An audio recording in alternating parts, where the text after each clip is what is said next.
Hey y'all, it's me. I'm here again. Get over it. Gotta go with your friends now. The time for your group to grow in number a little bit. But only after I can finish doing this one like game of Slay the Spire, because I did say I'd do at least one of these things. Yeah, there it goes, there it goes. Ah, I'm in the wrong position right now. Oop. Ah, this still here. Get away here.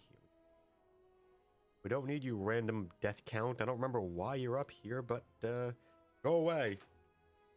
Hope I'm not getting sick. I've been spending a little too much time outside in the cold during Thanksgiving, which might be a bad thing, but you know, we'll figure that out now, as ever. God, we sure will, won't we? Uh, gotta get a sniffle here. I feel like I'm gonna sneeze. Just gotta.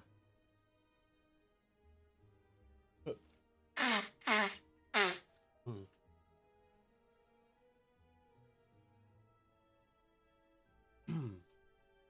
God, okay, that's sensation. Okay, got some hot tea here. Hopefully that's gonna help me feel a little better. I think that was the last thing we did. Almost the end of the first floor. That's where we were at. That was our spire goal last time. Our brief spiration. I'm funny. I swear. I swear I'm funny. All right, bag of marbles.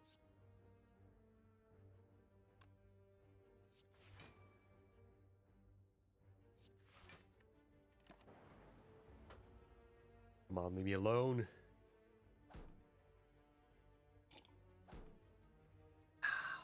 We could do one more attack there, couldn't we?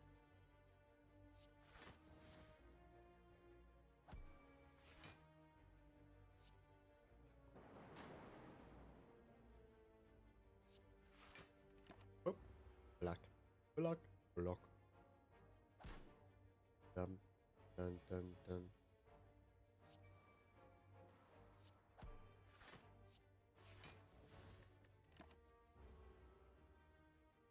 Did play our genetic algorithm, right? Yeah, I gotta make that thing start growing now, so later in the run it'll actually be useful. That's a key. That's a secret tool that'll help us later, kids. Could use this. Don't have any. Oh, it do be draw. And it is upgraded. I mean, like, that molten egg is pretty nice. It is pretty molten. Oh my god, like some scrambled egg. I haven't had scrambled eggs in a while. I do have a bunch of eggs I could make into scrambled eggs. Which I suppose means I should make some scrambled eggs in the future so I can enjoy them. That's always the way you do it, ain't it?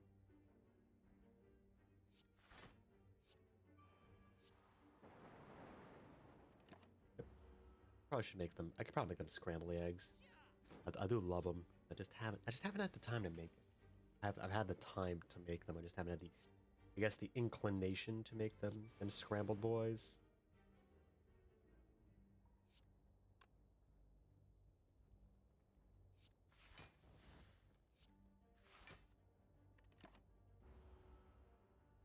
Yeah, I think that's about it. Yep, yep, yep. If I really wanted to, I could. I just haven't. I like it. I haven't been in the mood for them until now. Now that I've mentioned it, I am in the mood for it, and I really could go for some.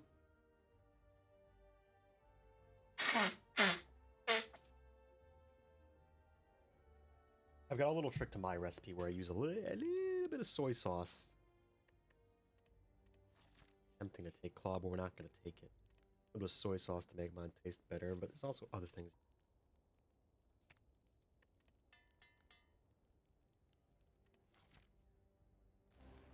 Like I know Grandma Long used to use a little bit of milk in her recipe. That was the secret tech sauce.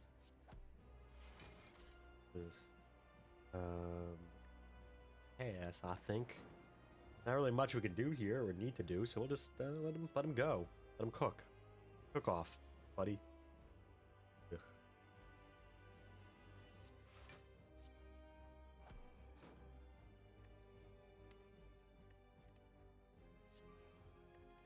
Yeah, we'll just get rid of that. We want one less card clutter in the deck for the next bit of the fight, so we'll just draw that back. We do need another way to get another orb into rotation for pile driver, I'll be honest. Probably a good idea.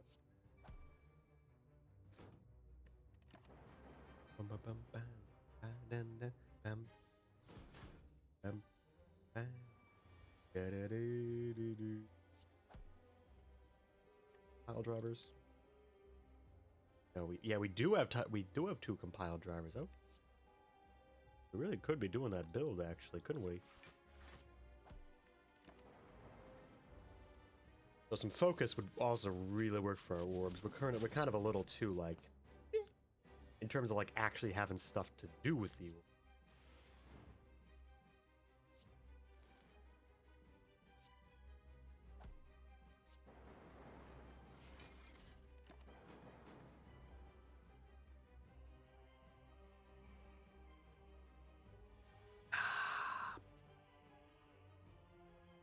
Things to think about sometimes. Think about tea and thoughts occur to me like I feel like myself some good green. Water for batch 2. I'm about to finish drinking batch number 1, which I'm really excited about, I'll be honest here. I am. Gotta use them orbs as much as we can. Gotta get rid of him. Gotta find at least one more way of making orbs so we can use our compile driver for more than just base level stuff.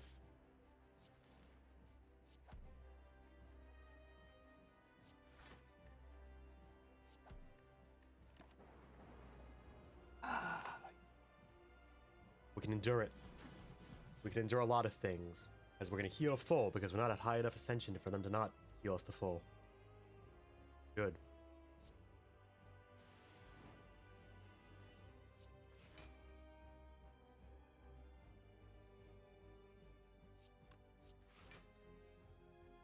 We don't have our zero cost cards in there anymore. We need a few more zeros, I think. Just at least one more orb maker at 0, or just this orb maker at 0. We gotta put it in our graveyard, quick. Like this, this, this, this, this. I guess this. I guess this, which does put a bunch more damage on the clock. Does do a bit more ticks in the tocks. I like a block. Block.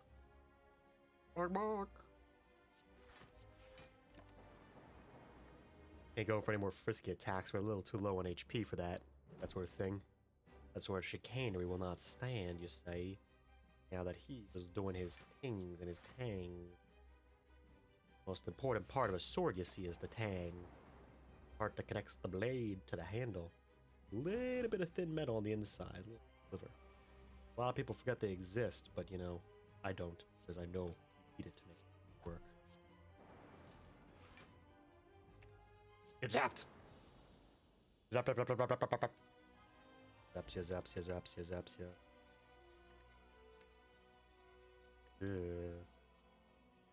I'm tempted to just take reboot to have one more way of doing stuff. Buffer would be pretty nice. Fine, well, you convinced me, game. We'll take buffer and we'll take... These ain't great. Ooh. No, I don't want the coffee drinker, and the velvet choker is pretty big negative sometimes, to be honest. I think we can try to make it work because we're not exactly a spammy deck, so we should be able to make the 6-card playment work. Unless we get Echo Form in the case that blows us up, but, you know, probably can get by without it. The big thing we want to do is fight a bunch of elites, though, because we got the, we'd get the Pentagram, Served Insect. Sectagon. Got a lot of these good benefits. Let's go. Old parasite. Grade A dipshit cream.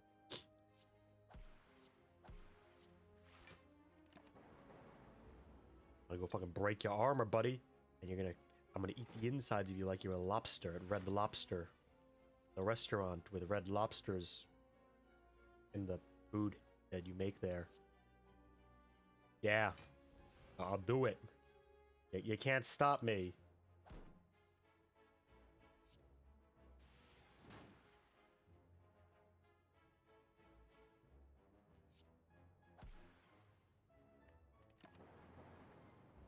Yeah. Ow.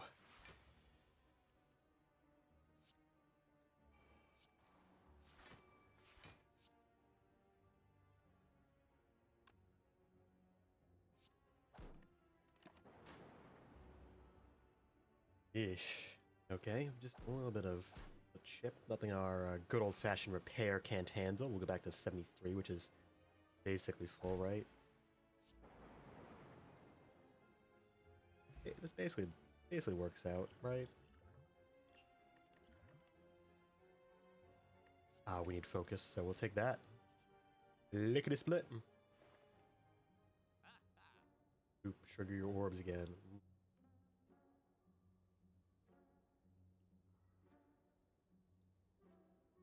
I mean, honestly though, we could just try to strike though, right? Like we don't need them things like much as I think I do, and God, I am sneezing.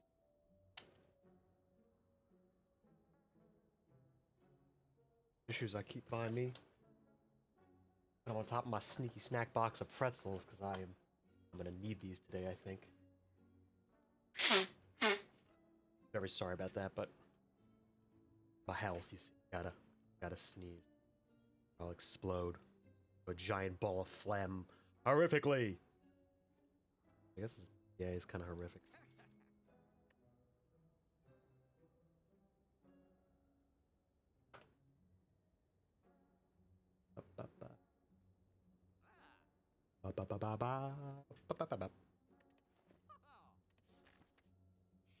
I see stuff is going on. Things open too. And these fucking idiots sure are dudes. Damn, oh, Akabeko plus marbles for Vuln is so nice to start the fight with.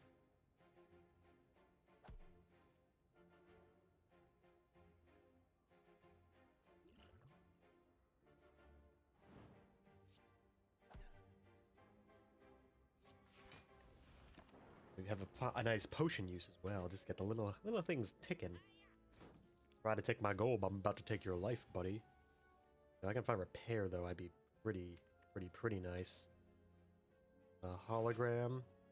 Get back this. Strike you in. Give me the draw. Tap. Nope. No, screw it. We'll use.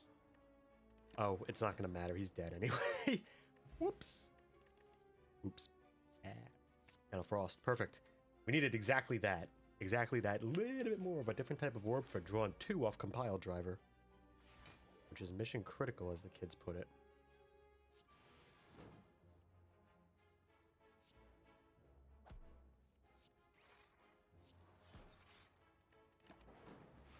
Ah, zap the wrong guy. Gotta zap the guy in the back, in the front, man. Just get rid of this guy first. We can get rid of him. We're good. Permanently. Get rid of him.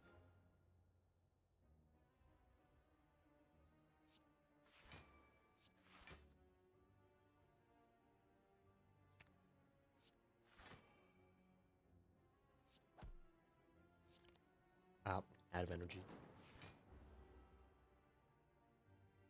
Oh right, yeah, we do have the frost orb now. Yeah, we get perfect block. We don't need to worry as much. Yeah, okay, yeah. Never mind. It's all copacetic. Oh, cobracetic.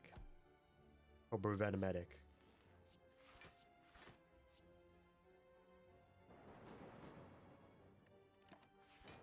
Block.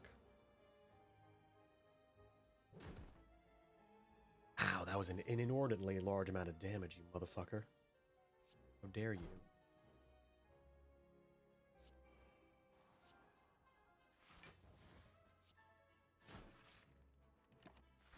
How dare you? How dare you? How could you? An unconscionable act against Mother Earth and me, the koi that lives on Earth. Gasp. Gasperinos.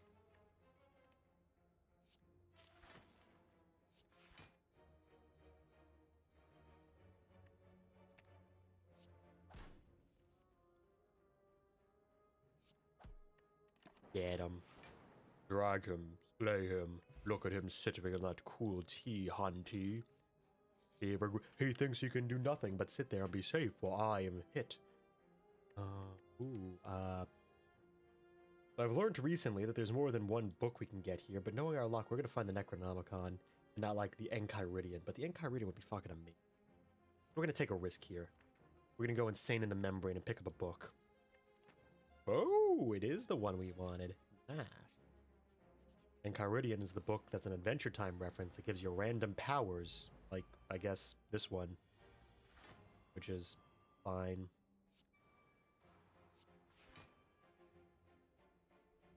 $34 damage coming in it. Yeah, that's a lot.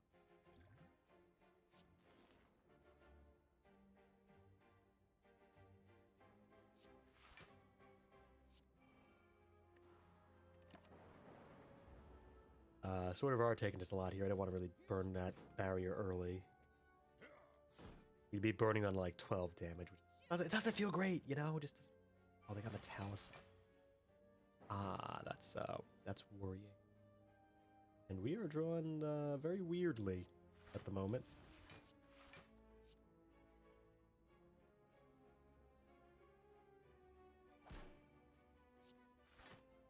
There you go, Akabeko. Thanks for showing up for my attack on turn 3. Love it here. I love it here sometimes. I love it here sometimes.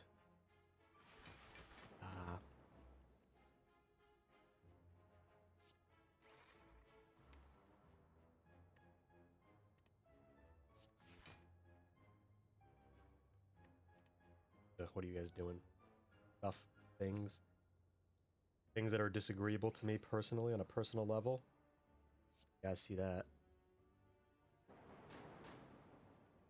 Damn. That kill up there. I needed that, but I didn't get it. We are tempting fate with our HP right now, by the way, because we're so close to that fairy at the bottom. We might just die. But I believe in myself.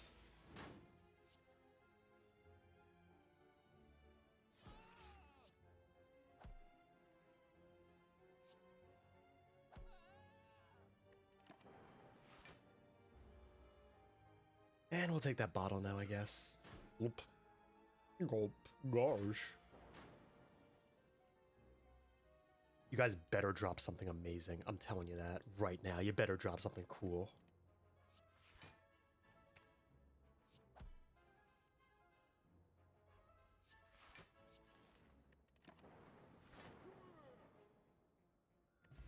Fuckers. Symbiotic virus. Start with the dark. Okay.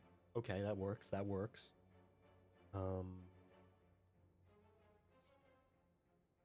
I think I'll take Thunderstrike. That's a boy Jinrai net exe enable.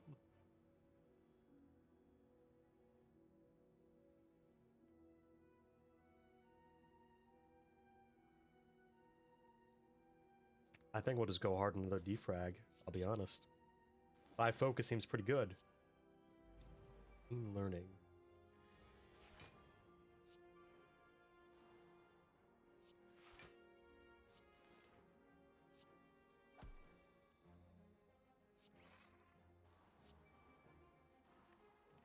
Tapped out on cards. Perfect. Full block 2 thanks to our anchor. Always a good item to get. Ooh, we're almost suffocating with Enchiridion and the choker, but we're ever so slightly not, which is great. I like that.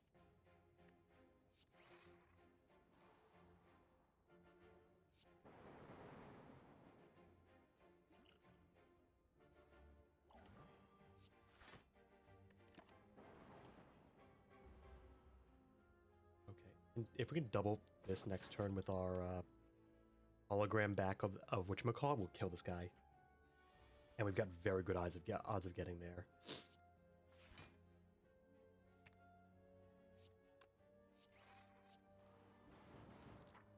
Got him.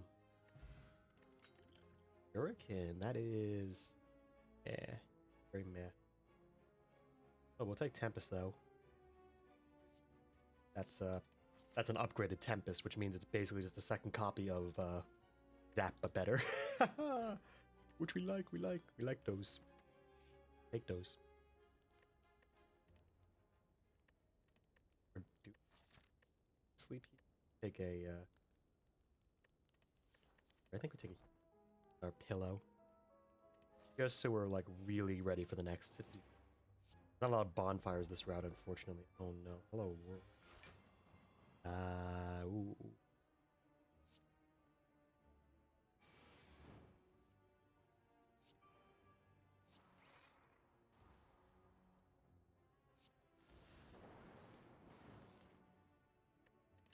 Bam bam bam bam bam ba bam ba dum ba da da da ba da da da ba da da da da da da ba da ba da ba ba da da da ba da ba da ba da ba da ba da ba da ba da da da da ba da ba da ba da ba ba ba ba ba ba.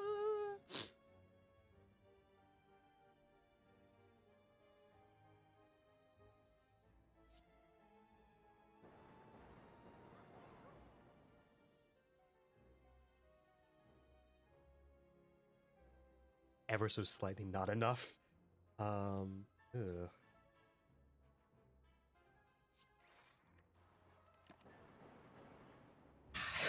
We're taking a little bit here.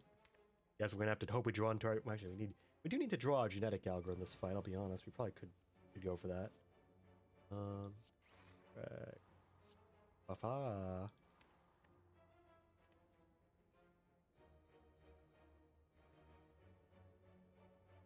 No way of getting there, do we? Oh well. Yeah, I guess your motherfucking life ends now, little man. Nope. No. Fight on, baby. It's on with free Echo Farm.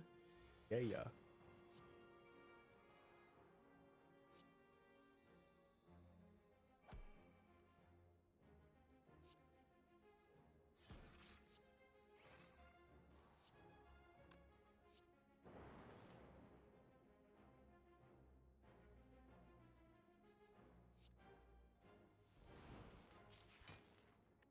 Bam, bam, bam.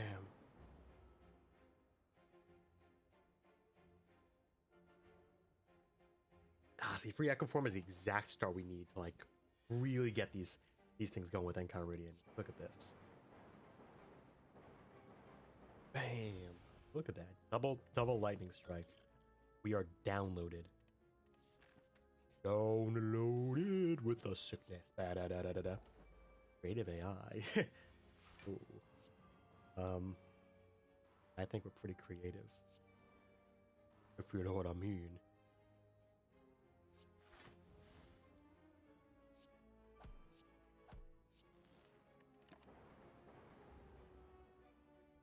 At me, birds.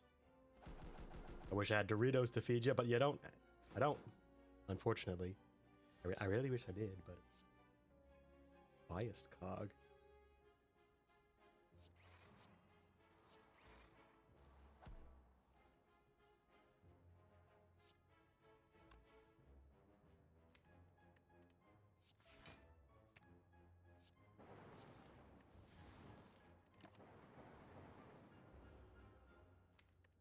Yeah, we're basically just gonna knock these guys out next turn, aren't we? Get them! Drag them, slay them, look them at them sipping on that true tea, Hunty.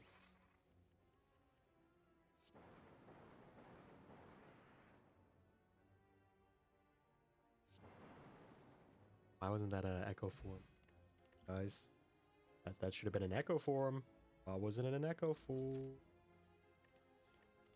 I'll take Melter. It's good enough against some dudes. Oh, it's just you idiots again.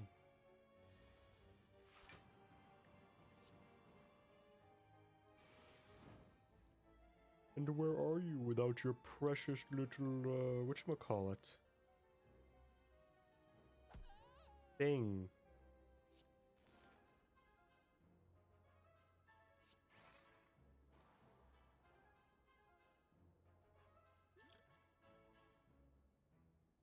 Yeah.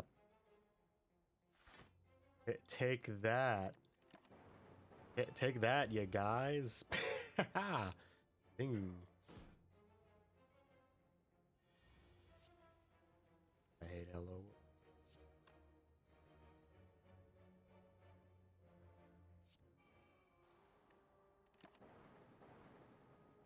We're digging for repairs so we can gain a little bit more HP so we don't have to use it at the next site. It's all about the micro here. Slight micros. Yet. We forgot to use repair. Like an idiot. We are very... Hashtag we are very smart. Oh, no, no, no, no.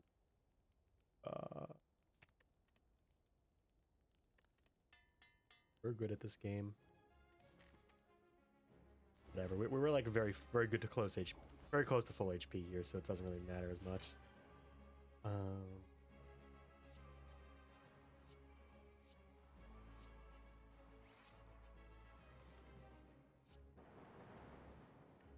We got that Echo charge going too, huh? Every turn, trigger the passive ability of your next ward. Passive ability is like increased damage, isn't it?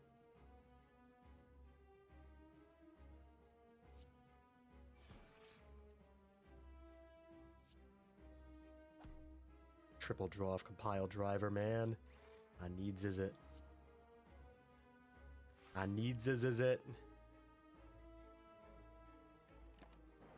Bam bam.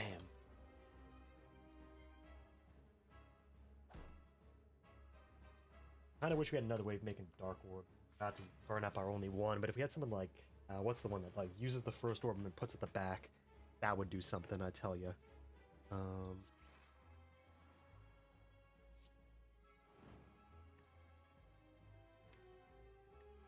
We got Thunderstrike. We can't play it exactly, which kind of.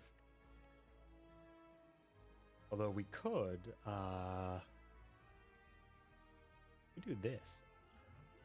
We could liquid memories it back after we generate a tempest cook off here. Although we could also hologram dual cast. Ooh, nice, nice. And do this. Then we pop liquid, pull back thunder, fire off thunder for like a ton. Get that good damage going on this big idiot. Next turn, buffer genetic mems. We can just block. Full defense, full defend. We'll be coming up, Koizetsu. For a bit. Guess we're also going to strike because we never removed enough cards from our deck. Yeah. Oof. Flip. Water's done boiling.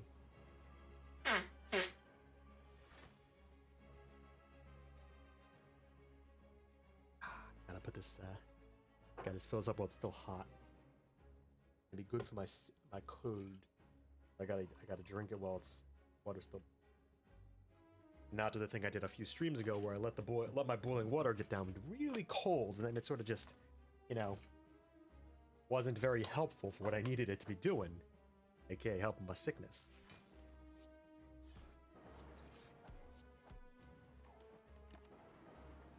I love Kunai and Shuriken at the same time. It's so neat. It's just so nifty. If we had Electro Dominance, we'd be really cooking these guys. And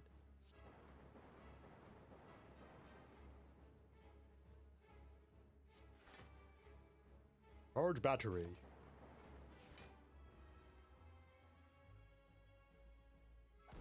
Ow. Stop that. Stop that. That's rude.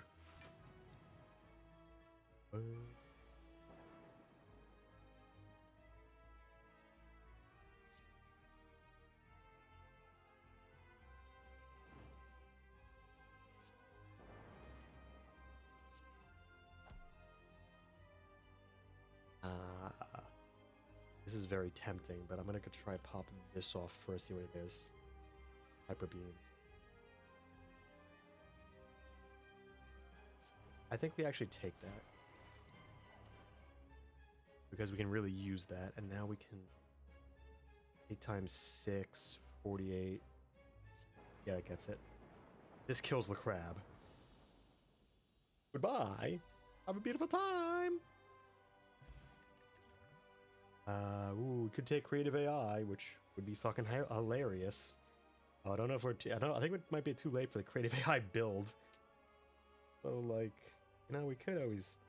It could do it. I guess we'll just. I think we're just gonna take reboot though. We're gonna play safe. We're not gonna take the greed of like a different thing. Honestly, we might take a bird cage, to be honest, just our deck a little bit. We got better cards that do better things. Don't want to go too heavy on our deck. But also those cards late in the game are like, wow, thanks for this draw that does nothing for me. I love it here. I love it here. Isn't it wonderful? I don't know what I'm doing, but you get the idea, right?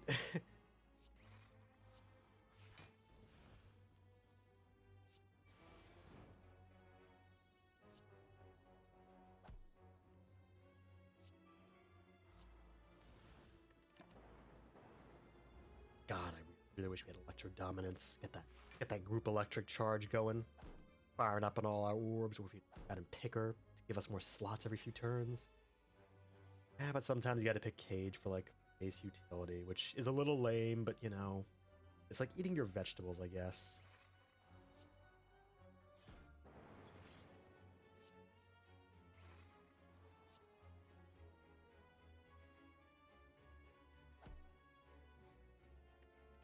Oh.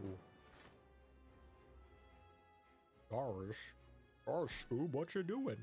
Why does your mom let you have 2 Slimbo Slimes as your friends when all I've got is 3 orbs who can't talk back to me and make me feel very lonely all the time? It's a very sad existence, I'll have you know, Scoob. Where's this going?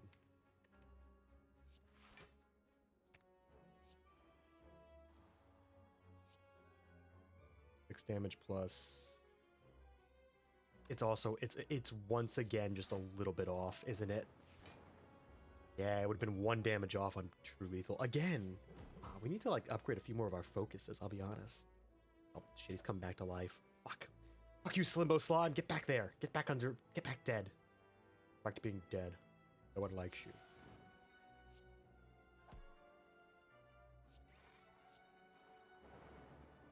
Bam.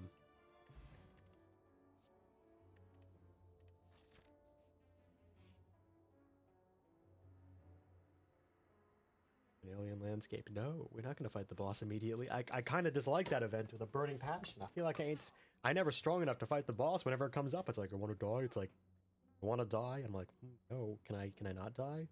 Please? I'd rather not. It's like, no, but you could totally do it, Koi. Just do the thing. And it's like, no. Cease and desist. Get thee behind me, devil. I am not taking that path of not fighting each individual idiot I fight on each floor.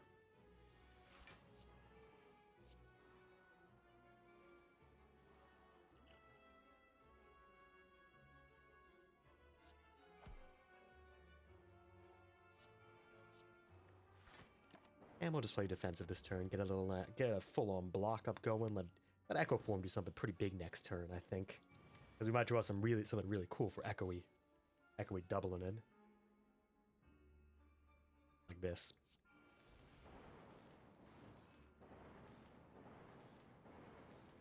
Bam. Ooh, baby, a triple. Or a quintuple. Or a pentuple times... pentuple times 2, sorry, decuple. It got, like, he just got decoupled from his laugh. Ooh. Singers. I know how to do them.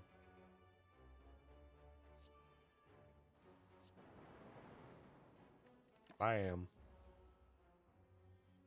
Bam.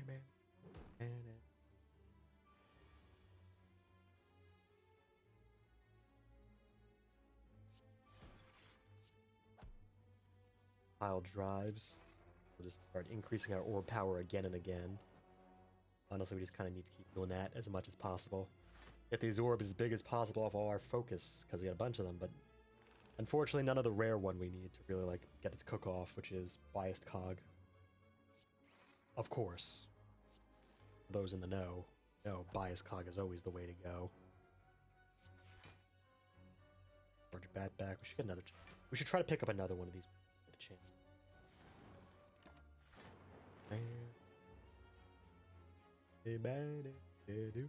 Because we do be removing a lot of our defense, and I thought we had more of these, but it's this genetic and barrier, which ain't exactly a good replacement in the grand scheme of things. Honest. EB Heich.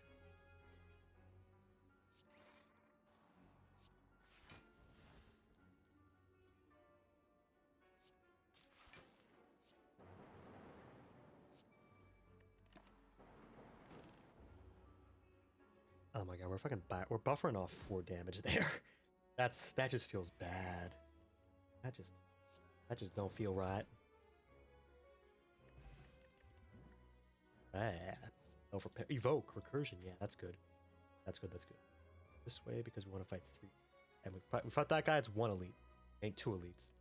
And we want 2 elites. We also want this buffer up because gotta get that sweet double off a single card. Oh, it's you. It's this fucking idiot.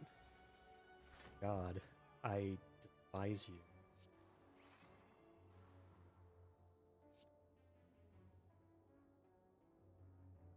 Eh. I hope Bias Cog just does enough here. That extra 4 quickly is going to be kind of crucial in blocking this guy because he does big hits. A jackass. Let's see how it is. I see how it is. I have not found the cards I need to defend myself, so you're going to just be... bitch. Shoot. And there goes Akabeko. Oh, right. Yeah, maybe a multi-strike card for Akabeko would have been nice, but we haven't found that. Repair?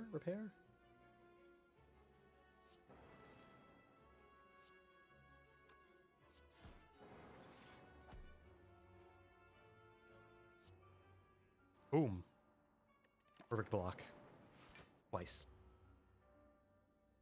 Unless he does like the multi-hit next turn, we're pretty golden. But I think he's about to do status. Yeah, there's status. Status like an idiot. Do it. Glurp it a gurp.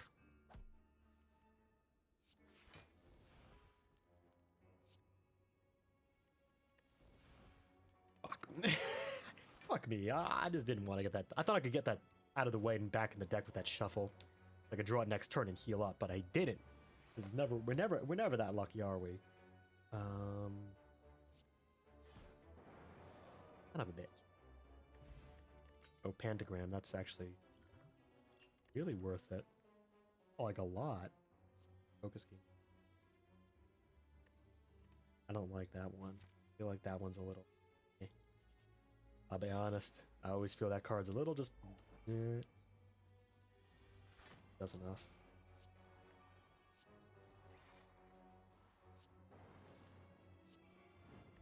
Ma'am.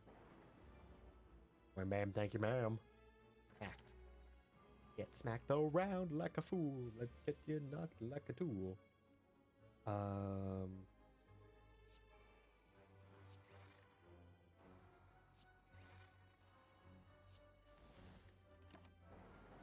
Bam. Block. Hands in the block.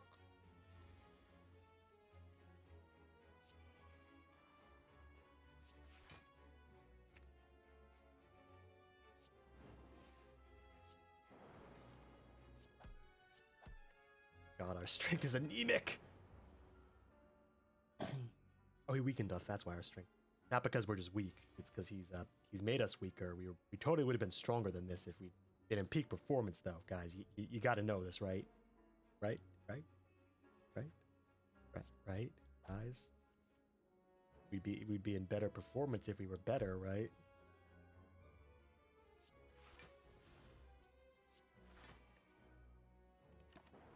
Gotta use those cards to get him going. I could use Lightning Orb too.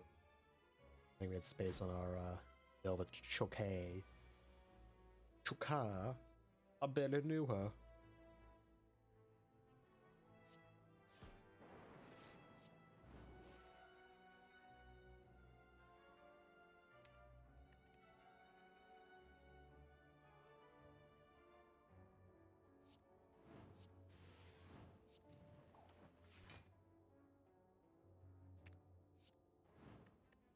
Just play some attacks repeatedly. Ba ba ba ba. Smack, smack, smack. Attack, attack, attack. Bam. Ball lightning is tempting, but it's not a defensive card, so we really don't want it. Unchucks. More cards that really mean we could have been on these 0 attack builds, but we're not, so we're not.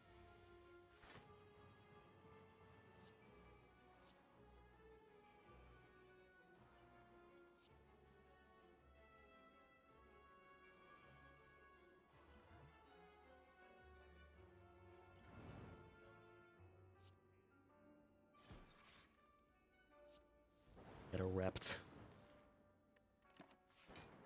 A repto development. Oh, we couldn't hit this guy with any of those lightnings. Come on, man, really? This is why Electro Dom would be so useful. We just don't have it. Ah, it's so regrettable. Tragic. Absolutely tragic.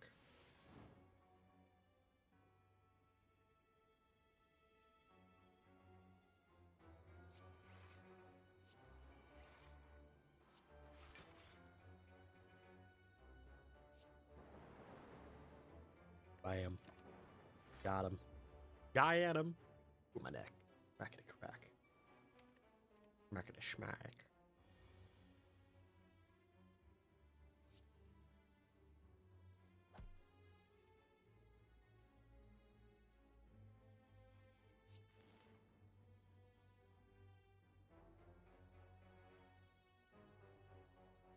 Ugh. I think if we do this, is I feel like we're gonna have 3 of these things hit this idiot, and we're gonna be completely just destroyed by a Reptomancer blowing our entire back out across this floor.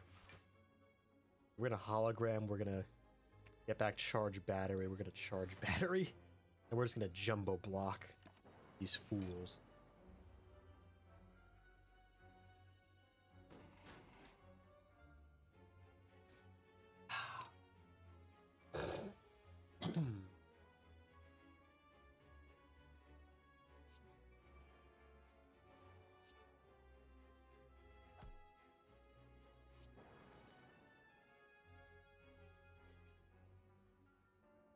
Give me new cards. Better cards.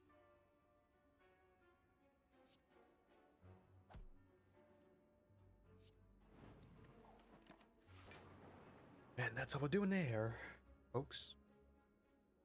Bloop. Perfect block.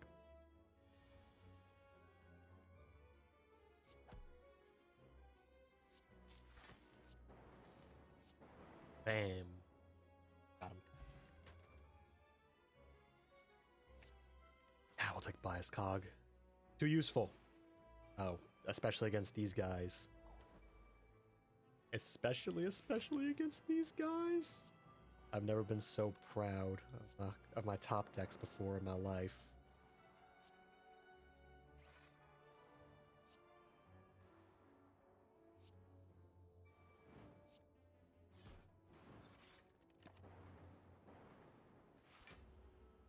I've never been so proud of before. My little boys. My orbs are all grown up. They've all grown it up. That's all I can believe in.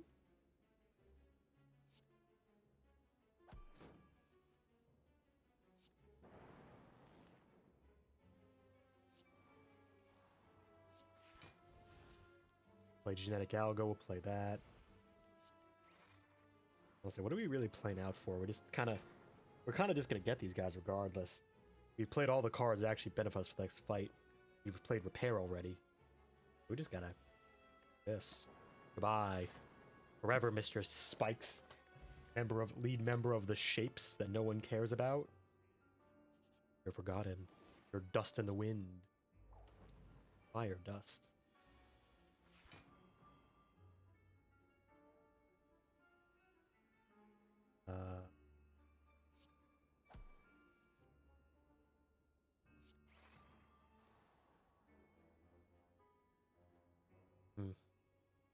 Kind of wish we had a real defend here, to be honest.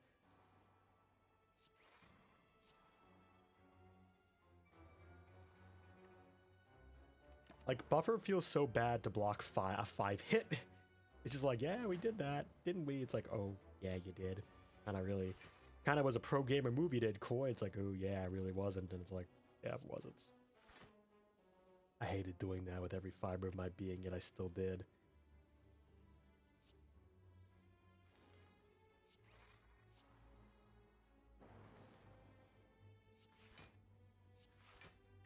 Words alone cannot express the depths of my disappointment in myself over that accursed actions, and yet we still are here once again.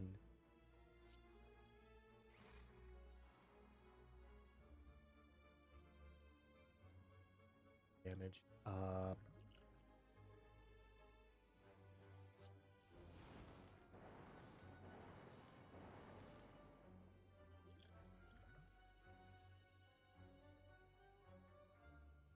Wait, we didn't need to do that. That was just lethal. Oh. Whoops. Yeah, whoopsie daisies. Whoops. Whoops. Whoops. I think that's buffer. That's actually really good for the fight. Because this guy is all about doing like really big damage attacks to us, and if we can... That Gundo blocks.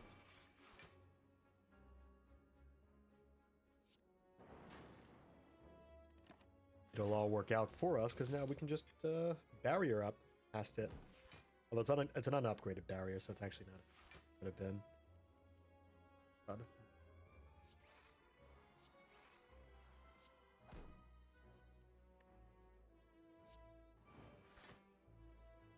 Perfect. Hacking us, and now putting the stupid status in our deck. We don't want, because the status is bad.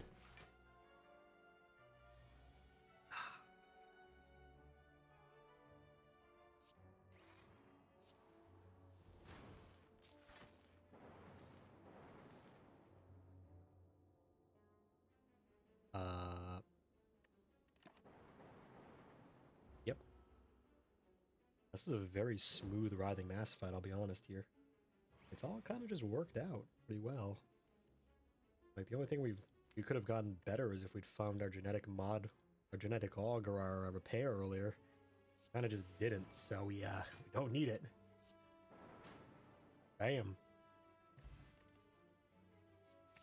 That. We needed that pretty bad. Okay. Pretty bad lay. Echo form on this city.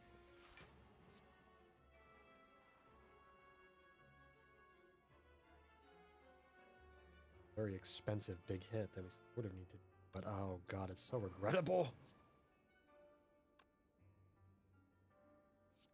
Oh, we know, because we can use our orb that'll give him 3 more damage, that'll put him below the margin, do the thing, and give us the stuff, and do the thing, and yeah! All worked out, all worked out.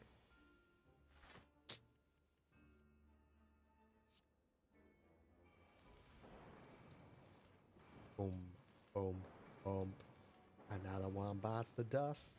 And another one down, and another one. Oh, and another one bites the dust. Bump, bump, bump. I wish we had some... I wish we'd use defrag for this, because I'm doing the math in my head, and the math would have been a lot better if it was add 1 in the parentheses before doing the multiplier twice.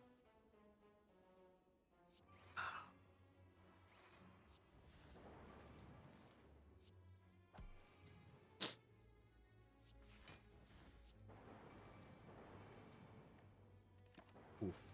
Yeah, get zapped. Get zapped, idiot. Zap, zap, zap, zap, zap, zap, zap, zap, zap, zap, zap.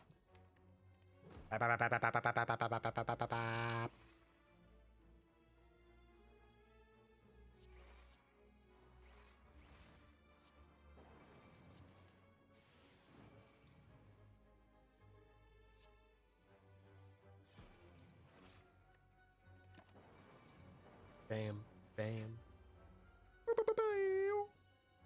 Bam. I wonder if we could kill this guy if we got like a lightning storm next turn. Where is that? Hard.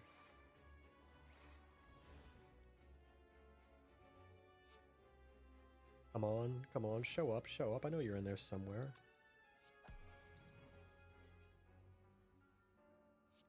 Fine, we'll just play it. We'll play it the safe way, the lame way. So we just make a big barrier and block his stupid attack way. Fine. Fine. Fine. Yeah. God, what do we even upgrade here? I feel like we don't really need any of these things to be upgraded. Like, I guess biased cog gives one more focus. This gives us one more focus. Honestly, or just charge battery, I think. Yeah, just charge battery. Just get it to be another 10 defense card. Gives us energy next turn. I think we should have this fight pretty well in hand. Now, I was gonna say if we got Electro Dom here, we'd be like really cooking, but like, yes, you're not always doing that.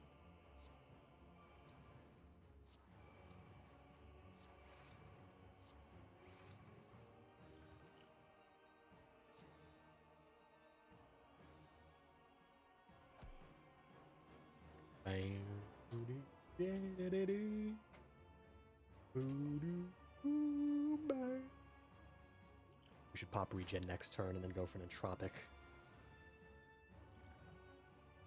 I just want to know what's coming up here. Okay, duplication potion.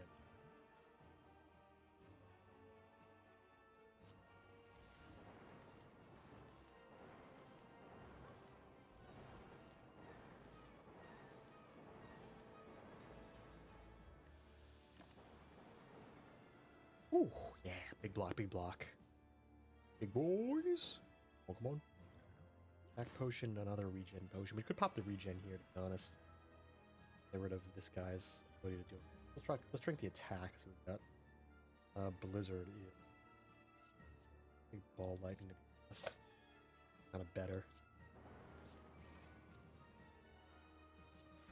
I also think this is our biased cog turn.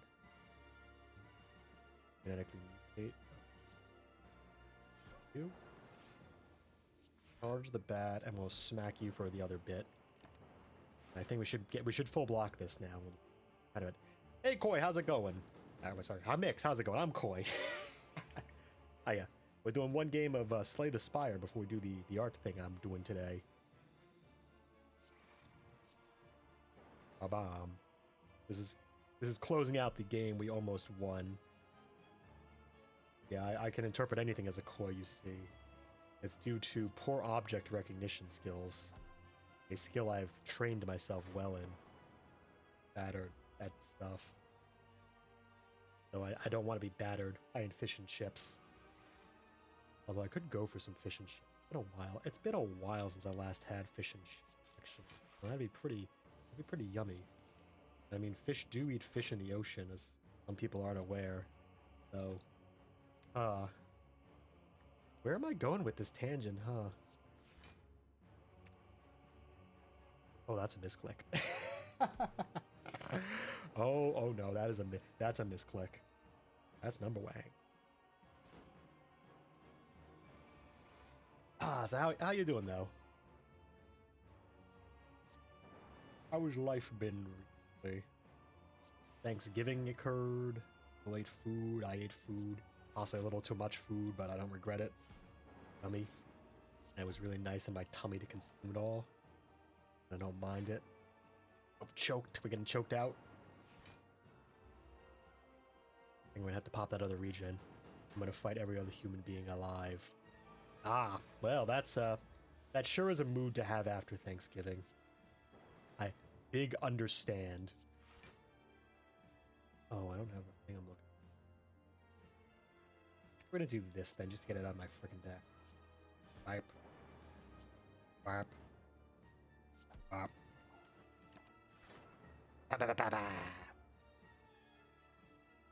Yeah, though.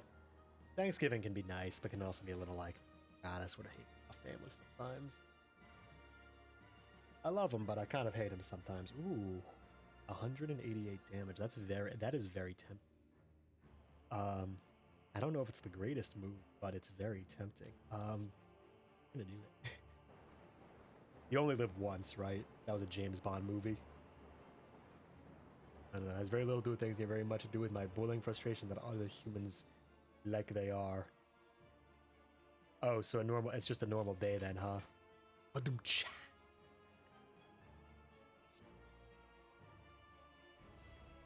Ooh, perfect, perfect. Next turn, we could just kill this guy with the, if we draw another copy of Thunderstrike, we just put back in there. I've been very punchy recently. Too much of the Kari Chari streams I see. They are addictive sometimes to go punch, punch, punch, punch, punch yourself like a mantra, and then realize that you might be slightly brainwashing yourself into just committing a highly aggressive act of aggression on other people. Get blasted. Get Baja blasted, buddy. Fun fact, Baja Blast is also caustic to hearts, which is why we use him against him. Okay, but I've charged that. That's the one game of Slay the Spire I said we'd be doing, so now it's time to transition ourselves to the art I said I'd be doing. Because today I'm doing VTuber Noods again.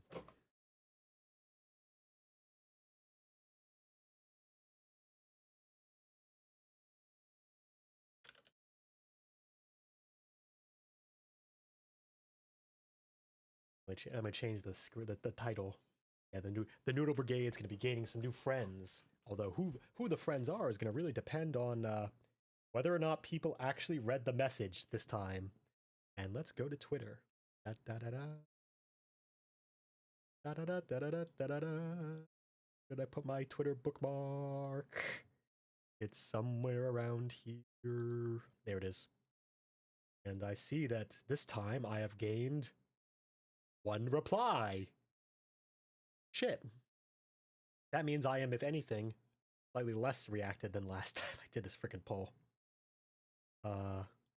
Ooh, okay.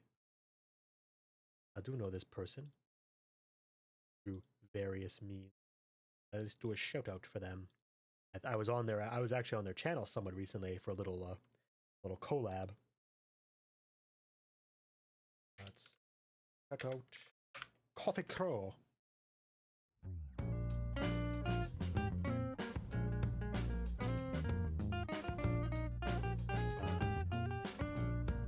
Why is it not playing the video?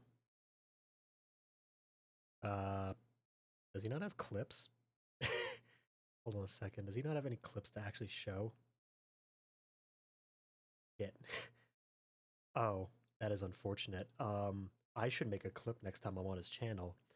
But they're cool. They've been playing Recettear recently, and they sometimes play Slay the Spire. Recettear, of course, is a classic game about selling yourself into debt. Actually, you know what? We could probably watch the Recettear video while I load up some of this stuff.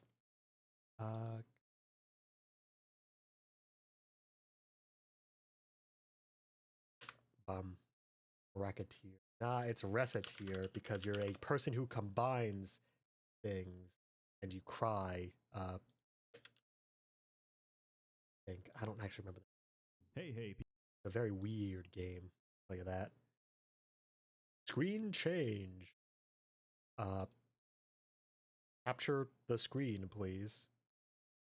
Screen capture enabled. Oh wow, this is very zoomed in. I forgot that I zoomed in so far for when I was using Mahjong. The Mahjong UI sure is something. Yes, it's the one where this is in fact the game where you open an item shop.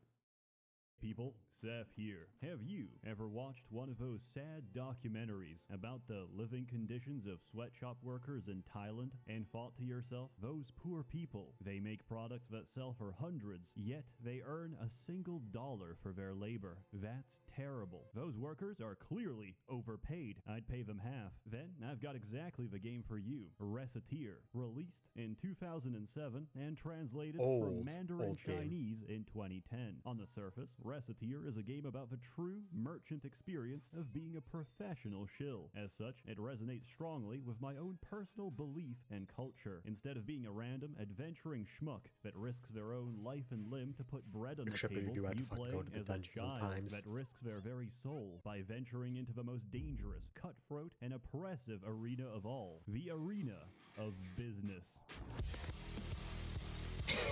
confirm handshake.exe However, engaged. beneath the surface, Reciteer is also a social commentary on whether or not it's ethically acceptable to hold a child financially responsible for her father's debt. Spoiler, yeah, in that's this a big world, plot. yes, we absolutely can. Now, get to work. Story. The story is very simple. Reset has a father who took a huge loan from the Rothschilds in order to finance his item shop without first reading the fine print or the terms and conditions. Realizing that he has no way of making repayment, he does what most absent fathers do. He heads I out forget of town what looking does for happen Coke to the Vanilla dad. and is never seen again. Immediately after, a loan shark appears. What does As happen you to the figured dad? out from the title, Tyr is the secondary companion in Reciteer, and from day one has psychologically engineered Reset The into a Jinro state soldier. of Stockholm syndrome, thinking that she is somehow friends with her debt repayment supervisor, who is a fantastic, genuine, and warm person, who is entirely ready to throw a child on the street if she doesn't make those deadlines. But don't worry, there's a generous amount of time to settle your debt, an entire calendar month. As such, you have an increasingly high loan to repay each week, or you get evicted and die in poverty. Welcome to capitalism. Gameplay. Reciteer is a high-speed simulation of a capitalist dream or the capitalist nightmare, depending on your personal ability and genetic factors. For each day, you have a finite resource. It's called time, and there's 4 blocks of time in each day. How you spend it is pivotal to your success. Grabbing inventory from a local merchants guild takes a block. Opening the store for business takes a block. Hiring some schmuck to steal loot from the dungeon takes 2. Also, you might The not dungeon come parts back. are miserable. Everything in Reciteer is measured risk and reward. Your only objective is to pay off a damn loan shark, but you can approach that objective in any way you see fit. Every day is completely randomized, and you can't predict what happens next on the free market. The invisible hand of a free market is told to you through news bulletins, which, to paraphrase, sound like this. Valuable material prices have stabilized. Weapon prices are up. Oh, and also, there's a race riot happening in the north. The news in this Which means game weapon is prices are amazing. real These up. bulletins take place every morning, but they can trigger any time and force a rapid change in your sales strategy. Let's say a news report comes in that the local harvest has failed completely. Food prices are up and people are getting desperate. How can we help? Well, we buy the remaining food supplies, put them on display, and sell them back to the people for a reasonable price. Of course, you can't put a price on feeding your family, can you? It really makes you But, wonder if there's I gonna, can. if they'd ever make a future one where they, 260% of the you base know, value. make Thank it you for your possible for the business. people You to don't rise have up an if you gouge the alternative. market Over too time, you can have a much. complete lapse of judgment. Buying a commodity in bulk and selling it in high numbers will crash the market. Prices hit rock bottom, and until they correct, you better have a backup plan, or you're going to be evicted. The act of being a merchant in Reciteer is a very personalized experience. You put something on display, you attract a certain kind of clientele. For example, a man haggles much less than a woman. I can easily I gotta upmarket get around to his playing purchases Cruelty to Squad one of these days. 125% without a I wonder what the single guy's up to, complaint. because I know he was an But the artist who moment made the video I game dare purely charge for the a sake of Half-Life making video game 120%, as art, she and then was like, immediately you make another haggle one? me down to Fuck no, 110, I'm doing despite something the else. fact I think it's that doing like women a have jumbo twice the statue or disposable something. income to spend compared to men. I had double What check did that. they mean by this? Honey, I had to purchase this Buddha statue for $5,000 because it just fit into the decor of our room. Yes, I know food prices have doubled. That's why I took your Fredo bar you were hiding from me under the bed and sold it for $500. Small children are also equally baffling. They go into a bookstore, browse the selection, and then ask me if I have any food. Each successful transaction results in a tiny drop of merchant experience. This is worthless. The only way to level up is stringing together as many transactions as physically possible, allowing you to become a truly powerful merchant until you become semi-successful, and then this bitch shows up. She'll try to scam you with insane prices, and if you don't take apparently it, he's she'll making break another your actual entire video combo. game. Urea? It's like an More Ikaruga like game. Urea, because she's Huh. an incarnation Interesting. of human waste. As your merchant levels increase, your options expand, and the game gets increasingly I'm actually kind of more surprised he is doing complex. another You can another one, customize to be the honest. I thought he'd appearance be. of your store I really to thought he would be attract just doing jumbo different statue or customers. something. You can expand the store to hold more items on display. You can fuse dungeon items together for less money, but exponentially more time. You can have customers sell you their garbage for garbage prices. You can agree to take advance orders from customers. Such a fun only word to say, forget though. about Shmup. it until they come Boppity-bop, screaming bop, the next day. You can even automate the whole process by replacing your entire store with vending What am I machines, doing? eliminating unnecessary human contact and streamlining the process of hands. Hey, yo, it's y'all boy exchanging Jinro money. again. We need social distancing. The Wolf when Brigade. Our employees are unpaid, unfeeling golems whose only purpose is to serve you watermelon at competitive prices. Now, Yo, but for real though, one talk here. Never trust a vending machine. They are apex predators. They will murder you, given the chance to destroy human life with their massive metal bulk. They are one of the most deadly predators of human beings on the planet. They kill 10 times more people a year than sharks do minimum. It's an alarming number. And some places in the world just live near large populations of them. In Japan, vending machines number 1 in 8 to every human being. Can you imagine living with that many dangerous beings near you, knowing that they're looming, they're always there, looming, waiting to strike and destroy your life, to prey upon you the same way you try to prey upon the delicious bags of Frito-Lays and Skittles inside of them?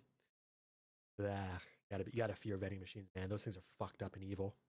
now, it is traditionally believed that you can't Back to finish this this. game by staying in town. Bullshit. I finished the game in 2 days of play, and I didn't even need the dungeon. All I needed was some interior decoration. Turns out the best customer is your own business They're like rival, anglerfish. They because lure holy us shit, in with she the buys allure of everything cheap for chips that are 150%. progressively less cheap. Alouette, you are my MVP. For everyone else, Yeah. you might have to go into the dungeon. My condolences, because the dungeon Big is herbivores not really very do good. fuck you up. go inside, Like kill monsters, hippos. and open Oh, chests. fucking Very often, jumbo they murder don't contain machines. Those items. things They hate contain you. something to fuck you over in a variety You don't of poke a different hippo. ways. They Each time they get come hit, for you your when main they character die. screams. This Giraffes are happens kind of often, funny, so but get they used also to can it. like slap you with their Often, you'll stay in heads a and dungeon until you find yeah, you also something can of get very value injured to by that. justify spending your time in this god-awful place, which is filled with all manner of fantasy creatures we know and love. That's why such hippos as are not prey for vegetable, animal, and of crocodiles. course, tentacle. I fucking hate the dungeon. Yeah, But the it's size only difference place is where like ingredients drop. can of You Coke need to versus a make fusion car, items. Some examples basically. are toothpicks, cotton balls, and Baby. bat wings, which can be used to make soup. Honestly, anything you encounter down here is not dangerous. They're benign and completely harmless.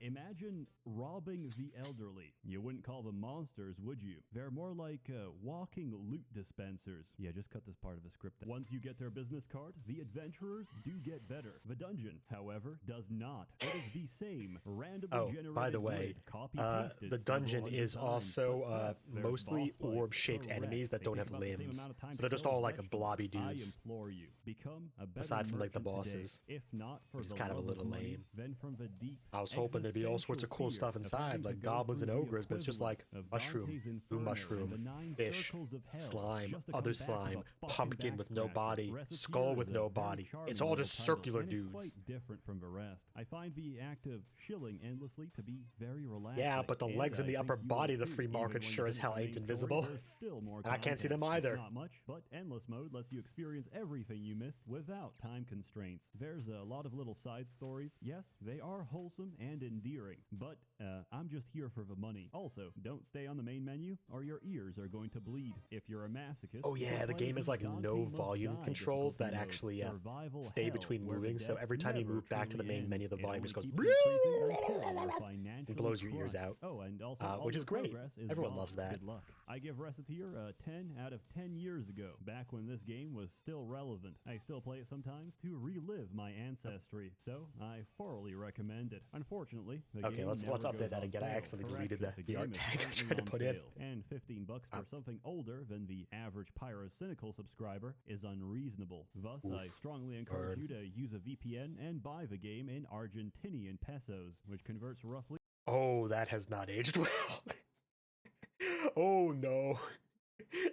In light of recent geopolitical events, that has not aged well at all. Oh no. Oh no. Oh no. Oh no. Ooh, Argentina ain't really doing great right now. Especially given the Steam policy that's now made video games cost very, very much more there, thanks to their local supervillain Loki nerd. to about $3. Also, I'm proud But to this video was announce that made I'll like be 6 years streaming ago, on so there's no VTuber way in for hell you could have next seen that month. coming, Now, right? why? Because the Trump of cryptocurrency has bought out the platform, and he made me an offer I have a couldn't variety of oh refuse. no's. That's 4 Like I can do like the streams of Kool-Aid 2 Man hours one. once a Oh week no! each Saturday at the That's actually more following Duff times. Man, isn't Come it? and hang out. Oh, It'll be fun. no. We are literally the Oh, second no. biggest stream besides Oh, no. PewDiePie because Oh, we no. actually have a script. As always, more content to come, so stay tuned. A warm thanks to the many members of a Merchants Guild, generously funding and bankrolling these videos. This one, however, is completely free. You're all truly wonderful. Have a good one. Hey people.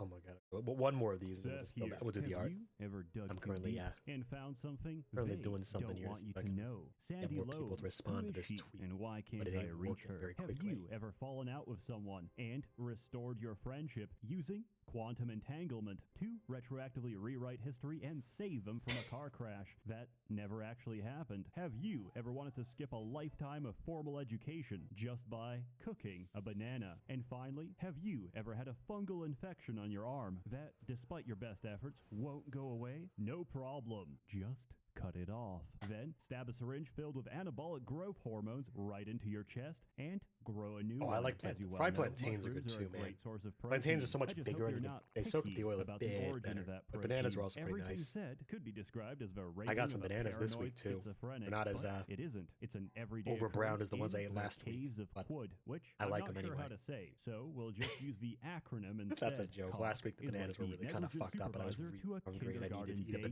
banana. daycare. When the kids The ask potassium him for if my they can muscles because they're collectively cramping, mutilate so I themselves in the ate a very brown sandbox, he banana. doesn't say no. It can be don't food do that. poisoning, He so it all says, worked out. Give it a try. See what That happens. was a thumbs up. Caves of Quud is an open-ended sandbox roguelike which is still in development. Despite this, it's entirely playable and How is extremely Caves of fun. Quud Fun, which I define as I spent half a day with my screen looking like this, and I had to kill a man for his tattoo gun so I could drink the ink, pull the cord on a flashbang, Oh, and I think it fully came explode out. into my open eyes. Why? Because in this Wait, is game, it that's how or you no, cure it didn't. monochromia. Still in If early pain and access? suffering are the extra edge to your enjoyment, you're gonna have a great Why time. is early If you're access? asking It is still yourself right now, an early Seth, access game. What the fuck am I looking at? It might not be Oh, it's your only been cup of 3. tea, I thought this was like but an I don't 8-year-old drink video. I tea was like, because damn, they tampered that's my water insane. It's supply, another, it's and 8 ever years. since I I started guess drinking from I a guess I could public understand tap, it if I've it's been like, getting you know, more a and small more of company. these androgynous body pillows. Let's be real here. Caves of Quud, Caves of Could Cock is not the prettiest of games. This is probably the God, what a only fucking game you could acronym. get caught playing in the office and have your boss look at the screen and think, damn,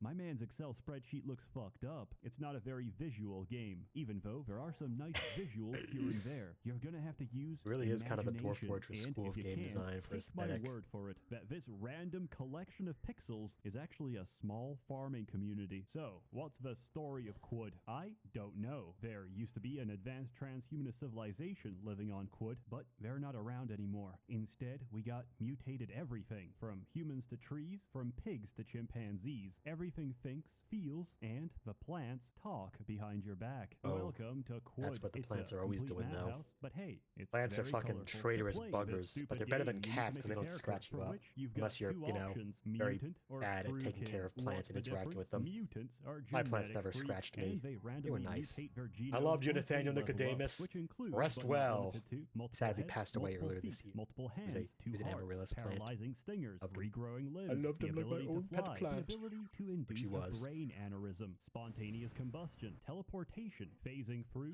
solid objects, and even infinite nutrition from the sun, because your skin is made of chlorophyll. So, what's the downside? You're a horrific abomination, and Yikes. if you encounter a certain holy inquisition of turbo-augmented race purists, they'll kill you on sight. Conversely, true to the name, Truekin are humans that haven't mutated. They don't get mutations, they get cybernetic augmentations. robot bodies. These don't come cheap. You first need to obtain an implant, whether by chance or by cutting the electronics out of a dead Templar. Then, you need to find an autonomous upgrade terminal, which, upon detecting that you are indeed a pure-blooded human, refers to you as aristocrat, and allows you to install as many implants as you want, provided your body has space, and provided you did not forget to upgrade your cybernetic software license. Oh, yeah. Because, even if a world is over, we cannot forget the importance of arbitrary bureaucratic administration. And by God, God. you're going to follow strict HR That's the thing they never protocol talk to about get in your a future transhumanist cyberpunk upgrades. dystopia world. Every It's like, registered yeah, cybernetic in your body runs how a do you like the license fact that cost. that the software has gotten out of sync and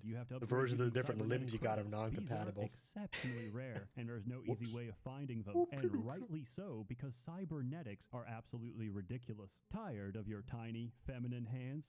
Giant hands. Afraid of dying? On board, intravenous, AI-controlled injectors designed to pump you full of life-saving chemicals depending on the situation instantaneously. Do you want to fabricate narcotics in the middle of combat? We can install fingers on top of your fingers. Oh, it goes to the if you ever shell. change your mind, Let's you go. can swap them out for something else. However, amputating your legs to replace them with a set of motorized tank treads is, unfortunately, an irreversible process. Oh. Personally, I recommend putting you robot play a legs over them? mutant when starting out. There's not really any bad choices in character creation, but realistically, don't get too attached to your first I'm dozen. so Once I'm you're still more surprised that the confident, gun you can tank made play it Truekin into the instead, and Gundam if you Overwatch resist so game. hard, you'll forget Like, of all the things that original could have been in, purpose of I'm this so game. surprised that Attributes are that simple. thing got Combat in. is even That's simpler, kinda wild. which is convenient because fighting is the main way to level up. You're going to be doing a lot Yeah, of I know it's fighting, iconic, and but it's death like, is an ever-present you reality, know, like, kind of figured they just go with like especially all the at generic lower levels. If I'm fan going to be favorite very real honest mechs with and you, not like most go of for like you the will weirdo reach Red guys like Rock for Gun one of Tank. the early quests and get stoned to death by a pack of blood. Like, I think the only other weirder thing they could have done is they put one of those, like, you know, the chest blasting ball ones. Bullets don't discriminate. They only penetrate. This game is all about risk management, and there's no telling what What was the you're name of going that? to What was the name of the encounter Gundams that because shot the little nearly balls from the chest? They were like, everything they were is literally just based on randomly toys. generated and unique to your save file. The settlements, the cultures, the lore, the layouts of dungeons and I don't dwellings remember. across the world, and even the They ever put in pharmacological treatment they for never put in different types whatchamacallit of Gundam disease are Tequila? built Because I know there was completely out of conversation that RNG. there was a Amazingly, it allegedly there was a actually vote, works most of the and it was time. like The Gundam only Tequila things that 1, stay and they the were going to same put are the Gundam Tequila location of in, but I don't unique remember if they settlements, did. the topography Or the of the Tequila map, and Gundam. of course, the main quest line. Caves of Quid is quite unique in this regard, since most Did roguelikes it get don't into the have game? an overarching story. It's currently unfinished, so consider it entirely optional. If The you're name of the looking to Gundam follow game. an objective and possibly, probably, Oh, most that's a likely die in a process. If it makes you feel any better, most players get to Golgotha and then they quit. In my case, I got to Golgotha, came What back, the name and is? then I What's the realized name of that it? wasn't the Gundam hard Evolution? part. What did he mean by this? I'm not going to tell you. You're going to have to experience that for Well, yourself. what's going on with I'm that not game, joking when I actually? say this game has one of the steepest difficulty curves. Oh, and it's one fatal dying. mistake could end your entire playthrough, Yeah. or you know, just Whoops. hit Alt F4 and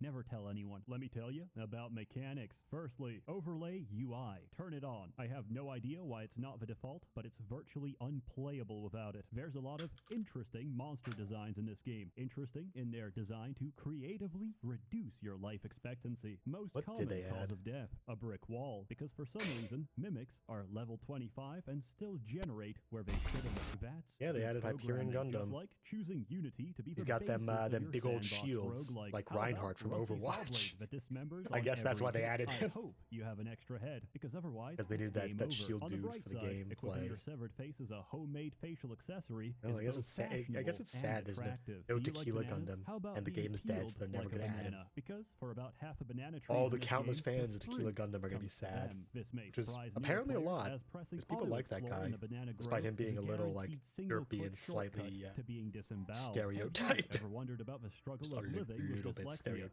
stereotypical. so, encounter a psychic master and his slaves, and you won't have to wonder anymore. And why not Lord. say, fuck it, let's add a giant magnet to the game, because They should have stripping tried to you of extend your it for Wish and dignity Mercury is no longer enough. popularity. We're going to forcibly strip you of your items. Oh, wait, did as they not well. add And a- wait, considering hold- most people have Hold on. Did they not add any Witch from Mercury Gundams to the Gundam game when Witch from Mercury was airing? That's actually insane. Like, I'm auto surprised they didn't just turned on by immediately default, slap watch as in your character is Ariel as forced the into one, infinite as days one of the new losing characters items, as soon as picking that them up, series only started to lose airing them with the again game out. until you starve to death That's or a smash missed escape opportunity if fast enough true. to turn it off. You know, the Oh, father, Great only one Pyramids from of Ireland Egypt. worked. Imagine they could fly. I kinda- Now, is there any imagine series you that got more fused than it one? with a I'll be Sherman honest, a lot of T-34 Gundam, and there's only Calliope so many and mechs in that show, expanded the or rocket that tubes game, so it's to like, 100. I Not kinda too figured bad everyone when would you get consider a one, rocket up until salvo they, is you know, only 10, unless got enough they get you up characters to against make the two wall, per in which case you get popular slammed series to make. repeatedly until they empty the entire rack. And then they fabricate and replace has each and three. every high Bruh, explosive that's kinda missile in a wild. single turn. At this point, why not give it an automatic force field and the ability to randomly teleport across the map? Everything described as an enemy inside Caves of Quud. Is it? Yeah, a if some unique things are getting optional like way boss more fight? than others, No, that's it is kind a of common occurrence in the Deathlands, known only as a chrome pyramid. because that's just a And little if you see weird. your Like you screen gotta be vibrating even at and least, man. Like glitching, it's guys, a it's good like some of time these to series they leave. didn't get If anything. that sounds overwhelming, let Like, me what about assure Build you Fighters? that's Did they not put the big case, bear dude because in? every creature in this game, from birds to trees, plants to ants, Or baboons to the transforming raccoons, toy guy? everything belongs to a specific faction. What about and everyone's their favorite relation to you is Transformer, dependent the on your robot from reputation Robotech? with a group. If you're hated, even the peaceful ones will try to rip you Redfire. apart. If you're loved, base even thing the is most one of the aggressive super members seeds is will a Dom protect you Trooper. as one of their own. grunt This suit. applies to others as well. Chimps Oh. eat the fuck out of They got monkeys. a bunch And of the relation Zaku's in too, between don't they? Like factions they got the controls their Zaku with like the behavior. big Let's say clubs, you the wear big a club beaded gun. bracelet. This the tricks axe. baboons into thinking you're one of their own. That doesn't mean they're not aggressive. That just means they're not aggressive to you. They hunt. Oh. They hunt monkeys. They corral them in. It's the most ruthless shit. Because there's a video of this chimp eating a monkey while it's alive. It's holding onto the monkey and biting its hips and just pulling chunks of meat. A fucking while the weirdo monkey's Joe screaming Rogan like, is. So, And how Jules do are you fucking- influence They reputation? got, like, cool bits on the Reputation face. isn't affected by helping or killing normal nice people. crests. Only celebrities. Much like real life, if you kill a lot of short people, they won't rise up against you. But if you kill a famous Minecraft YouTuber the size of a small child, they'll start to notice. Every faction randomly generates legendary characters, and interacting, bonding, or straight up Salt murdering Kraken. them will influence your reputation, depending on that Jordan character's Magander. personal history. For example, It's this not is- Jormungandr, it's spelled differently. a legendary baboon queen. She is naturally loved by her people. However, she accidentally dug up some robot's dead grandfather, probably a TI-84 calculator. She also sold confidential TI-84 banking calculators are details pretty from cool, one though. village and stole some play shit from Pac-Man on another. those things. Quite understandably, these factions don't like her, and smacking her dead with a heavy branch would probably make a lot of people, excluding those that use shit as a projectile, incredibly happy. Now, the most precious resource in Quud is water. There's not much of it around, so the act of sharing your water is one of the most culturally significant actions you can take. Your first is mine, my water is yours. Performing a water ritual will bond you together and strengthen relations. The factions that like them I watched will like Dune you recently. even more, but the Speaking factions of, that don't speaking of water will being important, I dislike watched you by the Dune movie on association. Netflix However, recently sharing during water Thanksgiving with the another, cousins. only later to betray your Wasn't brother bad. is the worst crime you can Although- possibly commit, and even the enemy. Although I had a bit of a notice that when I was watching it, when they got the knives in the first scene, they show the knives off. It's like, ah, yes, it's the knife of your people, the knife made of the fang, and they don't do the knife must draw blood thing when they first introduce the knives, the Chris knives. But later they do it, but they don't explain why they're doing it. They kind of just all cut themselves, and one of my cousins was like, yo, Koi, why the hell did they just cut themselves? I was like, oh no, it's because the knife has to draw blood. And he's like, didn't you say they didn't do it the first time? And I was like, yeah, they didn't. That was fucking stupid. They were supposed to cut because there's a whole thing about understanding culture and knowing to cut themselves on the knife at the beginning of the movie when the knife's first shown and they give the knife to the mom, but they didn't do that. So the later parts didn't really make much sense. I love consistency.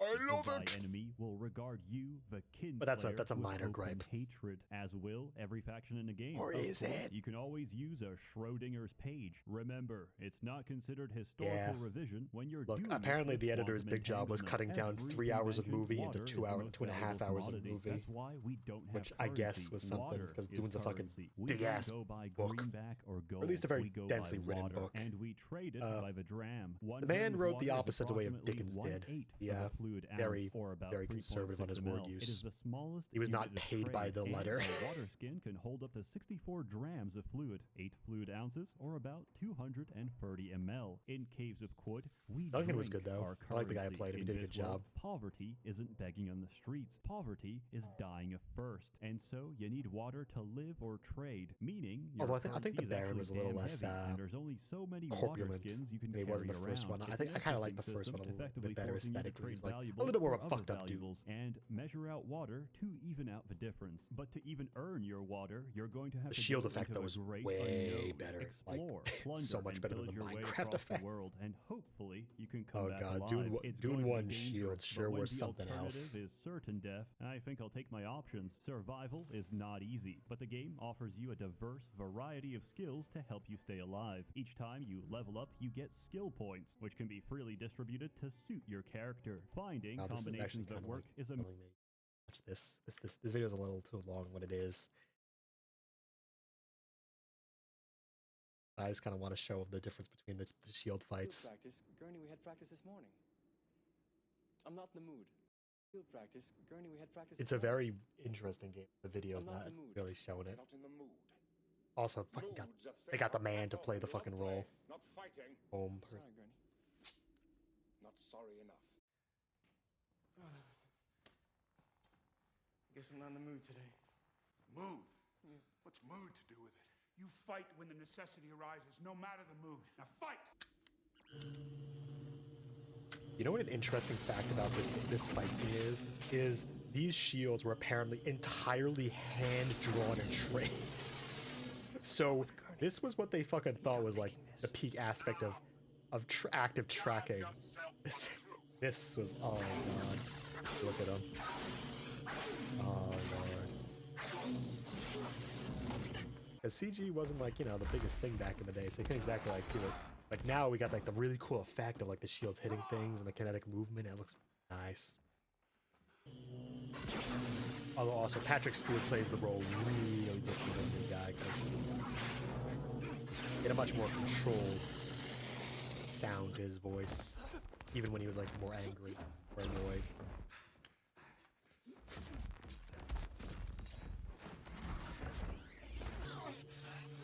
I just look at it.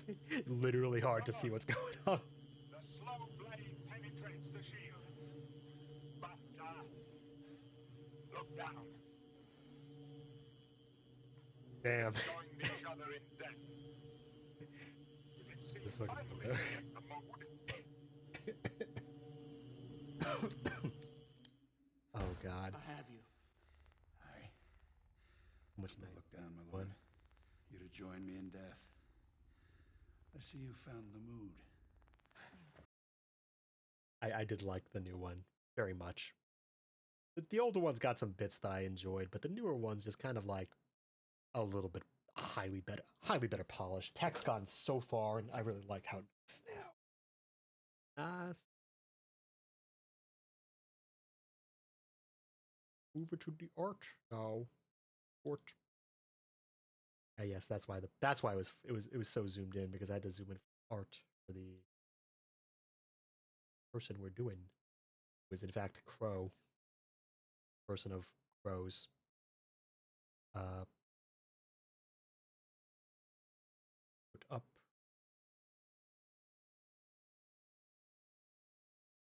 Captured art. Now this one this is that ain't an image capture. That's a thing capture. I guess Noodle Core is going to be replaced by art of reference. I need to be, which I put.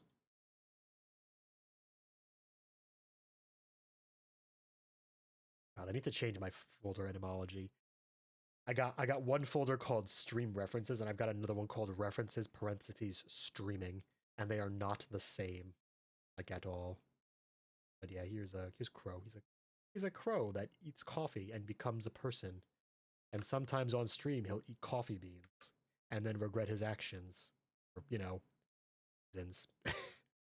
They're very dry. Dude's got to remember to have water a little bit more often. Okay, there we go. Up that down. Actually, where? Put that over here. Boom. I can always go back and make new boy. Well, I guess it's time to start planning this out. And go. It better not have rolled off my desk again. I really hate it when that happens because it's very, very small, so it can fall under the little cracks onto my desk. It can be a pain to get it out if it falls. Nope, there it is. It's just behind my mic stand.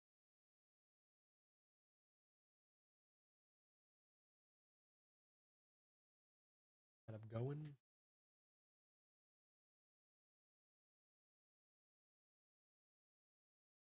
It should put up a video background.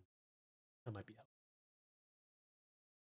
Ah, these my ontology is fucked. I need to name these folders better. Like a lot better. Okay. This is illustration of him where as a little. I know he's got one of those. Where's he go? Appreciate. Where's that art illustration reference I could be? Hold on a second. Hold on a second.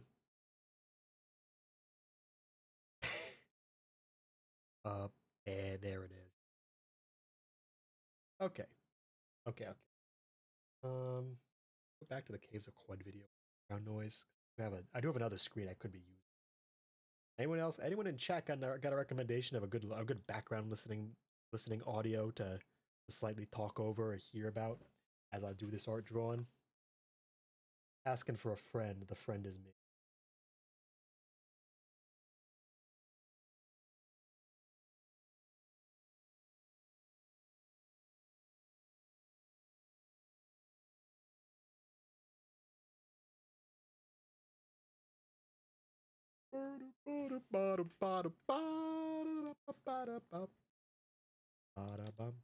Hey people.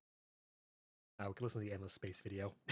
Hey people, Seth here. Humanity. One day we will inevitably reach the stars, and one day we will. Oh right, you can't see this.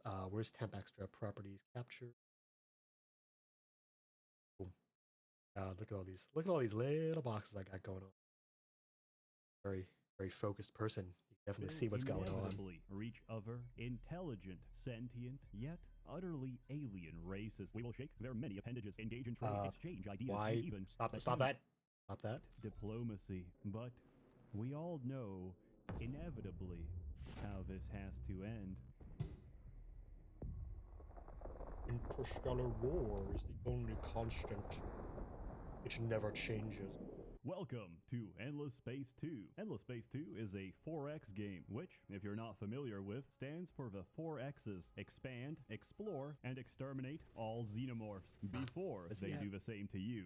Probably, most likely. I've played this turn-based sci-fi strategy intensely for the better part of a month, and before that, about 2 years. And easiest part's being done. Pretty damn good. Also, there is a story, and it is absolutely critical you understand the lore of this game. In the current job market, Endless Space historians are in extremely high demand and boast starting salaries of about $300K. Most of the Fortune 500 companies hire at least 2 of them in order to understand what the fuck is going on. The story is told to you through wiki articles, the accuracy of which is questionable, because I've edited several articles and they still haven't caught me. In the universe of Endless Space 1 and 2, there is or was an incredibly advanced civilization called the Endless. What happened to the Endless? Well, there's less of them. The end. Roll credits. But no, they went to space and they developed technology. They revolutionized the galaxy by creating dust. Dust is used as money in Endless Space 2, which it isn't. It's an autonomous cloud computing network of nanomachines that get smarter as the cloud gets bigger. They're capable of self-assembly, self-autonomy, and farming crypto tokens at rates never before seen in the known galaxy. However, they developed a little too hard when they figured out how to upload your soul. So half of them went on to live as immortal machines running on the 5G network. Yes, transhumanism, my old friend. The other half, known as the Concrete Endless, considered them an abomination, because it's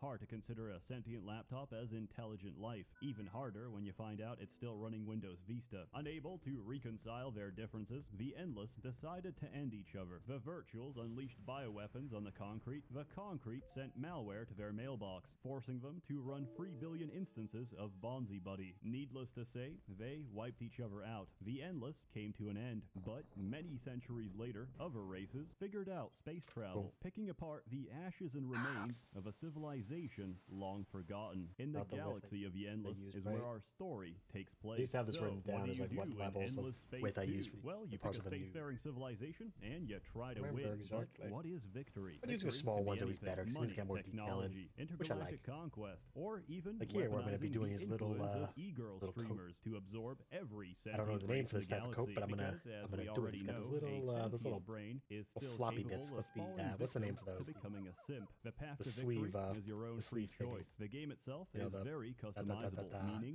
there's no reason to pick the name any for speed it. except fast, any galaxy besides ovoid, and if anyone dares pick a custom race, we are all going to collectively form a non-aggression pact and hunt you down. Starting off, you only have a single planet. Your home system is very modest, and you need to rapidly scale your operations if you hope to compete with the rest. To do so, you'll need to explore, expand, and colonize new systems. Exploration is very simple. You send an exploration vessel into the great unknown and watch as it dies to pirates. Before that happens, you'll want to find as many uncolonized systems as possible. On each planet, there's a chance of finding curiosities. These are the slow, pulsing rings you see on display. To explore a curiosity, you need to send a probe. It's quite similar to the probe minigame from Mass Effect 2. If successful, the game will let you know, Now that was a together with fucking a small reward Effect, for wasn't it? finding it before anyone else. These I can be loved when anything Mass from Effect strategic or time-gated luxury things resources, constantly. That sure planetary was anomalies, excellent or game even design. the start of a random 10 out of quest 10 line. would play The again. point of curiosities is to try and guess which star systems are worth colonizing. In general, any system less than 3 planets is garbage. Any system with only cold planets is garbage. In fact, ask enough players and you'll find that every possible star system ever formed by the laws of physics is still garbage. Colonize them anyway, because I like the animation that plays each time you do so. There's actually an animation for every type of planet, which I didn't know, because who the fuck colonizes a gas giant as their people first choice of who planet? play Bethesda It's games like, and think that where we Jupiter is dropping, somewhere you should boys? you should Oh, land yeah, on. the burning gas giant. This came out way before How are that we fucking meant to walk on fiasco a where gas people just giant? didn't Very comprehend that carefully. Jupiter was a Anyway, I'm thing to, losing you know, track. You choose a star not be able to system, be and you landed pick on a more Star reasonable Realms, type of planet to which be was the very, base of your very colony. bizarre. Most factions can't settle a system immediately. They need to form an outpost, send colony support, and convince any other players contesting the system to cease their aggressive expansionism. You can do this through liberal policies, such as stealing their food supplies, or less liberal policies, forget also known as roll an the ball every interplanetary time. blockade, I might with get the it. sole purpose of starving them to death. Typically, this is how you greet other players. Otherwise, you blast their ships out of orbit, and you get sent a formal complaint, to which you respond accordingly. Diplomacy is an interesting concept. We do have other things to take care of. These are diplomatic channels, not social media. Again?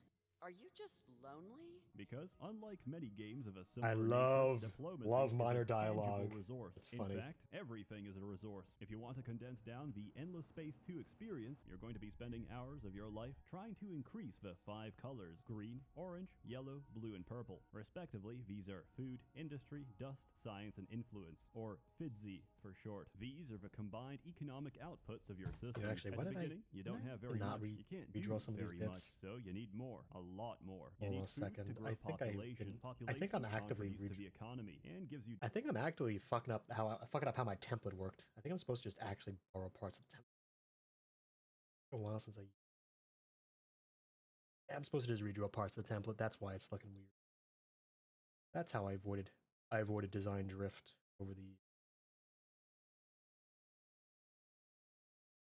right. I had forgotten. It'd been so long.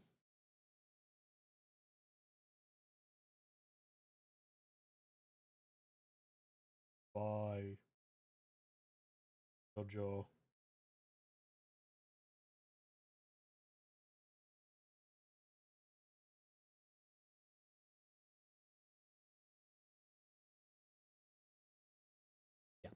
different bonuses depending on the race of that population. But a planet's base output is pathetic, so you need to build improvements. To do that, you need industry, more production. But you can't have industry without research, and you can't have research without science. Besides unique variations, every faction follows the same unified tech tree. Supporting larger industry requires dust, a lot of dust. And if you're planning to go to war, exponentially more dust. To even make the formal declaration that you're going to erase someone off the face of the galaxy, you need influence. It is the most precious resource and represents your combined political power. The bigger your influence, the bigger your sphere of influence. This game doesn't work on national borders. It works on raw intergalactic peer pressure. Have enough influence and you'll absorb everyone without even lifting a finger. Besides other players, there are also minor factions. Did you know the Nigerians govern a sector of space occupied by several different humanoid species?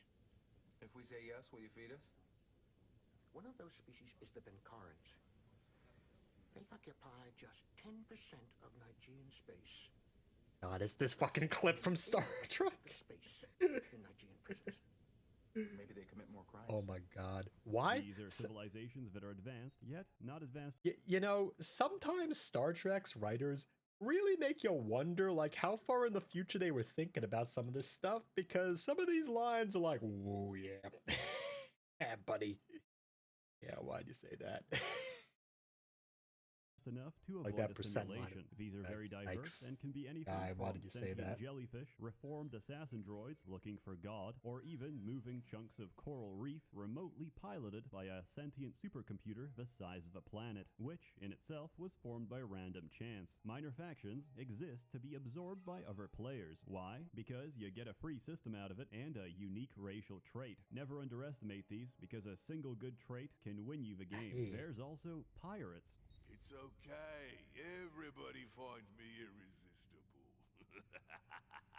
Pirates exist to occupy every system you ever like and reduce the overall quality of your time and space. Luckily, pirates are business-oriented and will not trouble you as long as you pay. Also, I like putting pirate marks on all of my friends' colonies. Consider it an indirect way of saying, maybe you should move. Now you've got the basics down. What are you meant to do? You're meant to try, and you're meant to fail. Endless Space 2 gives you freedom. Freedom to fuck up and suffer the consequences. The tech tree is subdivided into 4 distinct categories: military, economy, science, and empire. Develop your military and you get bigger guns, but you don't get the ships to mount them. You need to develop your empire for that. Then you need a military-industrial complex to facilitate the production of your armada, which forces you to tech economy, not only for developing your systems, but for supplying a constant stream of World goods, Ends game is because really, really good. bankruptcy is not an 4X option. game. For reference, one 4X game technology for every unlock bill. is the difference between abject poverty and I having guess. the largest intergalactic trade company incorporated on your home system. Why stop there? Get access to the galactic commodities market as well, because it's a biological requirement. Honestly, I've for never been me able to get into, like, long speculate the games like stock these, market you in know. every game I play. Do all that. I've had a and bunch of people try to realize convince me, like, you've you should do it, you should do it, neglected Corey, you science, could do it. which It's is like, a problem, because it's always just every like, single but it takes research fucking you ever hours. research makes And every I've following heard, research more I've expensive. heard so many stories of, like, and then one person desynced and the save died, so we had to restart from 5 hours of in-game time ago and 12 hours of our real lives ago, and it was like, yikes, my guy. I respect my own time a little too much to commit to that bit. Like, ooh. That's a little that's a little much. Space 2 is a great galactic scale balancing act. Every action taken is counterbalanced by the opportunity cost of every action not taken. Here's an example. Let's say you found a nice system, but you can't colonize It'd be so it good if they because didn't die each type often. of planet Yeah. requires the respective technology to touch ground on their Force surface. games at the You pace might of Total spend War, a I bunch think. of turns teching towards that. As a result, That'd you get probably a new reasonable system. space. However, speed your time, lack wouldn't of it? tech leaves you oblivious to the contents. You later find out that ideal Mediterranean planet you picked is filled with dinosaurs. The water is made Yo, of mercury, but and like the Dinosaur Planet atmosphere would be pretty fucking. gives you cancer. If you pumped everything into science and exploration, you would have found a much better Yo, but system Dinosaur nearby. Planet would be fucking Because lit, you though. explored the curiosities, you know there's plenty of strategic deposits without the risk of melanoma. Even the worst colony has great potential. Given a development plan, systems can compensate for deficiency using luxury. Low birth rate, spike the water with red sang. No production, use Jadonics. Do people still keep using the term war criminal in your presence? Despite the fact you've clarified multiple times that enemy civilians are indeed active combatants, bring out the hallucinogenic grapes. Given time, any problem can be solved. Given money, any problem can be solved instantaneously. I don't know exactly how we're going to terraform a planet in a single turn, but I know the next time I look, there better be a fucking jungle instead. There's a lot of ships in this game, unique to each faction. They're all fully customizable, limited only by the type and number of modules available. Primarily, you're going to use them to intimidate your enemies into submission and to intimidate your friends into working bigger. a little harder Exaggerated. on their friendship. Your only control over combat is the loadout, formation, and tactics used by your military. The rest is a simulation played out by the computer, where each time a ship explodes, you know the cinematic at the end Might of and Diablo Magic 2 gameplay where though. Tyrael What? throws Oh, the wasn't there that sword new at the Might and Magic millstone and sequel it success successor that's not by the company but looks really cool with it. Exactly Now how that every thing ship looks rad. explodes in this game. Combat is I can put that very one up simple. next. There's different weapons. That thing which looks have different insane. accuracies It's got all depending sorts on of the cool range of synergies and actual engagement. Flat optimization to cannons play thread fucking anything up digitally. close, And, including long-range balance to not, you know, ballistic just missiles, but clusterfuck they off one bounce off faction armor. for Lasers cut reason. ships in half at mid-range, You know, while 'cause people beam want weaponry balance. works at every range. Unless they have shields, you can Oh, absolutely get sideways. away with filling every Side part. discussion here. I know that there was a game I liked that people hoped would be getting a game balance design on the new release, but they didn't really do that. So, Advanced Wars Reboot Camp's competitive scenes kind of still like the state of like, it's a little unbalanced. Some guys have to be banned because they just couldn't be bothered to like slightly tweak Max and a few other dudes a little bit more fair in multiplayer mode only. But that's, you know, that's how it goes sometime.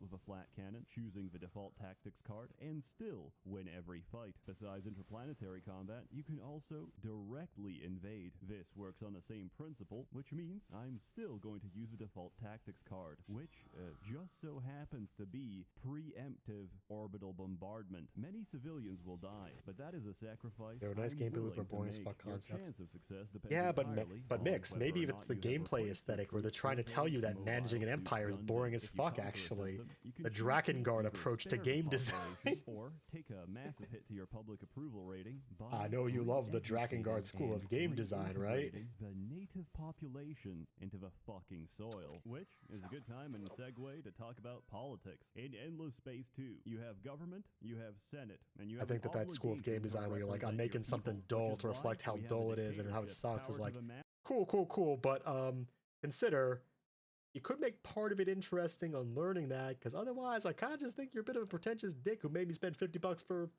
basically self-flagellation without the excitement of being smacked. You know, it's like, yeah. masses is power to the upper classes, and any proletariat will see I mean, the yeah, wisdom I have of a my faction. words. Politics is That is- all that is one of the encompassing factions in Endless this. Space 2. Any action you take, endorse, or sponsor Isn't there will like shift isn't the like fucking political Horatio axis of your one of the entire cult empire. groups? It's As just with like real the life, clones of a opinions dude of your who people have are various difficult degrees to of manage. clone Their genetic motivations drift, difficult as he's to been guess. like There's a total of 6 different slipping party nanomachines into their ideologies you can water choose to supply. support. Each two a pair of polar opposites: religious and scientific, militarist and pacifist, ecological and industrial. On top of that, you've got your government. This controls your party representation and how much corruption you can get away with. Democracy has the widest free party representation. It is also the most corrupt because I have no control over my elections. Republics and federations are generally more progressive, offering less representation and more opportunities to correct the result of any rigged election. Dictatorship completely removes the need for underhanded tactics and ensures that all voices are heard and represented by the single party I choose. Every political party holding office has representatives. These are not your Boot up average Endless man. Fantasy and These play are Pharaohs heroes recruited go, from the why am I academy. doing this? But what is the academy? You know how I said maybe- dust is currency and dust is essentially a cloud computing Well, I mean, you nanite win, swarm? Now, ish. imagine smoking know, it because the academy I'll be honest here. I think that time might honestly be the biggest reason why chess has retained its position as the dominant board game of strategy and thinking with people, because no matter how much you really like try to fucking stretch that game out, you kind of are only ever to be spending like maybe an hour or two on a chess game, and that's like the peak end of like shooting the shit, going out to get snacks, occasionally breaking into a 10-minute discussion about something completely unrelated to the chess game. does exactly that. You're hiring Whereas- nanite stop augmented that. crackheads to Stop rule that. your empire. Stop that. Stop going ahead, but yeah. But with chess, like compared to some of the other games, like, because I've seen some board games that don't respect your time. It's like you're playing an 8 to 16 hour physical board game that takes up 2 tables that accurately represents like building logistical trains from like the 1800s. And I had someone explain this to me, and they're like, I asked them the one question at the end is like, okay, but like, why the hell is it so in depth and like take so much time? It's like, but I want it to be accurate. It's like, yeah, but like, it sucks. It's miserable. Everything is tediously slow. Your rules are a convoluted mess. Like, you know, LARPing exists, right, my guy? Just do that. This game wasn't made for trained people, though. It was made for people who want to just do weird fucking logistics hammering. It's like, eh. Because I know trained people are built different, but this was not like, this wasn't even like built for trained people different. It was built because the guy's like, what if I just made a board game that just sucks to play? And the punchline was, wow, this kind of sucks. Oh. The follow-up was, but you want to play with me? No. Why would I? You've made it the most miserable thing on the planet. Why would I join it? You told me what the punchline was before I spent 16 hours of my life trying to micromanage these little freaking things. No rails is because of that Steam.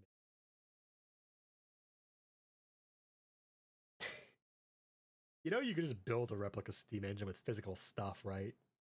Like, people do that. It's like hobbyist trains are fucking insane, man. Like, those guys, they love their fucking trains. And, you know, more power to them, but it just feels like some of this stuff is like things that already are done less cumbersomely physically. Or the train game could have been less cumbersomely done digitally, but like, no, we want to do it physically. It's like, yeah, so you're making a video game physically. Cool. You've taught us the lesson we already knew, that's miserable.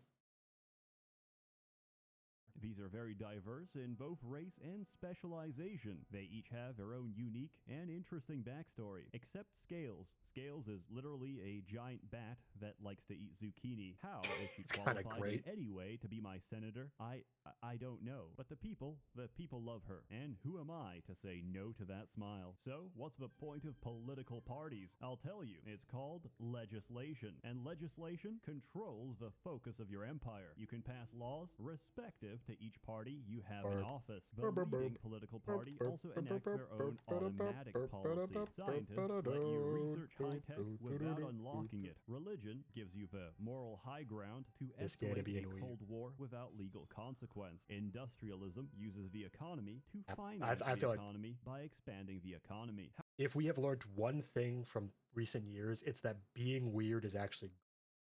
There's a reason why all the... Like, even, like, use a big example, like, when it comes to superhero movies, you know which ones are the ones that do the best? The ones about fucking weirdos. Not about like, oh, Superman or Batman, but nah, like, the ones that get the best reception are all the fucking weird. Like fucking Star-Lord. Who the hell knew who Star-Lord was? Nobody did, basically. There's like 3 different versions. He's got like 12 different team variations. Like, when you say, hey guys, it's Star-Lord, it's like, yo, but which one though? Like, dude, out there, guys, which one are you talking about here? But it gives you a lot more room. Gives you a lot more room to do something if you're willing to branch out. I think more video games can get away with being weird. Like Bug Snacks is fucking insane. Like no rational mind would be like, yeah. So there's like these parasitic cupcakes that like suck out your life, and they just join with you. And the more you eat, the more they consume you because it does the other way. It's like that's fucking bizarre. Like that's insane. Like that's actually kind of just weird as crap. People fucking loved it. That game was great. It did incredible numbers on sales despite, you know, what it was produced for, which was kind of like pennies, I think. Pretty sure that was successful financially.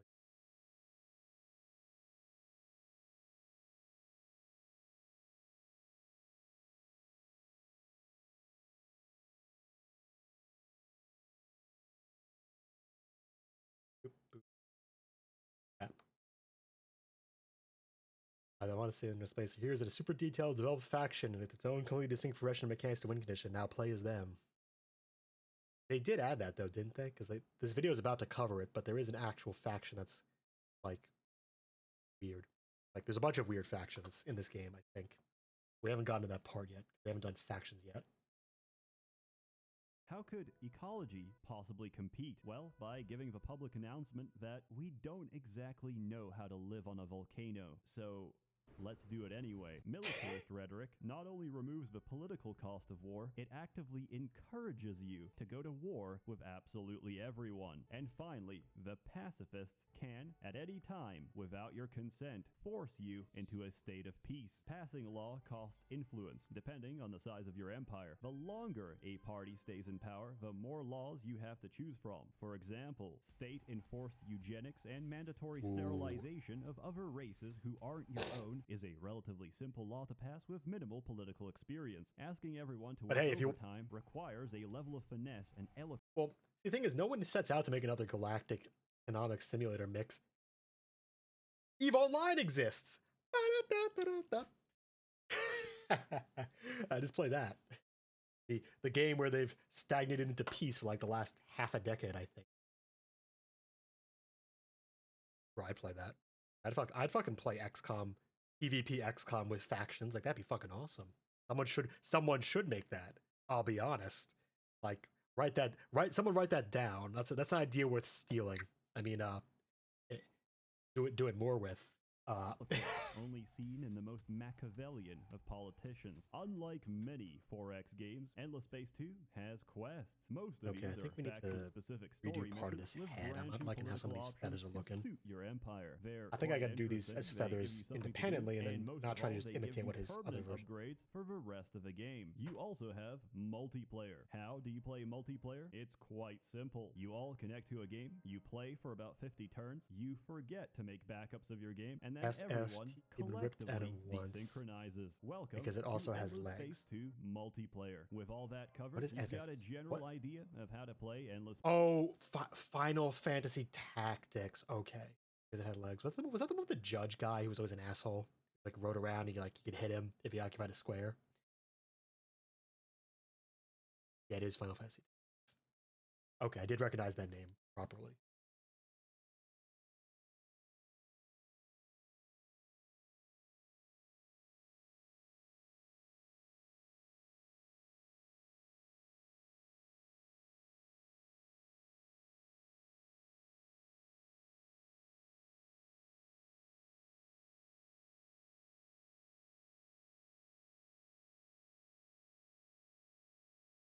Part's gonna be.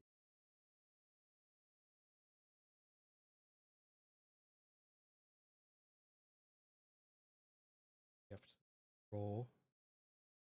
Program's a little weird with it, not in a cool way. That.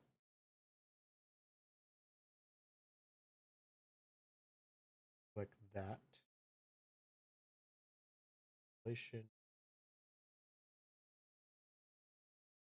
War of Lions takes experience as fuck. Tactics advanced. Tactics is War of Lions is. I'll be honest here.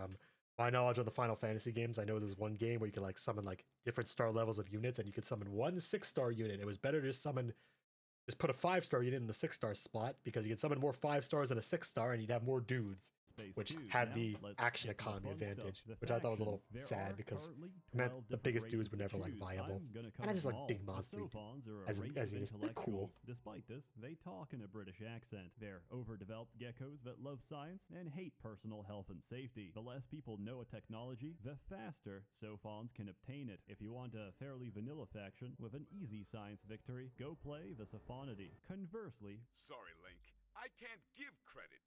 Come back when you're a little Hands out maturity and story of the game. richer. Okay. we have a Lumeris, whose entire ethos, motivation, and philosophy can be crystallized in one word: money. For the Lumeris, no problem is too great as long as you throw piles of money at it. They also have my favorite faction leader, Commerce, baby. The lifeblood of this and any other galaxy. who is probably responsible for every single trade cartel in the known galaxy, and arguably runs more of an economic crime syndicate than a legitimate empire. But I don't care, because Big Titty Fish Mommy is going to buy the galaxy, and I'm gonna help her. If you like, I don't making doubt obscene that a lot amounts of people are cash, probably real down amphibious bad for that mommy fish. milkers, or just winning the game by accident, play Lumeris. Imagine rampant Classes we based on doing the math. over-industrialization and Math the and some of all fractured sticks of all ecosystem that that is follows. funny as shit. Given such That sounds kind of funny. What do you think? Funny, is the most power up reasonable math, course of action? crystal You math, can, A, actually. put all your resources into ecological funny. initiatives and repair the sorry state of your planet, or B, digitize yourself and become a gaming laptop. The Vodyani chose the second option. Even better, they made a church out of it. Belief is strength, worship is endless, and heretics are nothing but essence for the harvest. Unlike other races, the Vodyani don't colonize. They travel, they land, and then they harvest. Then we have Horatio Horatio. Wait, where the hell is... the most stunning Oh man my in god, the did the fucking galaxy chopsticks again? die again? Originally a wealthy trillionaire, Horatio set out to find his own star system. Along the way, he also found extremely advanced cloning technology, so he made 1 billion copies of the most beautiful and gorgeous person to ever exist, which was of course Horatio. And then Horatio thought to himself, what better than to fill the galaxy with beauty? What better than to fill the galaxy Horatio, with yeah, Horatio? fucking Horatio weirdo, is man. concerned with pressing matters He loves such his as air conditioning. oh. His government, accordingly, is an eco-fascist dictatorship. Make Horatio great again. Of course, there are other, less fortunate races than Horatio, but Horatio is not only what does he do for the handsome, robot he's ones? also brilliant, and thus he Like, finds ways actually, what to does he do when he takes over the integrate robot minority races? populations by splicing their genetics with Horatio. Yes, many of your less symmetrical friends and family may simply disappear, but know that their memory will live on inside Horatio. Horatio is a classic case of careful who you call ugly in high school, because he just might use the entire galaxy as a glorified eugenics program. The United Empire can be summarized in a single clip. I'm doing my part. I'm doing my part. I'm doing my part. I'm doing my part too. I believe he turns them into Oh, that's The sad. United Rest in peace, Empire robot is an dudes. imperialist Like the attack droids that want to find federation gods sound like one of the where really will cool of the factions. I emperor just think is that's absolute. inherently Any construction, any technology, any when you got luxury weird he robot so spiritualism desires, going the on. Empire provides. For the emperor does not ask, he commands, and the raw influence of his voice can make the impossible into reality. If you want to play I wonder not what only the piece of most fiction this industrious faction's faction, named but after also and the based one that after. generates Could the be most anything. influence just by being industrious. Try the United Empire. Propaganda, patriotism, and the greatest of military-industrial complexes await you. Enlist today, service guarantees citizenship. So far, everyone I covered at least have the option of diplomacy. But what if that's just not in your nature? What do you sound like when you scream? The Cravers are fucking terrifying. As a leftover bioweapon made by the Virtual Endless, they only have one purpose: consume everything. Any planet with Cravers on it has a fixed life expectancy, because the Cravers will These rip guys it, are funny. strip it, and I tear it like 'em. apart. And then they move on. There is no long-term plan. There is no sustainability. There is no choice but to consume you as well. We are coming. Trees. Do you know how fast a tree moves? Not very fast. The Unfallen are a race of trees. They speak with a Scottish accent. Why do you pester the heart with your petty needs? I do love when Much like a the random Scottish, fantasy trees setting are has rooted to just the ground. the They Scottish don't do accent much, and their only way as of the winning big the as a game big is thing to that one of the ask factions you just politely. does out of Do nowhere. you know how they colonize other planets? They need to slowly, delicately, without interruption, entwine them with celestial vines and hope or pray that they didn't start next to Craven. Yeah, they got If some you really enjoy cool pressing lore, I'll and be turn honest. and being a They're all just like vegetable, you'll enjoy complete playing fucking the weirdos, but I Unfallen. love them Imagine for it. being an ostrich. Now, imagine evolving to the point where you're used as arena blood sports for the entertainment of an advanced, decadent civilization. Then, that civilization gets wiped out. You get your freedom and form a tribalistic society of samurai ostriches. Then, you accidentally stab your katana through a giant ship, and suddenly, you're a major faction. The Hisho were added with the Supremacy DLC, These guys are together pretty with the cool. main source. Example, Tears humans and fall to turn over Earth, Salt, emerging and from the vaults, Space Chief machines that take over the world. Behemoths. Behemoths are Oh, we haven't gotten there yet, man. Like, you're ahead of the reveal. We're on the emus. We're fucking hilarious. Accelerate genocide, accommodate homicide. I love the cassowary extract weebs resources in a who remote just situation, want to fuck and things even up. terraform planets for improved habitation. They can do anything. That's why they're insanely expensive and you get very few of them. But that's not why people got upset. They got upset because the Behemoth is a precursor to something a little more concerning. A planet killer is morally Not this dubious, game? leaves millions of grieving You're in survivors, and generally No, there's causes a public unrest. hold on a second, Mix. You gotta wait for that thing. There's another. There's something like very similar to that here. Causing it to expand into I'm a pretty sure they're supergiant here. as the core collapses and begins to fuse hydrogen. In Wait a single minute. nanosecond, It'll come all up in like a life in minute or that two because solar they're one of like the system later is gonna factions they need mentioned. SPF 70 sunscreen. Video. The Obliterator is a system killer which is made by upgrading upgrading a behemoth, and prior to many updates and patches, had no effect on public relations. I found this That seems like a incredibly fucking issue. entertaining because the missile actually Endless has to dungeon. travel to its destination. It often Isn't that took like a several roguelike turns game for by enemy different players people? to see the ball of light quickly approaching their home system. At this point,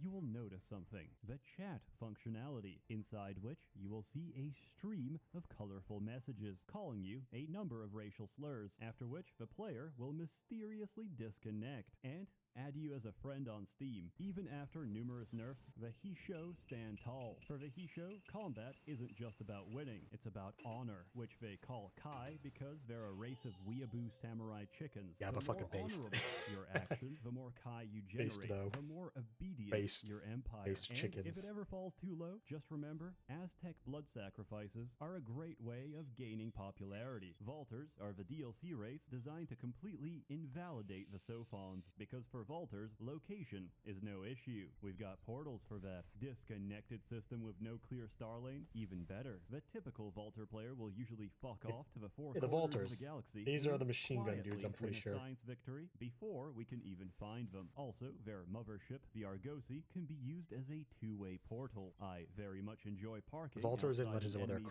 system, they're a warping in crossover. my Ah, refrigerator, and okay, that makes cooking them sense. That makes instantaneously. sense. The Riftborn are Tetris blocks from Oh, another I like these universe, guys. which These is guys are fucking currently cool. overrun with super aids. In a last act of desperation, the Riftborn entered our universe. To them, it's a dystopian reality filled with all manner of squirming, I wriggling fucking love creatures weird that piss and geometric shit everywhere. space From their monster perspective, they gods. just took a one-way Gotta be one of my ticket to fucking hell. favorite However, genders. They don't judge. They just want to survive. Unlike us, Riftborn aren't born. They're made in a construction queue. Otherwise, they work a lot like us, except in reverse. Terrestrial planet, I sleep. 1,000-degree lava planet with no trace of life? Real shit. Colonize immediately. Hey, it's a race of abstract geometric polygons. Give them a break. Luckily, they can also break reality by compressing or dilating the flow of time. And if you've ever been to a college fraternity, you'll have no problem pronouncing their names. The second last DLC, Penumbra, introduced a controversial mechanic: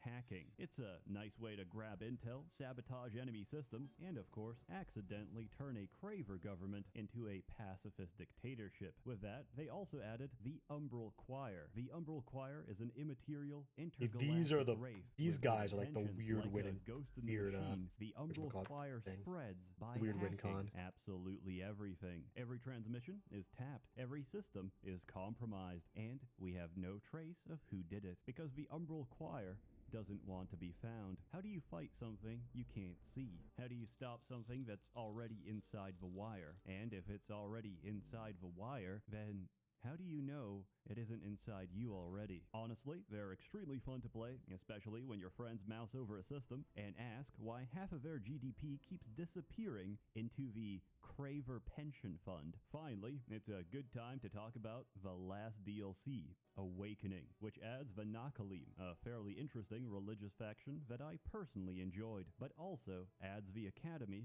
as a separate AI-controlled faction. Now, Oh, let me tell yeah, you why this was that's a a problem, big brain because move. the leader of the Academy, bear with me, I don't know how to pronounce his name, because Isandir takes territory which he doesn't need away from players. He can also enter your territory, destroy your fleets, and siege your planet. It is a nice but name. Lord forbid you manage to sink one of Isandir's ships, which, by the way, are stronger than any other faction. That's an act of aggression, and he's going to ask you to pay reparations. Small side note, if you're getting harassed and abused by Isandir and you want him to stop, you can't. Until you discover the location of the Academy, you can't even do diplomacy. Now, let's say you forgive all that. You're open-minded, and you're wondering, what's the point of a new Academy? I am once again asking for your financial support. Every 10 turns, Isandir will ask for your most generous financial contribution to the Academy. The highest contributions will get their preferred position within the Academy. After another 10 turns, I am once again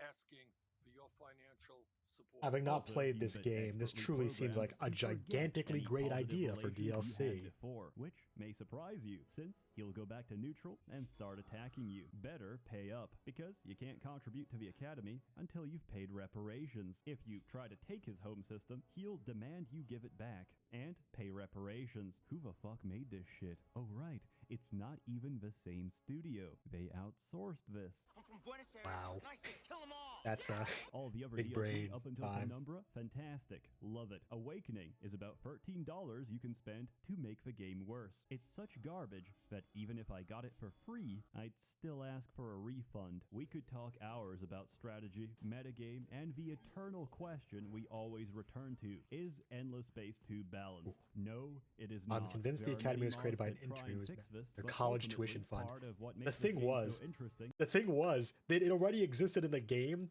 but they made it a faction to make it worse.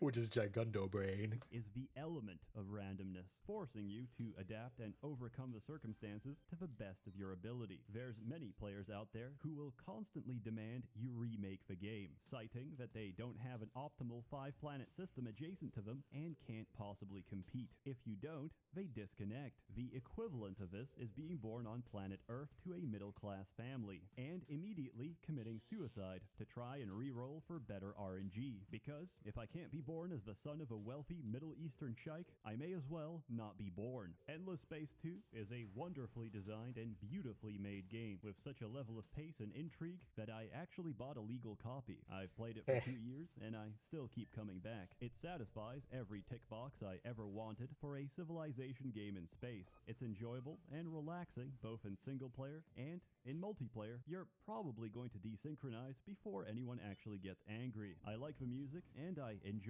amphibious mommy milkers. I give Endless Space 2 an extremely high score. I am also issuing a public fatwa against anyone responsible for the Awakening DLC. This time there's no discount because my inside man had a talk with Sega. Their formal response: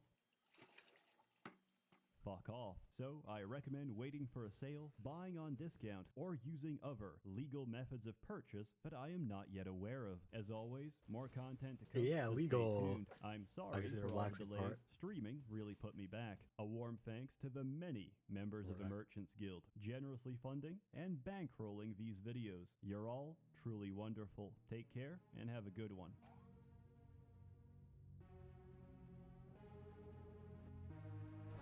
No, but there was, I know there's a Might and Magic game he reviewed. That's like a spiritual people. successor. That is pretty cool. What the hell was it called? It wasn't this one. That was the Italian thing. It's not this one. It is Starfield. I don't remember that one. Might not that. Was it? Hey, influence that in any No, it wasn't. That was not it. Was not that. It was not this one. Oh, that can't be. Hold on a second. I know it. I know he reviewed it. I know it existed, right? Not crazy, am I? Am I crazy for Cocoa Buffs?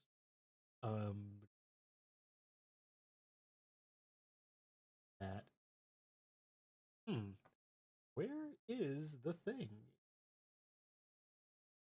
Hey. Wasn't it? But there's a game like the Might and Magic game.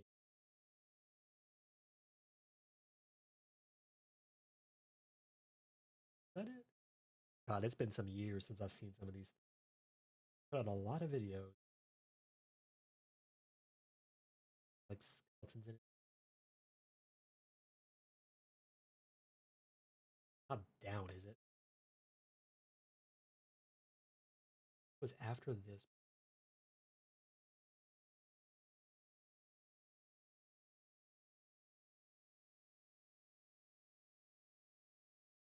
Hey. And their unit when No, it's not that either. The same. That's the same one. Huh. Hey. An obscene amount. Yes, this is the one. This is the Might and Magic like game with the good art and new programming and and good netcode and stuff. I think. Hey people, Seth here. Apologies for the delays. I've been busy bone mashing for the past few weeks. Look it up. I really don't think I need to explain myself, or why gently hammering my chin and cheeks will eventually mold my natural skull to that of a Cro-Magnon grug. Listen, I've by the way, I don't know why people are doing that. And according to men, It's fucking talking to bizarre. other men, People are women weird. desire nothing more than a man that looks like Australopithecus. But between my transformation of mind and body, I've been playing something real good. Songs of Conquest is a turn-based home-like, a genre which currently has 4 games in it, and that's including Heroes 6 and 7. Songs of Conquest is a spiritual successor to This is Songs of Conquest. And it's a damn good one, which means I am spiritually contracted by the laws of a greater universe, by the creator sons who built this plane of Eurasia to see this game financially prosper. Remember, in this life I am nothing but the mouthpiece of Moloch. I'm just here to tell you what to consume. I like my games like I like my women. A famous YouTuber once told me while driving past the local kindergarten. Early access. This is not a joke, it's a cry for help. Ever since the gold play button arrived, I've realized I'm in a den of predators, and there's a hierarchy. Every blood moon we have to offer the vitae of a child to Mr. Beast. If you refuse to comply, UMG will copy strike all your videos. And I really need that AdSense money. Songs of Conquest is early access.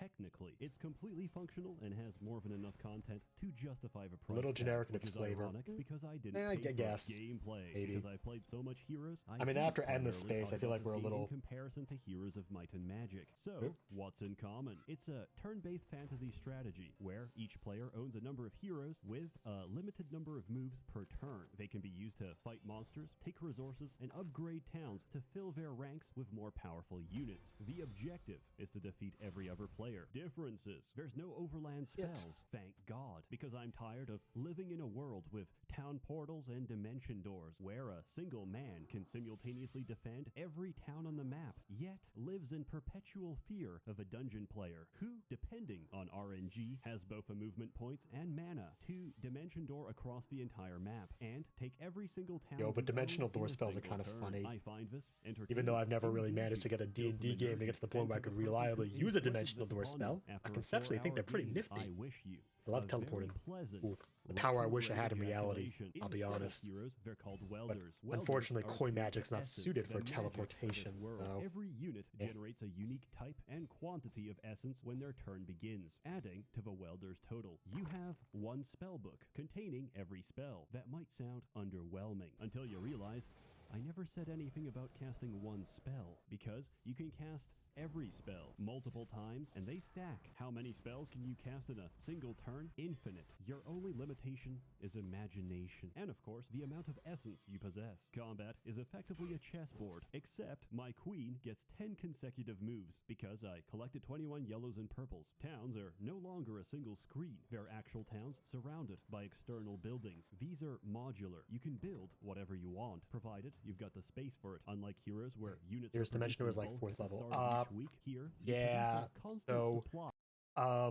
I've made it to like 7 in terms of levels, and the one time I was playing a caster, I was actually we only made it to 5 before the company that our DM was working at, who used to have a 5-day work week, changed to a 4-day work week with a flex day off, which meant that our consistent freedom on Wednesday to play D&D died. So my druid was never able to learn Dimension Door, and I retained my title as the worst druid ever, who hated people who were hippy-dippy with nature, and he hated people who thought society should be burnt down and we should live in anarchy with the rule of the strong, because he believed that human beings were in fact group social creatures, so we should have society, we should rein it in a little bit at times. And he also thought that nature was about big things killing and eating small things. So if you thought you could go sunshine and rainbows, you're a fucking idiot. Dude was from Schultz, by the way. He had a lot going on with his life. He was also like I was so close to it. He was also like 80, because he was a retired druid who just he basically served his time and he got high enough level to get that pseudo immortality from being a high level druid. So he's just gonna fucking go travel the world and have an adventure. And eat food with his little salamander elemental companion Brentsworth, and everyone else was kind of a little bit of an edgy guy, and I was the one person who wasn't edgy at all. So it was kind of bizarre why I was with these people, but we had fun with it. I like that campaign. It was also a campaign where we played a module for the first part, which was Lost Mines at Pendelver, and we learned that our composition was so fucked up for the by the book loot that the only person who could use any of it was the fighter, because all the stuff was like, here's a staff a wizard can use, don't got a wizard. Here's a staff here's an item a rogue could use, don't got one of those. Here's some plate mail, only he can wear it. Here's a mace, fighter have it. Here's boots of jumping and springing. We'd give it to our ranger, but he already better than that, so fighter's getting those. I think we wound up giving like gloves of strength to the ranger because I wasn't going to use strength. The warlock wasn't going to use strength, and the fighter had enough strength that he didn't need the gloves. Oh, that was wild. He did benefit from it, although he was a bit of a fucking weird fighter because he was doing a pretty cool RP concept, which if I say it out loud, it's going to sound like something someone's going to abuse, but he really only had it because he wanted to have a fucking funny backstory where he was a former big shot warlock who got frozen in a stasis trap for a few centuries, and by the time he got out, he was just a fighter with two feet dips into warlock magic initiative and pack benefits. So he was like, I am the biggest warlock ever. And it's like, so what you gonna do in combat, buddy? I'm gonna smack a guy. Okay. He had some pretty good role play on the whole like depowered angle, and some weirdly nice philosophy role play with me because, you know, Druid. Kind of funny. I like that campaign before we had to, you know, stop doing, you know, no DM anymore. And now currently I'm doing a different tabletop game on my my once a week free night. I'm doing Shadowrun, where I'm playing a complete weirdo. I better try to be a male paladin. Nah, he wanted to conceptually be a guy who had so little magic. He didn't even do a warlock level dip. He was just pure. He was a pure fighter, variant human, who just kept taking feats that let him borrow bits of the warlock tree. Like he took magic initiate warlock to get warlock spells. He took pact blessing to get a warlock pact, despite being a pure fighter. Part of the fun was he also kept having he kept confusing some of the other people in our party. He was like, so you want to use your warlock thing here? It's like, I'm not a warlock. Yeah, he's just a dude. He's just a dude who wants to be what he used to be, but he's not, so he can't. That was a pretty funny concept. Plus, he never like did the thing you'd expect, like, you know, dipshit to do. That's what backs are like, oh, but if I'm the heir to a warlock empire, that means I've got my fiend servants who would totally listen to me if I summon them by doing the book knowledge that I totally know. He never did that because he was pretty good. He was a chill dude. Every day. This takes a bit of getting used to, but the logic is you get to see an immediate return on your investment. Immediately, as opposed to 7 days. And because build sites are modular, like that, there's nothing stopping us from building 6 rat warrens at the but now same I'm playing a time guy who was a Saber dude. Shadowrun. Generally, you produce more than you have actual money to buy. Economy is important, and I think it's actually it's kind of fitting that people who play warlocks want to be powerful, because it's all about getting that magical shortcut to power and lacking the comprehension that the big eldritch deity you're signing your soul over to is gonna, you know, want stuff in return, like a few orphanages burnt to the ground.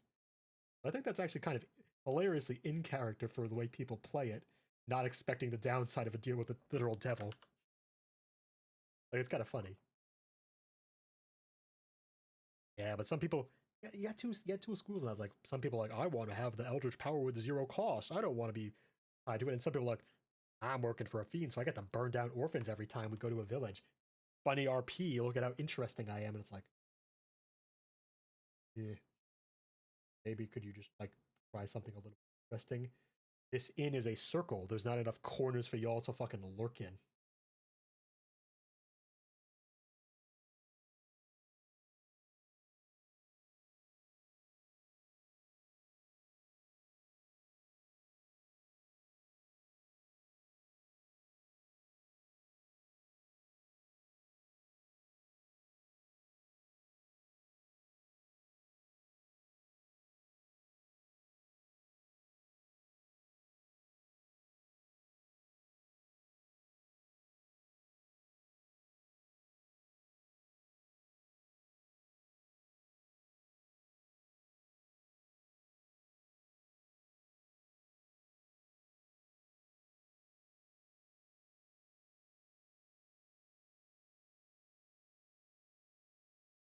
Or splat.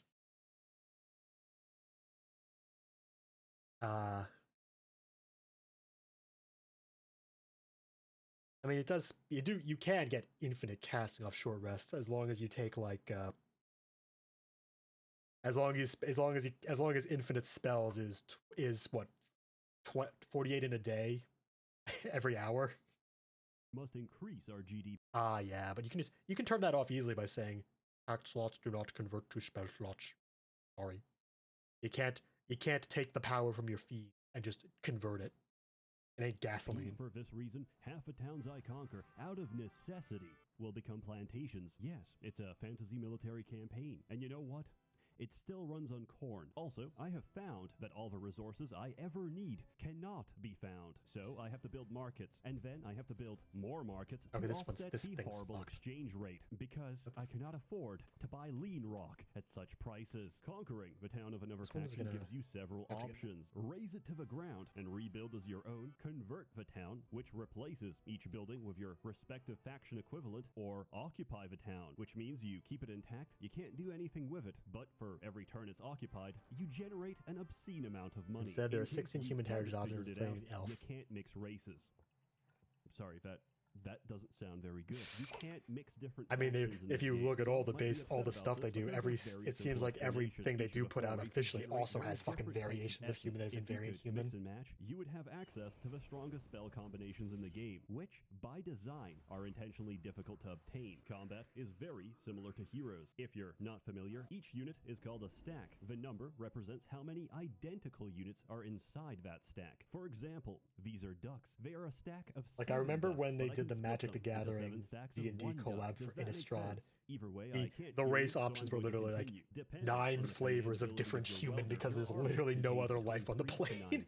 Unlike which I thought was kind of funny. Has a maximum size depending on the unit. This is so you actually play the game instead of playing Necropolis, which involves waiting inside your base until the numbers get so high they stop rendering. Yeah, kind of. It's kind of really good, but honestly, like depending on some of the races, some races get fucking insane stuff. Like my strategic prowess. Like I know one of the races I like playing a lot is Lizard Folk, because I just think Lizard Folk are pretty cool for one thing, but also because they get a lot of like really neat stuff. They got a bite attack, they got temp HP, they got underwater, which is pretty good, useful.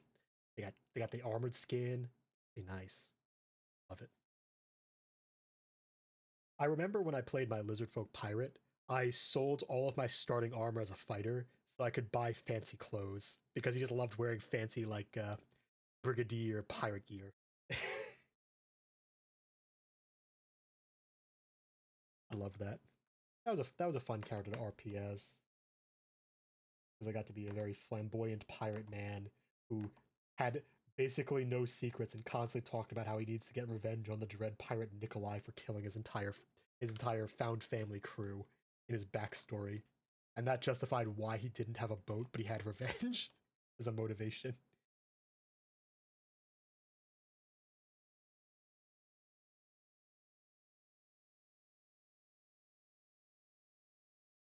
Have to fix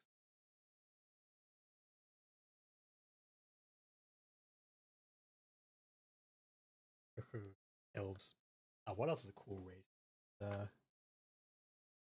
I know people talk up tieflings. I think tieflings are kind of a little boring. I think people like just like, oh, I want to play a colorful dude. Tiefling it is.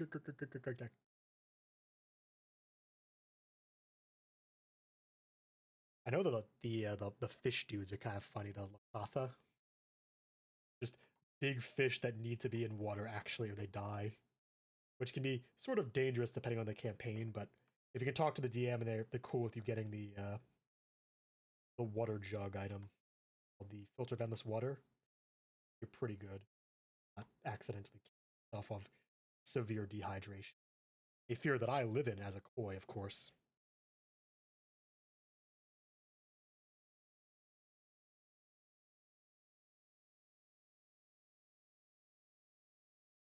They say they want to play Call of Cthulhu. I don't think people understand that cock's all about dying horrifically, and it's not about winning, it's about not going down in some horrific way. Just low rolling some crap. They all want to be like, I want to get Angel's powers and do a thing, and I want to hit Cthulhu with the steamboat. It's like, nah, you're gonna be just running around in fear. Like the fucking TV show Naked and Afraid. That's what Call of Cthulhu is about.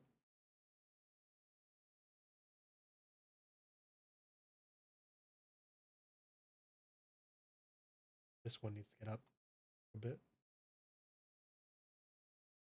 The hair is supposed to move on these, but not too much, which is the real thing. You gotta be by making all of his units wait, which put us right back to the beginning as if nothing ever happened. Delaying your turn to bait out the enemy, thankfully, is no longer an option. Every unit now has a zone of control, meaning if you enter any of the surrounding hexagons, you can't leave or pass without provoking an attack of opportunity. Consequently, reaching your opponent's backline is guaranteed death for his ranged units. Conversely, ranged units benefit from high elevation. The higher you are, the bigger your range and the harder it is for melee units to reach you. Compared to heroes, unit upgrades are very pricey. However, the upgraded there sure are a lot of acronyms is today on stream that abbreviate to cock or something equivalent. Doesn't account for all the abilities they receive. These range from game-changing to I'm going to play the bagpipes. Currently, there's 4 races to play: Arleon, Rana, Barya, and the Barony of Loth. Arleon is post-collapse Rome, a formerly dominant empire carved up by barons and feudal lords, trying desperately to hold on to the status quo. That is, if Rome allied itself with the entire furry community. Honestly,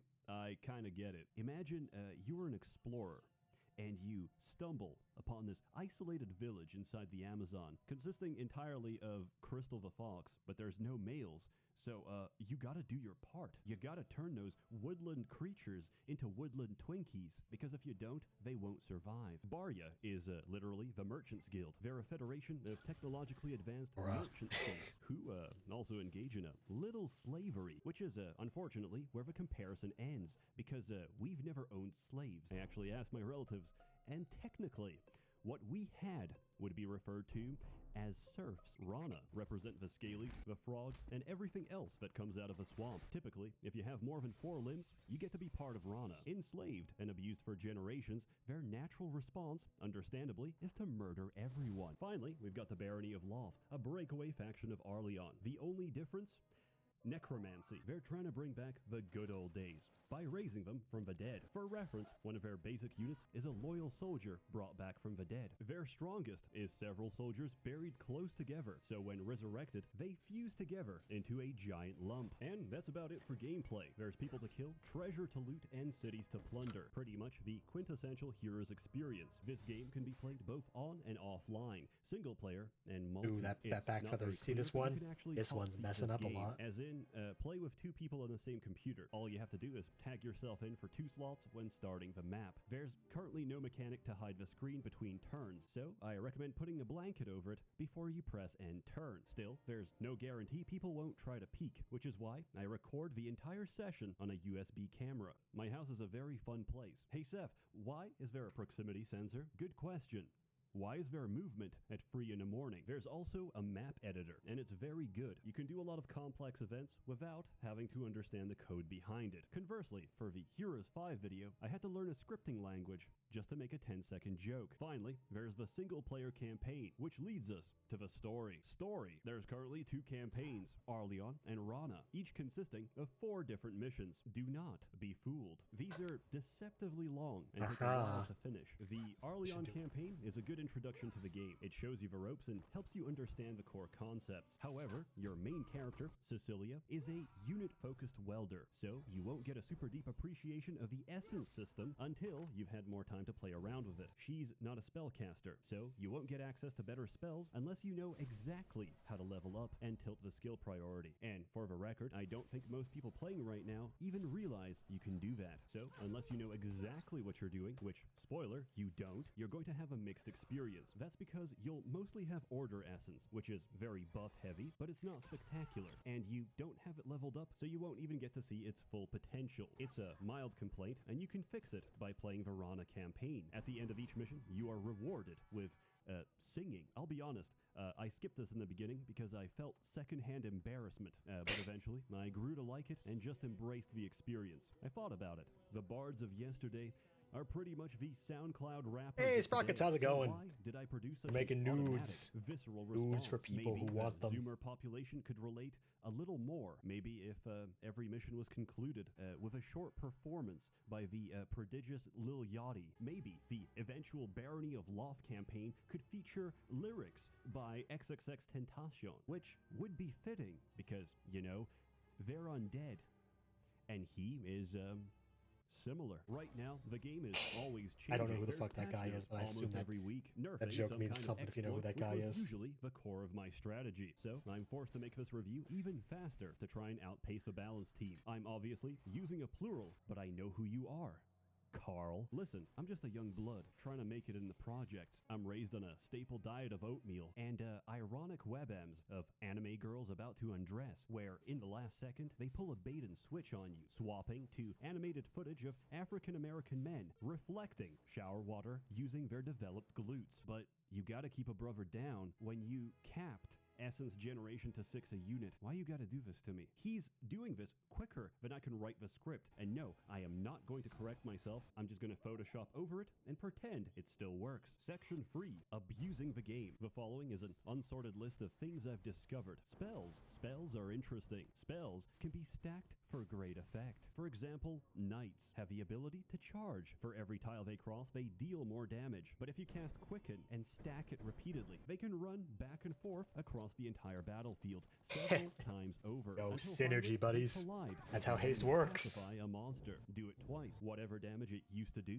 it doesn't, and now can be safely beaten to death using string instruments. Charge Essence allows a necromancer to generate his essence twice per turn. Strengthen Essence allows any unit generating essence to generate even more. Casting Strengthen Essence twice on free necromancers gives you 36 balls worth of arcane and destruction. That's 2 arcane storms and 2 fireballs every turn. Or you can repel him 5 times. The displacement may be physical, but the damage is psychological. I found out Repel also works on your units. This enables us to perform drive-bys. You know what else works on your units? Blood Boil. Wait, what's this? Rats go berserk when injured, doing double damage? Very curious. Blind Hatred makes a unit randomly attack another. At max level, this happens 3 times in sequence. So we force a militia to attack a horned one. The horned one berserks, one-shots the militia, and everyone around it. You can cast this on your own units as well. Charge a High Legion into enemy ranks. By the way, Legion attacks cleave through enemies into adjacent targets. Cast Blind Hatred. Ooh. Watch as they peel everyone around them like a potato. And then continue your turn, because that didn't count as an attack. If that ever sounds unfair, just remember, you can take free stacks of dragons, take free turns, and then cast Rejuvenate to get 6 turns, and then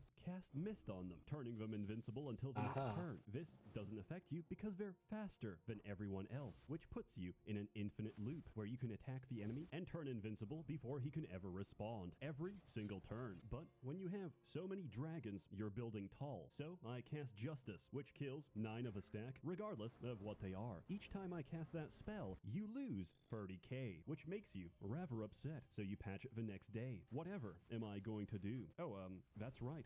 I'll just cast it again. Alternatively, take advantage of the Essence system to build wide and fill every army slot with a 1-stack. Good idea, but you're not the first. There's a mechanic called momentum. Essentially, each time you kill a stack, everyone on your team does more damage, but they also take less damage. For this reason, losing several units in a row quickly spirals out of control and may cost you the entire fight. Ignore my advice, continue to 1-stack. Have your opponent cast Apocalypse on your ass. Realize, in that moment, his welder has Essence Leech. Watch as your essence gets stolen, multiplied by free, and used against you. Going wide isn't bad, as per se, but there's more interesting ways to do it. Sacrifice. Yeah, that goes. They were done with Crow's design. Now it's time for the best part.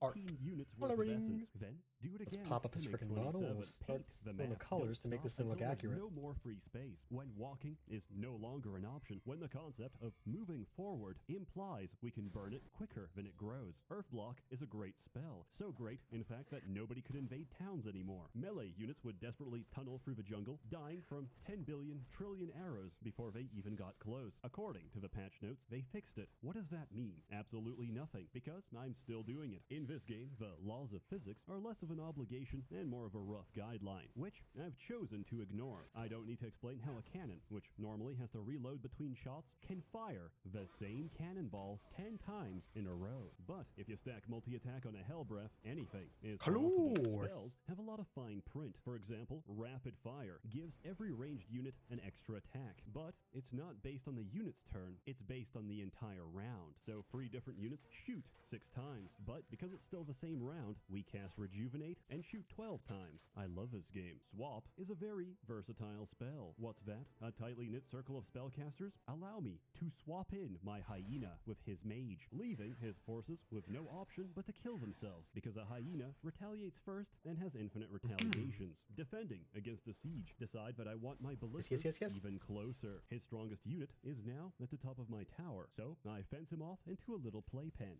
Bad smell gas, a leading cause of BRAP-related mortality. Swapping 2 units inside a cloud of gamer girl miasma makes them gag all over again, forever, until their nostrils bleed and their organs collapse out of mercy to escape this mustard hell. I know my imagery is evocative, but for the record, I'm not into this. I have a flowery imagination, and I'm an empath, which means even if I'm not a brap fag, I have walked that path, and I have found it to be morally dubious. It's time to change the topic. The most ridiculous swap I've ever done is with an artificer. Place a landmine directly in front of him, target an enemy on the same lane, and swap him out. The landmine is now directly behind the enemy. Cast Repel, and watch them forcibly eat the landmine twice, because for some reason, repelling people into traps applies the damage twice. At this point, I am so far gone, I don't even know where exploits begin and mechanics end. Case in point, normally it takes a while to get your economy rolling and producing troops, but when you recruit a welder, they spawn with some units already. Now, if you dismiss them, they disappear from the game, but they can be rehired with the same starting units. So, right from the start, we print a bunch of high-end units, steamroll through the early turns, and pay off our investment. This is, objectively, the best way to play, as according to my subjective feelings. Then, I wonder to myself, could I abuse the hire and dismiss mechanic even more? Of course I did. Why else would I write this? Hey, it's me, yeah. Interesting Looking around, we're gonna touch grass all today all days. Ah, it's no problem, man. I'm almost, I've got all the animation done, so all we got to do left is the coloring. No cost. Look at that. When welders level up, they get offered there's no coloring right now because of, you know, logistics. At levels 8 and 16, in the future. paired with a high level The tutor. near I have future. used this to train 8 different welders in the blink of an eye. We avoid skills with combat and magic. We take only miscellaneous passive income. So when we hit level 8, we get access to Levy, which means at level 16, we get the upgrade. Rank 2 Levy is a power that grants you a global 60% increase in unit production. Multiplied by 8 welders and rounded up, that's 500% more dragon every turn. That's 6 dragons a day. It's actually insane. Alternatively, your opponent is running a counter to your build, so you build the counter to his counter, except in your case, it takes you 5 seconds to counter his entire game, or you realize you can't win. A fair fight, that is. But who said we had to fight fair? We're going to win by losing, and they're going to lose by winning. We train up a bunch of welders to get the first turn. We nuke the field, we kill units many times our value, and then we die. And then we do it again and again, until eventually they have no troops left with which to fight. At which point, I start to mock them. I call them gay, and immediately apologize, unless they identify with that label, in which case, I send a little kiss, you know, to establish dominance. I've told you a lot of abuse, but ultimately, the strongest tactic in this game is just play Rana. All the Rana initiative upgrades, prepared level 3 and eager level 2, results in the highest possible initiative in the entire game. There is no counterplay because you don't get to play, you just get to watch. As Sun Tzu, he's got a white shirt underneath, huh? When 2 men sword fight in the shower, a little the winner off-white. strikes first. At the end of the day, balance. Off-white, like the famous clothing brand, of course. Something interesting to me. I learned that it was the other A day. lot of Heroes multiplayer, and guess what? it sucked. There's very little dopamine to be had from playing online. Here, it's a lot better. Games go faster, you fight quicker, and more often. You have to carve a path up to your enemy and manage supply lines. You don't just win out of the blue without some foreshadowing or momentum. Based on the title, you would expect some good music, and you'd be correct. I think the music is generally fantastic, but the Arleon and Frog tracks have a particular nest in my heart. The amount of sprite work done for this game is absolutely insane. When I realized they made a unique sprite for every welder, that there's 9 per faction, so they had to make 36 of them, I felt pretty humble. All the sprites and all the animations are beautiful. It's generally just a beautiful game. In summary, the world is incredibly starved for games like Songs of Conquest, and I'm gonna shill it as hard as I can, or for as long where did as I my put the attention span holds. I put the layer that has I'm the such a Gemini. Why? has the Because it noodle pattern on it, huh? I might have to just draw a new bowl pattern. Yeah, fuck it. I guess we're starting doing unique bowl patterns from now on. Bowl. Presents a return to the 2000s, where products had long-term appeal and complexity, where some respect was given to the temporary finite human experience which yearns for cognition and introspection. If you don't believe me, imagine releasing the ancient game of Mahjong as a standalone product today. It would play for you automatically until you reach a perfect 50-50 win-loss ratio, regardless of your own skill. It would have gacha mechanics. They would be described as forgiving, reasonable, and I'm paid to write this article, where 10,000 pulls grants you a single pity pull, where you can take out a loan at the press of a button to buy more gacha. And that little twig you throw is a DLC sold separately. In conclusion, I forgot the point I was trying to make. Get your car and go buy a 40-pound bag of rice. Trust me, you'll thank me later. Songs of Conquest. I adore this game and highly recommend it. If you're interested, follow my link for 30% off on GOG for the next 10 days. I think. I'm not sure. Yo, editor, clip this out. That's a joke. I don't have an editor. This is probably the best discount and lowest price ever offered, so please take advantage of it. I'd like to say this is made possible because of my inflated ego, a mechanism of overcompensation for my non-existent self-worth. But in reality, and though it pains me to say this, the man who made this possible is French. As always, more content to come, so stay tuned. I need to sell out. A warm thanks to the many members of the Merchants Guild generously funding and bankrolling these videos. You're all truly wonderful. Have a good one.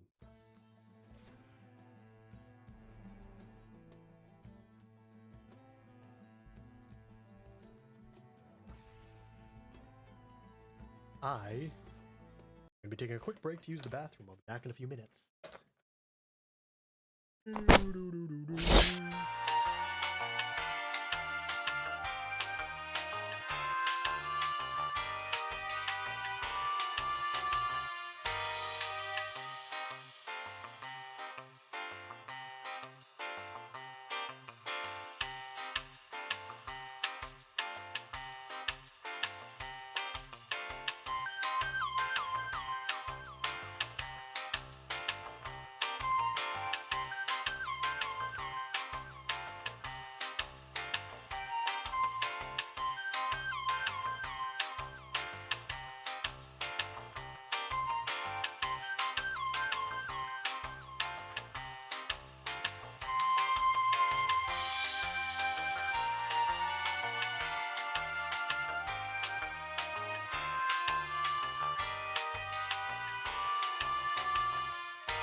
Back. I've returned. A bit better having some lighter. Find him out. Keep us going. That low volume too. Clear me out. Let me know if the mixing's a little fucked on the audio, by the way. As ever, I'm trying to be vigilant about having poor mixing before I post this onto somewhere like YouTube and go, wow, You couldn't hear me at all, could you? Because I forgot to unmute myself or something. Which I know I haven't done today, so don't even try to make me think that.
Oh yeah, we got to turn on one crucial bit too. This pink in the background to incredibly easily highlight where there's any sort of mist art asset.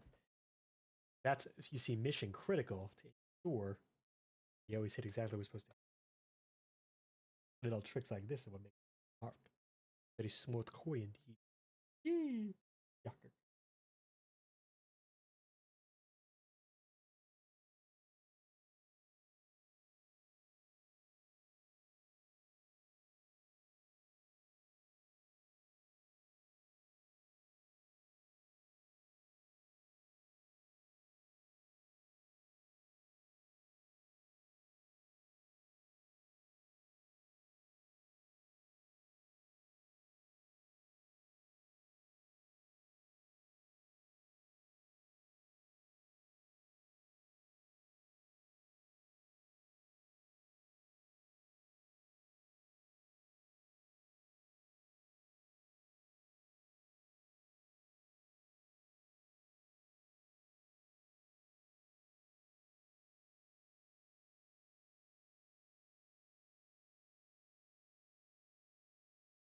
Ah.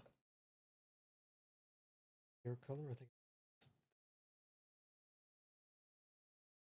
What do we got as a thing we could be watching? We could watch this. Hey, people. The cultivation one's Seth, fucking are insane. you easily entertained by I'm seeing doing numbers get higher? Would you like to play the equivalent of that, except all the buttons have been replaced with Chinese symbols? Do you have a burning interest in Chinese martial arts, Taoism, or the pursuit of immortality? Then I invite you to see where my life has spiraled out of control for the past 2 months. Amazing Cultivation Simulator. Keep in mind, I only paid money for this after 50 hours. I've been playing this for so long that all my ads are in Chinese. Amazing Cultivation Simulator is a love letter to Chinese wushu novels, essentially Chinese sword fantasy. The word is like a sound because it's meant to sound like a sword swipe. In the novels, cultivation is the cultivation of one's internal chi through practice, martial arts, meditation, whatever. And chi is the vital Fucking every breath or random essence ass of our animal or living plant you world. get your fucking According hands to the on, same people like who a stick crack needles addict in for your nature. back. The end goal of cultivation is, of course, immortality, and that is what this whole game is about. Essentially, you're going to take a small group of Chinese rice farmers and turn them into demigods. To begin, I need to dispel any notion at all that this is Chinese RimWorld. I do this by comparing them directly. For example, we need a refrigerator. I'm going to build one. We need a refrigerator. I'm going to drop the frozen soul of a demon and reduce the temperature to absolute 0. The room is too cold. We need air conditioning. The room is too cold. Rebuild it out of wood and make the bed out of fire. Now, our disciple won't die of frostbite. he'll die of heat stroke. My colonist is crippled, disabled, and completely geriatric, so the cheapest option is to put him down. My disciple is an old, disabled nugget. We have regrown each of his limbs. Also, he's now a 14-year-old boy. We're under attack by bandits. We should get inside to safety. A man just decapitated my best friend from over 10 kilometers away with a flying fedora. Once you he's not using Lee. Burn him for his you'll never mistake heresy. this game Lee, for the traditional anything else. Chinese To begin, measurement, you'll not the need to last go name through that's the tutorial. everywhere. It's very quick and It's gives like you a bit of point background to 6 the miles story. per. It's like a little bit Unfortunately, the English voice above a acting kilometer. is questionable. Luckily, this is a fantasy game, so the sound of women is optional. In contrast, the music is lovely and the visuals are gorgeous. Completing the tutorial unlocks the actual game, which is clearly and unambiguously labeled Classic, which, upon clicking, will show a huge list of sliders and settings to scare away the casual guilo. Don't touch anything, just hit confirm. Next, you're gonna get trolled by the Chinese, because the developers think it's really funny that there's an almost certain guarantee that you just rolled a Yao Guai as one of your starting characters. Let me explain, white boy. In this world, you can cultivate as either a human or a Yao Guai, which translates to monster, but really we're referring to demons. Yao Guai, henceforth referred to as yogurts, are animals that have gained sentience and become humanoid. However, their existence is unnatural, and eventually they have to face tribulation from the heavens. It's sort of like God's punishment for being a furry. I wish I knew that before I lost my first waifu to a storm cloud. But because the random character selection randomizes race and 11 out of 12 of those races are different flavors of yogurt, you're very likely Big to learn brain that. time Until you know for what game you're doing, design. I don't recommend starting with dairy products. But if you want to speedrun the game, I recommend starting as the fastest animal on land. A turtle. You'll starve to death before you even reach the dinner table. Beyond this point, there's not much advice I can give. You're gonna suffer and you're gonna learn from the experience. So pick your starting perks and get into the game. Everybody recommends True Sun Refining as your starting law because it's got very simple progression. And if you make a mistake, worst case scenario, you'll just die in horrific agony. If you followed the plot, the entirety of a Tai Yi sect has been annihilated. You and a handful of others are the only survivors. Why was it destroyed and by who? Whomst did this? Are questions you'll have to answer if you want to uncover the mystery of a Tai Yi sect. But right now, your primary concern is survival. To help, a mysterious cultivator who I need was to do your tight with your next. former sect leader drops by for the next 2 weeks. As long as he's alive, you're not gonna die. That is, unless you go to the bottom left of a map, in which case, you will both die. Let's get definitions going. You're running a sect, a school of cultivation. A sect has outer disciples that will happily do Mouse. all of your mundane, tedious labor for a competitive salary of about $0. They're not slaves, as per se. We don't use that word here. It's more like an internship, which never ends. But through a high-intensity jujitsu program known as Foundation, they can become inner disciples. An inner disciple must choose one of the many supreme laws to follow, through which they cultivate a higher state of being. Their progress, abilities, and potential is largely determined by their character stats and background. Like RimWorld, everyone in this game generates with a random background, such as congenital defect, seashell collector, and effeminate male. The combination of stats will determine their compatibility with a chosen law. You start with just one, but you'll unlock the rest as the game goes on. Also, they don't have to eat, but they still do. It's not uncommon to see a cultivator feasting on ramen, even if there's currently a famine, especially if we're currently having a famine. Also, pro tip, you start with a single forming pill. This can instantly finish your foundation and give you an inner disciple right at the start. Yeah. After promotion, I think you this can is go to the complete. sect tab And just hit one more little bit establish a of, sect, and most importantly, give it a manipulation. cool I'm gonna name. make Once that happens, you those have little hair officially bits. incorporated. The rest of the game opens up. Inner disciples don't work. They cultivate and get stronger. After all, this is Taoist Dragon Ball Z, but after incorporation, you can send them out to explore the world. There's two options, camp and adventure. Adventure sends them out on adventures. They leave and they come back. Camp sends them out to stay, and if you're so inclined, you can physically enter the map and plunder a village. At the start, your map's gonna look like this. Immediately, you're gonna notice something. One, there's barely any locations because you haven't discovered them, and two, if you try to explore the red zones, you're gonna come home in a body bag, because that's not your territory. So whose is it? A great way to find out is to visit them directly and prank them by sneaking inside their school. Once they catch you, they'll give you a proper introduction, break your knees, snap your spine, and gouge your eyes out. The other sects aren't very sociable. But diplomacy is important because if they felt so inclined, they could obliterate us. To even get an audience with them, you have to make an offering. Your offering doesn't matter. Each time they're going to call you a broke-ass bitch anyway. That's why we wait Yeah, for a should be counter wuxia. market Way at to the do trade it. area and send our gift. Now you can trade. In a world of immortality, money is an abstract concept, so we're working on a purely barter-based economy. However, we still have a form of currency, and yes, it's completely edible. Spirit stones are the chocolate coins of this world. You can trade them during break time for Pokemon cards, or consume them directly to restore a small amount of diabetes. In this case, they restore a small amount of chi, so they function as both a store of wealth and a means of exchange. Each sect offers something different for ridiculous amounts of money, and even if you have the stacks to pay for it, we're not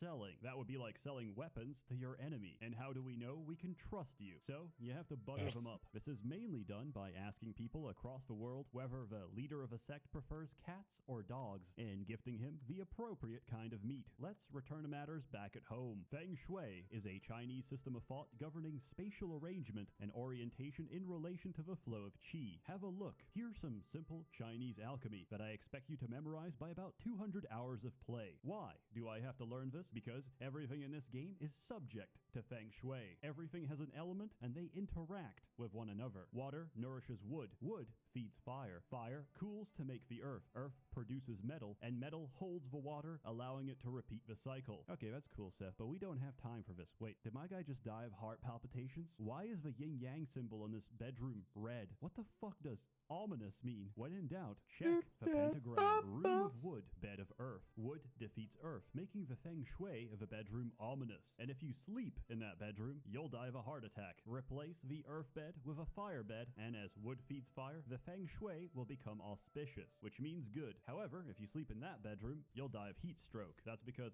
fire and water control the temperature. In a more relevant scenario, each of the supreme laws practiced by your cultivators has an element. Feng shui affects the speed and success of their practice. So if you're a metal cultivator, you would avoid fire, as fire melts metal. However, if you told him to meditate in an empty room and fed him laxatives, the speed of his cultivation would increase with the volume of shit he produces, as feces is the element of earth, which promotes metal. If you're confused, I sympathize. There is no way you could possibly know that in Feng Shui, the orientation of a room's door is specific to its function. In other words, I knew that. bedrooms face south, I wrote that for my workshops east, family. and kitchens west. That's why everything in this game has a comment box, so you and your fellow Guilos can share ideas about what the hell is going on. Now, the main focus of this game is cultivation towards immortality, which can be summarized by the following post. You eat a pill, sit on your ass for several years, and once you're done, you go from rank 8 ping pong to rank 2 ching chong, which is still like 100 ranks below the heavenly golden dragon god emperor star ancestor. But it's okay since there are still about 3,000 chapters to go, and all the big dick characters that could kill you with a fart are currently busy. So you can go and wipe out a ding dong clan, which obsessively wants you dead because you courted death by destroying the King Kong clan after its young master picked a fight with you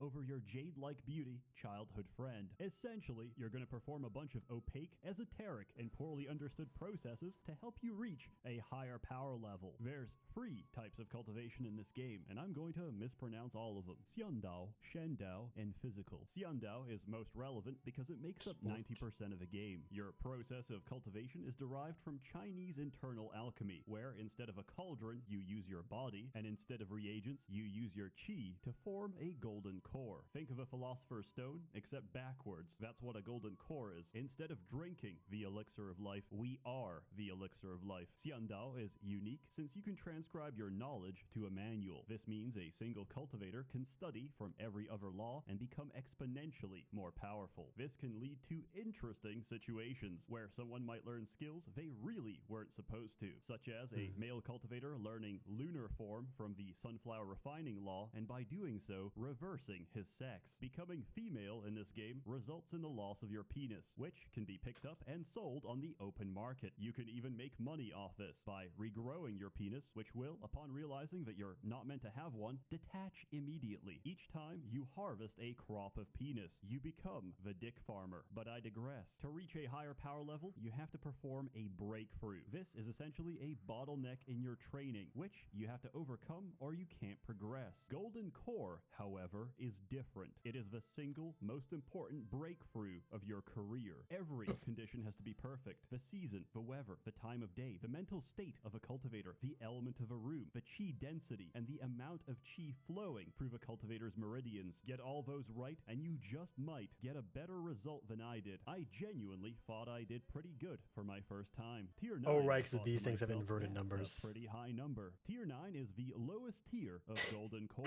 Yeah, is it's trash. low numbers are Literally, better. Swallow a rebirth pill and reincarnate yourself, my man. You fucked up. Early on, your golden cores are gonna suck. But with experience comes knowledge. And once you learn how, you'll be making some fat cores on a regular. Then there's Shendao cultivation. Instead of cultivating your chi, you take in the chi of others through worship. Belief is power, and the more people believe in you, the more powerful you become. Once you establish yourself as a divine being with a realm of heaven, you can be the petty god you've always wanted. As a rule, I only answer bad prayers. Drought, bandits, famine, refuse. Don't waste my time. You wish that tomorrow your favorite brothel prostitute hasn't been taken? Granted. You want your boss to step in dog shit? Granted. You want the guy who stole from you to be struck by lightning? My pleasure. You want those annoying neighbors next door to die in horrific agony? Me too. You want someone to celebrate your birthday with you this year? Granted. At some point, I learned to stop worrying and love Shandao. Also, they get the most ridiculous titles. Just imagine that every prayer addressed to you has to be prefaced with, Dear Primordial, True Venerated, Great Pardon, Supreme Virtue, Venerated Holy Emperor. That leaves us with physical cultivation. What is physical cultivation? It's an inner disciple that spent the last 50 days remolding his phallus. Due to the mental state bonus of having a gigantic penis, he is now physically immune to depression. In all seriousness, you take a mortal and you turn him into a Super Saiyan. Every body part, limb, joint, bone, and organ of your body you can remold until you become Goku. And then you give him intense PTSD so he can channel those repressed memories to increase his attack power from 1 million to 7 million and one-shot the entire game. Also, since every yogurt comes from a different animal, they all have unique anatomy that's different to humans, which means for every species of demon you turn to physical cultivation, there's tissue, bones, and organs not found anywhere else. In other words, fuck your opposable thumbs. I got vertebrae fused to my carapace. Sooner or later, your sect is going to be attacked by bandits, demons, or other cultivators. With the exception of physical cultivators, which remove organs with their bare hands, Xiandao and Shendao cultivators fight using artifacts. What is an artifact? Well, anything. A Kleenex tissue, a bowl of ramen, a bag of flour, a bucket of water, a pile of shit, severed male genitalia. As long as you enchant it, you can use it. Preferably, try to enchant an actual weapon. Although, you can't deny it's very demoralizing to see your fellow bandit get decapitated by blue fabric summer shirt. Combat is basically your guys sit around and watch as their artifacts cut everyone to pieces. It's pretty fun to watch, especially larger battles, where the sky is nothing but swords. Of course, no cultivation is complete without embracing traditional We're gonna give a little Chinese club medicine. background. That's see, right. thing Alchemy. going. Here's a good summary of what Okay. alchemy is like. Change the weather. Lose 20 years of your natural lifespan, which may sound bad, until you visit the local Chinese pharmacy and pop a pill which adds 500, another which adds 280, and wash it all down with some mineral water which adds another 99. Now, the only thing you have to cure is perpetual baby face, which is a common symptom when you have a lifespan of 3,000. You want something done? Yeah, there's a pill for that. Obesity? No problem. Not obese enough? I gotcha. Would you like to prank a demon? Force feed him a rebirth pill and he'll reincarnate right back into a piece of pork on your dinner plate. The cycle of karma is a fickle mistress. Honestly, if alchemy made any more sense, I'd actually be upset. Now, if you'll excuse me, I'm gonna put myself in a coma for 3 days. About 30 days in, you're gonna get a pet. A divine pet. This is different to normal pets, which you adopt into your sect by shooting them with hunting bows, which are somehow Oh, it seems people who are still here. This may sound who's very still stupid, here? but Who's still here actually? Street. Are there people? Are there even people in the stream? Am I even talking to people? Yes. Well then, anyone got a recommendation for someone to do, or I'm just gonna pick someone fucking randomly because it seems that only one person responded to the tweet for free fucking art. Weird. Hey.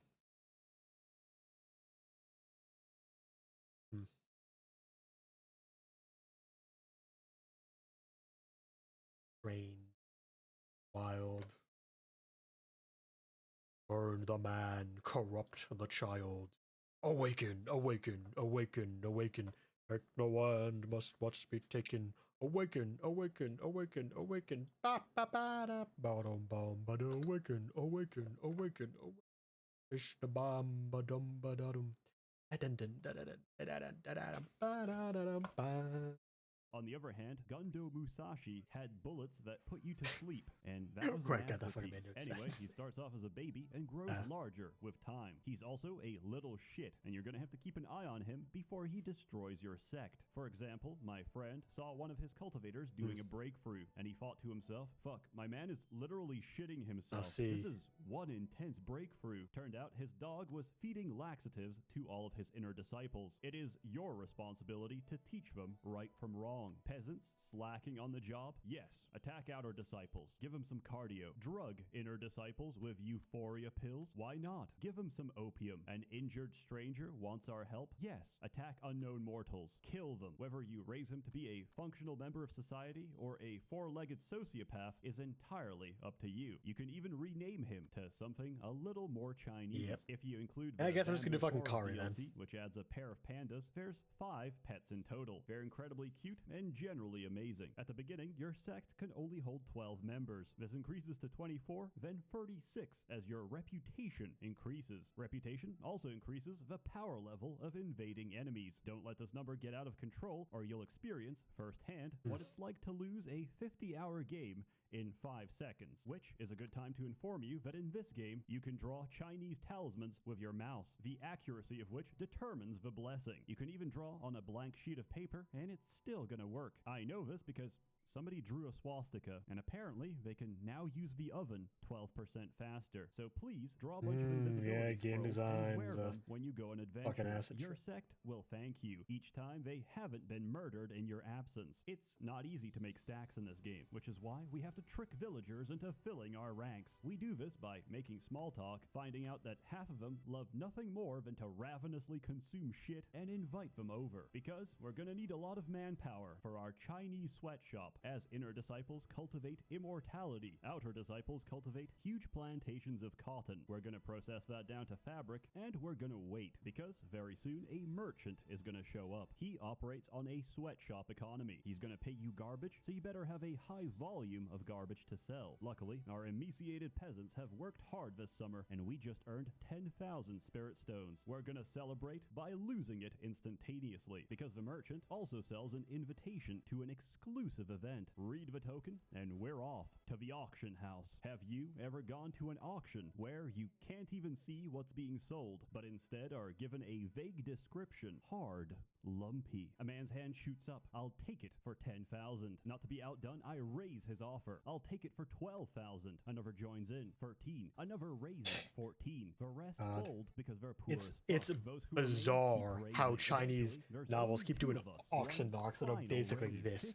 Like, there's no irony here. This 56,000. is just I won the bid. describing I don't what it have is. 56,000, but they don't. This is know really that. just The describing auction it. ends. It's time to pay. Amended. I can't pay. I am under arrest, but I'm not, because I am a mannequin made of straw. I never went to the auction. I took a clone pill and sent my body double. And that is a good summary of the auction house experience. It's not about what we bid on. It's about why we do it. We do it to flex on the poor. While keeping a low profile is important, you should expand when given the chance. You see, your sect is local, but we can export the culture, the lifestyle, and the religion to the rest of fantasy China. To do this, we establish agencies. Then we set a policy for each region and grow our influence. Depending on the policy, you get random events, which have to be solved using insanity. You get a bunch of buttons, which I those assume are is what a paranoid schizophrenic's dialogue options look like, and you press whichever one you think is appropriate to the situation. Options include talk, bribe, kill, seduce, or throw a rock at someone and stone them to death.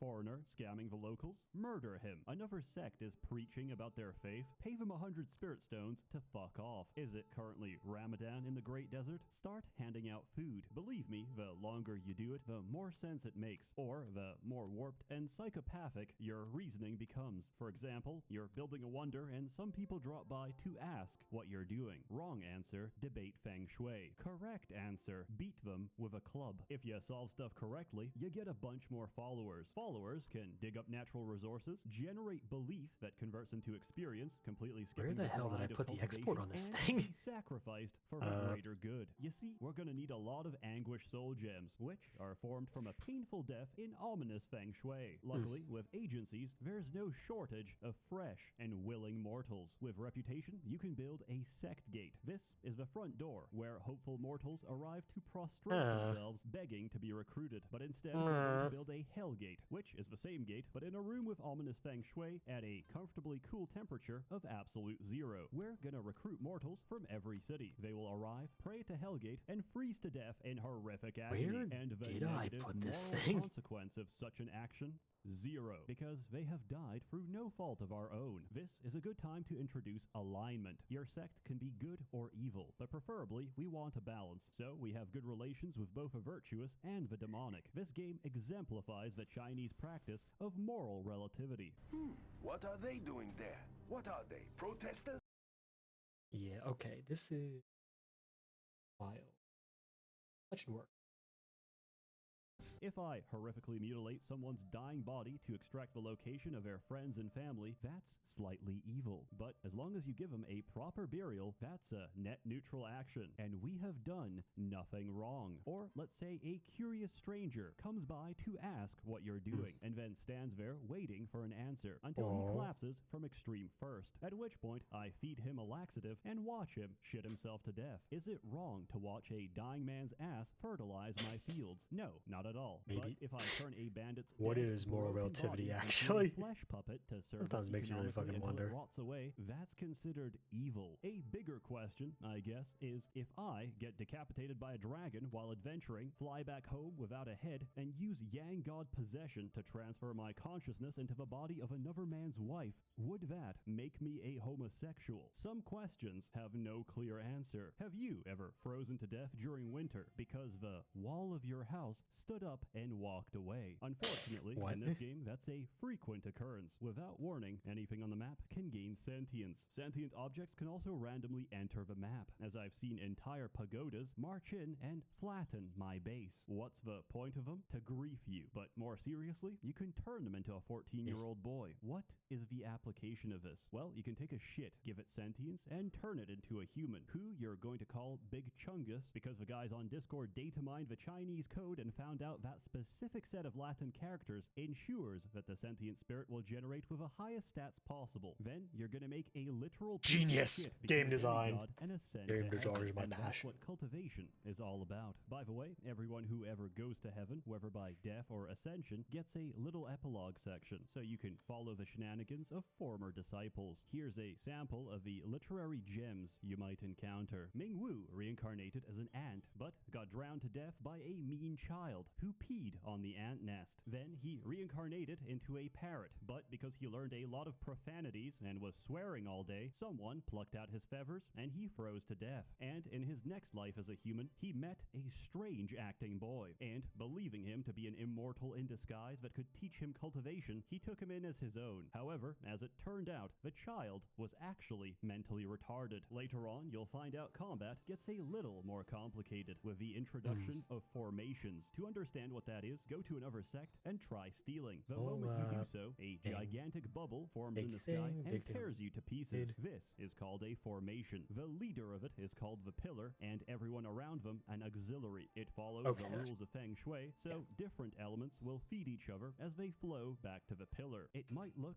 very oriental, but honestly, it's just Chinese Lego. What's the point of formations? To deal with a little cave that appears in our base after about 200 days. If you're not ready and you need to suppress it, give it a nice room. This will buy you some time, but whatever you do, don't give it offerings. It's going to break out anyway, but your sacrifices will make it stronger. So we may as well piss it off. Welcome to the official casual filter. The first boss you're going to encounter is the Flood Dragon, and it has a chi of about 10 million. Good luck. Honestly, if you get to this stage, congrats. Now, swallow your pride, go read a bunch of guides, and install some mods. It'll improve your life greatly. I'll attach the ones I use below. There's nothing essential, but when you have to micromanage the mental state of about 18 different cultivators, it does get tiresome. Listen, I've been writing this script for close to a month. There's no way to include everything, and I want my life back. So here's a stream of consciousness before I give an arbitrary score and go live in the woods. Each sect has a wonder. Yours is no exception. Go to the ruins of a Taiyi sect and bring it back. The mini-universe is a game changer. It's an infinite pocket plane that sucks in material and spits it out. But could there be a deeper, more mysterious function? No, it's just storage. No longer will your peasants have to walk for nourishment, because the best soups of a Wuhan wet market are gonna fly right into their hands. After killing your first Flood Dragon, which will always, without fail, crash its body into one of my expensive cultivation rooms, the game removes all safety checks. You can now summon the Phoenix, which creates 10 days of extreme drought, during which time your base is gonna burn to the ground because you forgot to move a single Phoenix feather, which landed in a bedroom and turned the temperature to about twice the melting point of steel. After 10 days of drought, it doesn't stop. It's permanent. The only way to end it is with a rainstorm miracle, which will make your Phoenix very upset. It's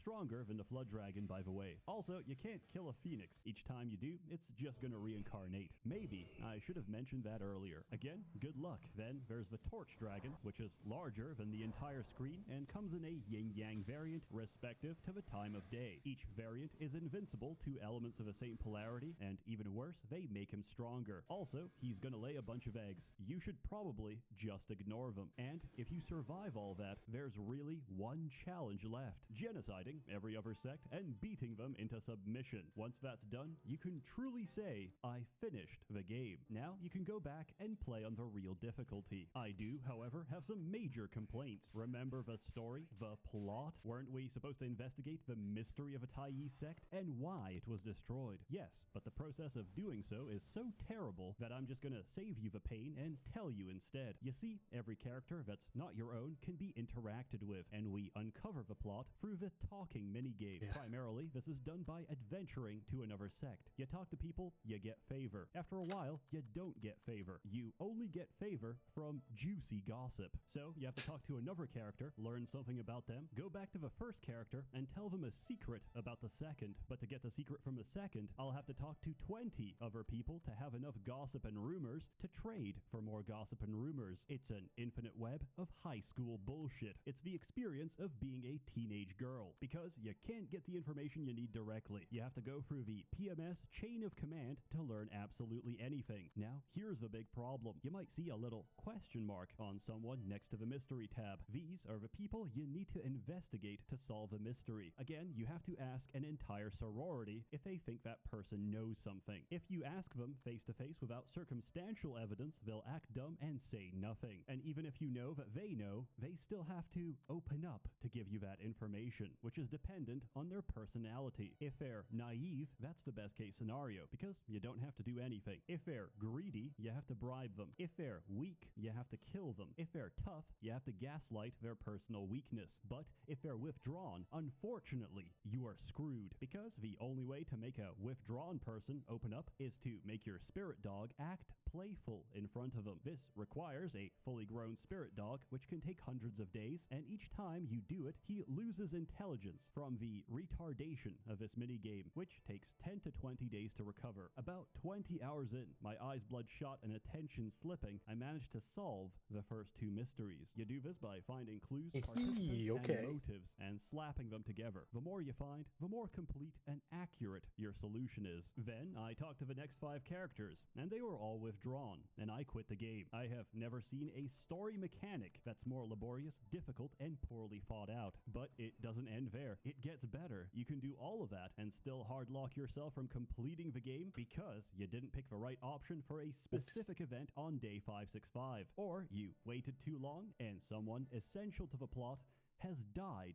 of old age. Still, I wasn't entirely sure about the story, so I had to bring in the expert, resident merchant, aficionado of Ben 10 porn, and mentioned on several no-fly listings across Thailand. Hello, my nigga. I become Ooh, reputable we're gonna because have to I blank keep that working out. on. Jap. His hard drive died.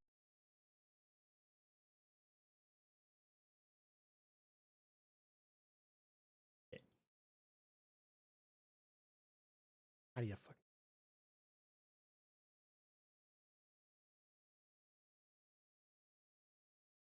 Well, that should cut that out. Hopefully. Oh well. Both the evil and virtuous sect leaders conspired together to wipe it out. But what could justify such a strange alliance? Because the old leader of the Taiyi sect is none other than the demon emperor Fu Pekong, who is currently inside your mini-universe. If you talk to him, you'll get your answers. You see, cultivation is difficult, but it's also strangely common to see someone go from mortal to demigod in just a few weeks. That's because this world isn't real. Overwhelmed by demons, the elders left the great vastness of the universe to this pocket universe, where cultivation is quick, but the creed of heaven is weakening, and once it fails, this universe will end. They took a shortcut to artificial power, and now they're trying their best to hold on. In the final act, a cutscene plays, and Fu Pekong undoes the universe, throwing us back into the great vastness. Everyone is mortal again, but this time, we can do it for real. Finally, a title card drops, coming in 2023.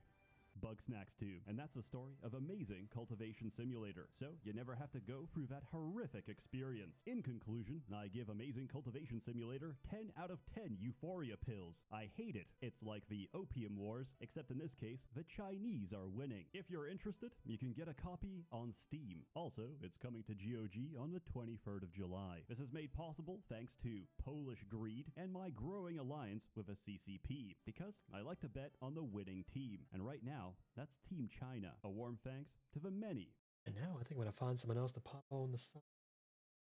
Bunch of these.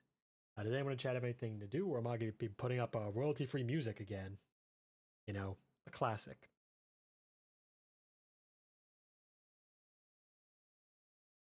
It sounds like I'm doing the classic, huh?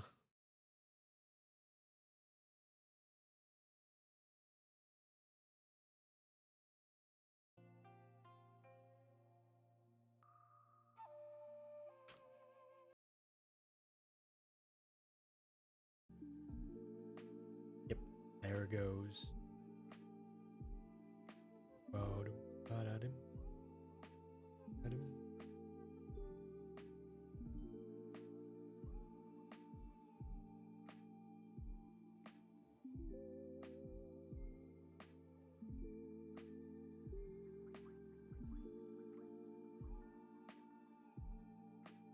I do like lo-fi beats to study too. Very nice, relaxing, environmental thing to just have flopping around in the back.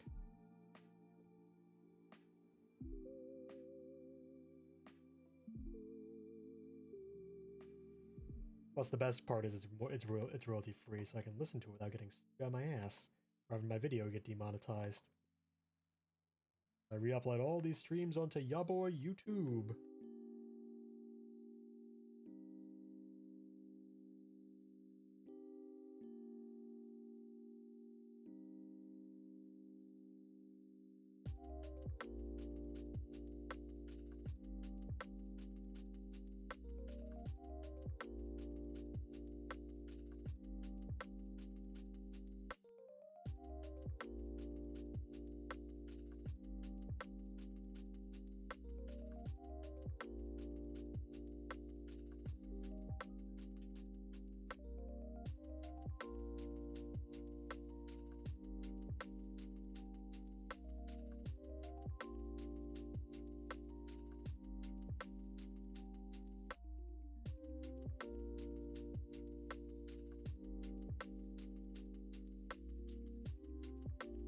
Where's my reference image? That is not the reference image I'm looking for. Was it? Was it board? Or was that not on the Discord?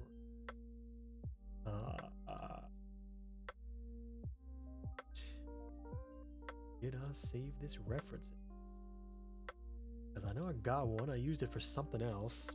But did I save it under Scott's, or is it somewhere I don't remember the location of? I love my etymology. It sure does make me etymology. It sure does make me remember that I keep things exactly where they need to be. Nowhere close to where I need them to be for the times I need them. Ha ha.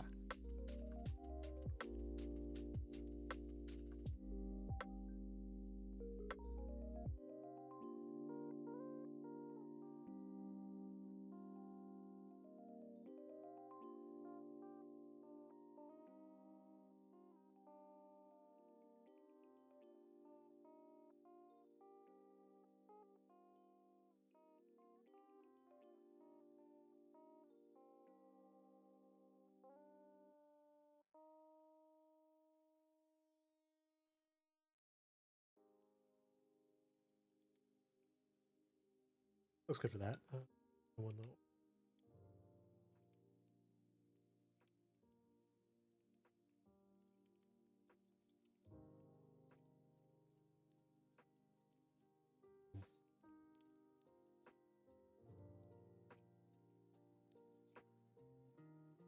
Now next step up. Neck crack, neck crack. Got the jacket. We're right about.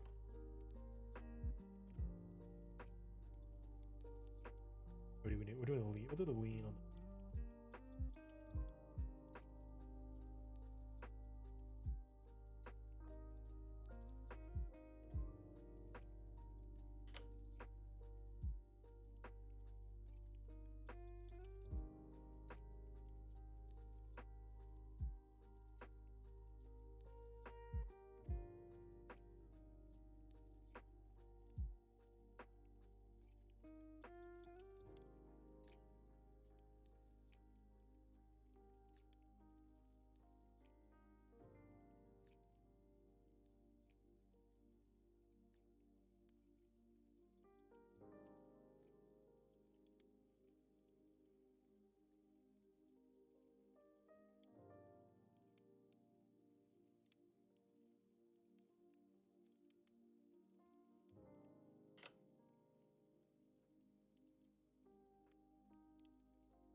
We'll do that. That'll work.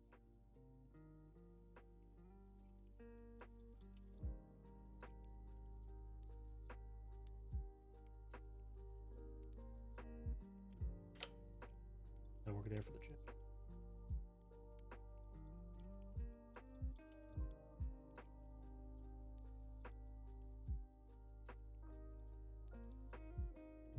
Here, work.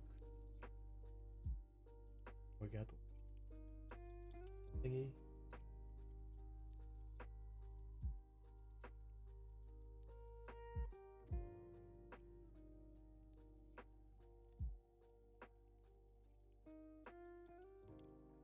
Little bottom.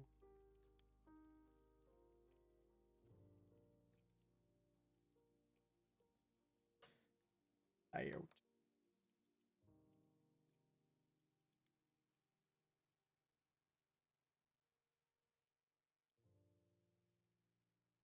Boom. One in the middle.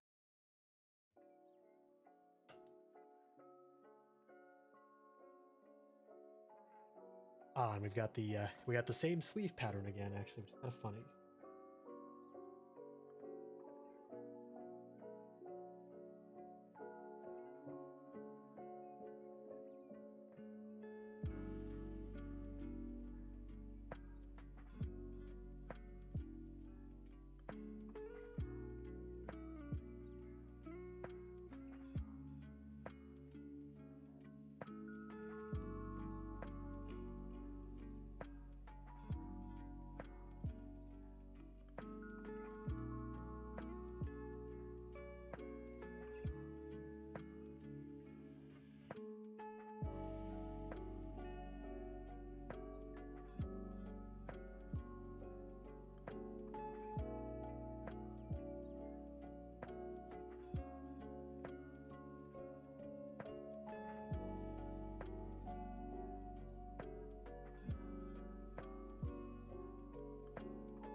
relaxing.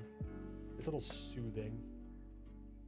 Thing I always say I should do more to try to relax. Very bad at it. Weirdly highly.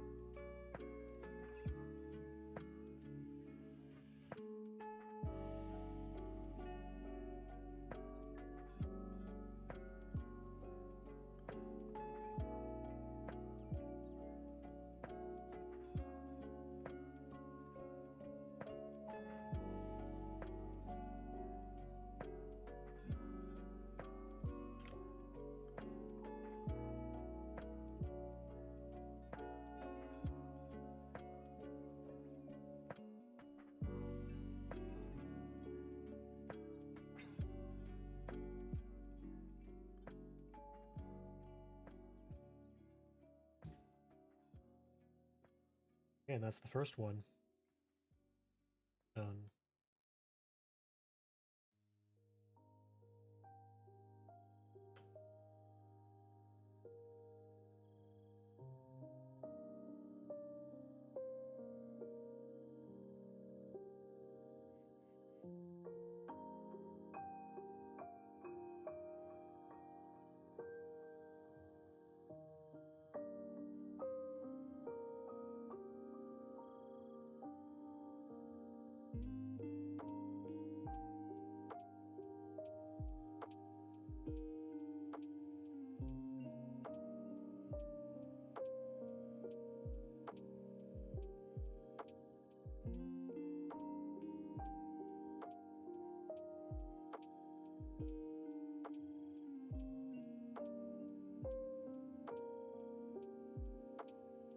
Boom.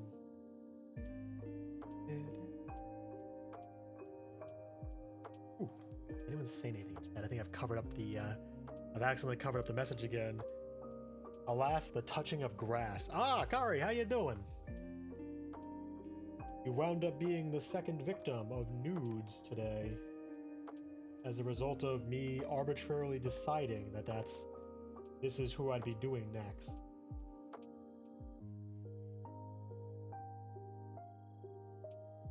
My only regret is that I didn't have more people actually respond to the damn tweet.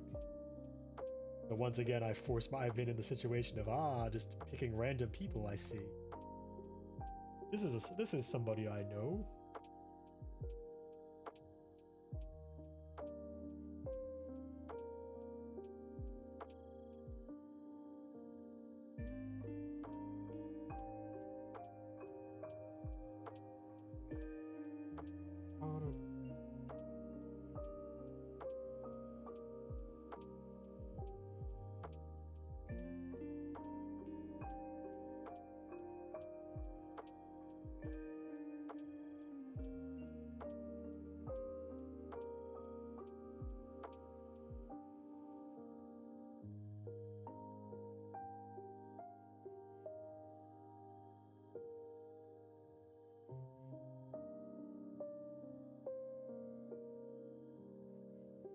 Boom.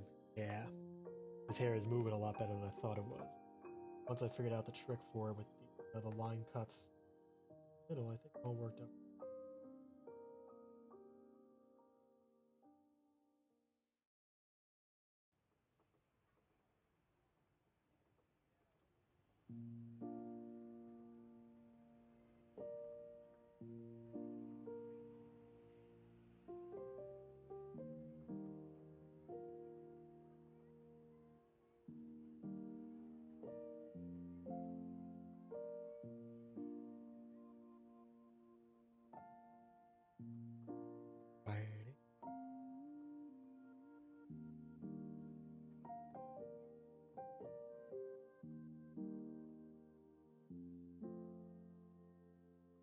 In the Ocho, which I learned something about recently, but apparently actually hit ESPN 8, which as some people might know is a pretty famous bit from the movie Dodgeballs, where they're like, here now we are on ESP8, the Ocho, where it's all the weird sports like tractor pulling because it's too much for a real sports network to handle and there's just too many ESPNs.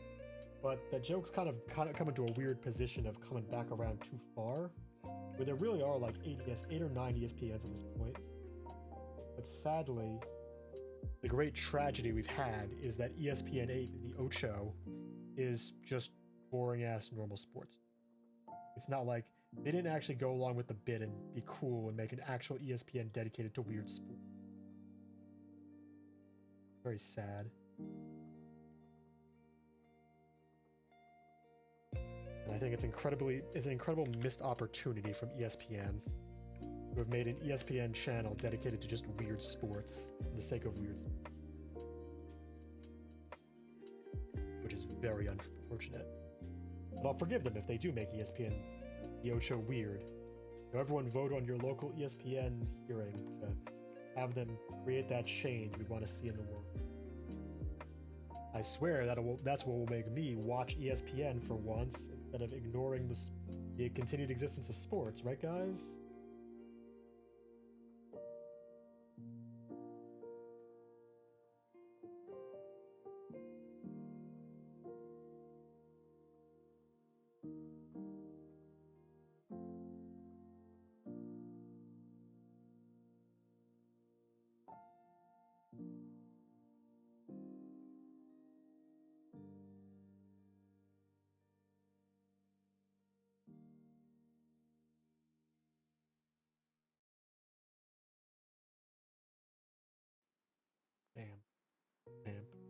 Damp.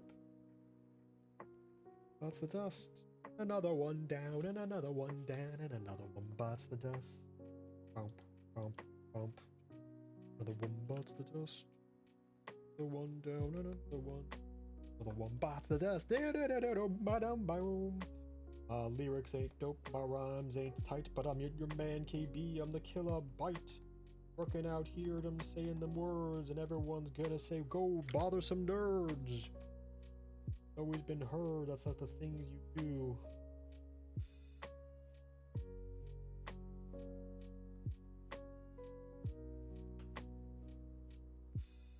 Does it look weird that Yeah, it does look, this one looks a little bit weird actually. Yeah. I think the fact that I'm using 8 on the inners and on the 12 on the outside actually messing things up a bit. This is making it looks like this part of the bottom. Making it look like this part of the bottom isn't connecting this part of the top if I do it this way. Boom.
Like a bam.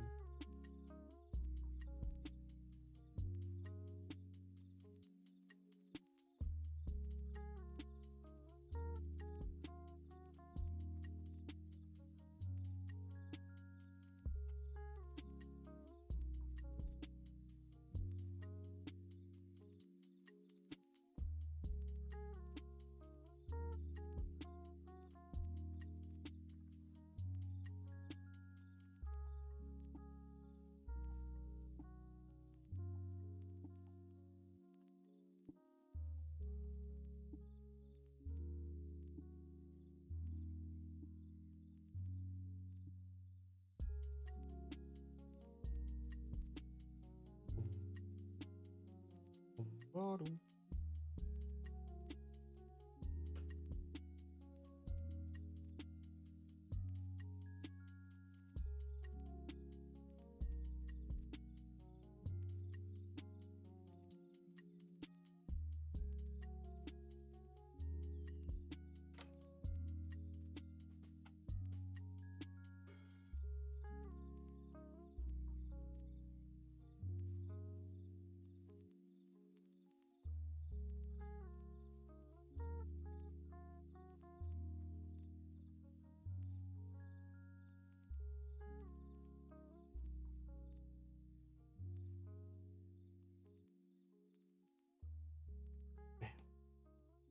I'm talking a little less because I'm trying to focus, but I'm really like beaming.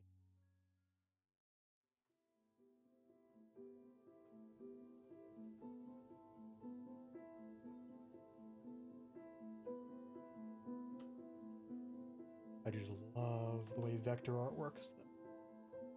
No parts align with the most regular one.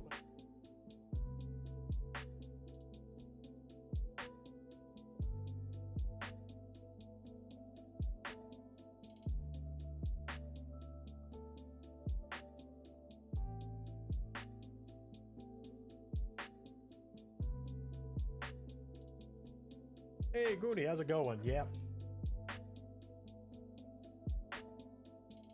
Yeah, I am doing a Korean person at the moment. You see, Goonie, there's a certain factor that's causing me to do these, and it's based on people I vaguely know, or people who respond to the tweet I made like a few days ago that had like one person respond, who was Crow, who was the first person to get a new nude. Actually, you know what I'm fucking doing? Add him to the noodle brigade. Where is he? Add image asset. Search image. Browse. How will I save this picture?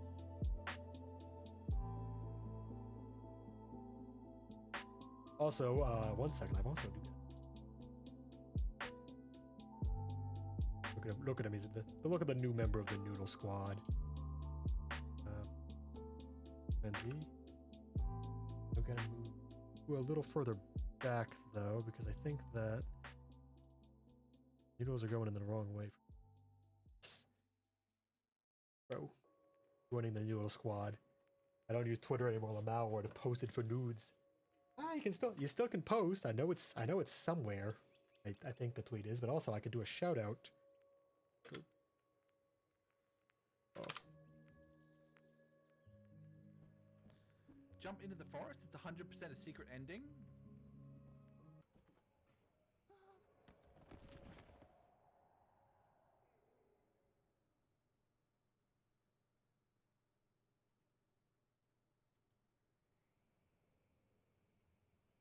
Fucking liar. A great and terrible deception was wrought upon you that day, huh?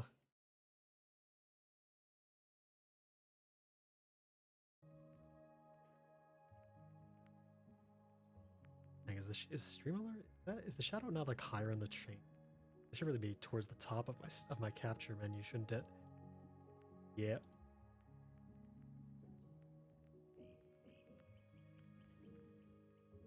Boom.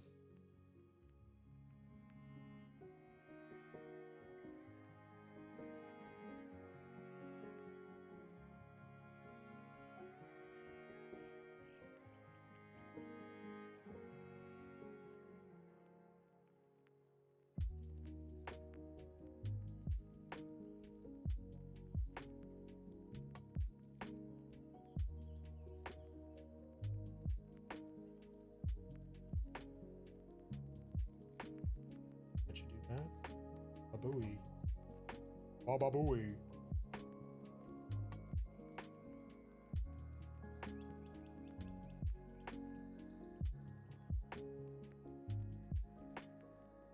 Yes. That's how you been, by the way. It's been a while since I last saw you streaming, although that might be because I've been swapping between my Twitch accounts a lot more lately, because this one's not hooked up to my Prime, so I've actually had to swap over in my old one every time I want to do it, because I can't be bothered to change, and I don't remember how to swap that membership. Am I following you here? Let me check that. Which, get here. Not that, get over. I am following you. Okay. Boom. Boom. Where's my screen? This one needs to... This one gets bigger. There's my... Okay. Definitely not completely overviewing things I shouldn't. Try to desperately find every single bit of green view I can. Definitely. See everything I need to be seeing with all the crucial detail.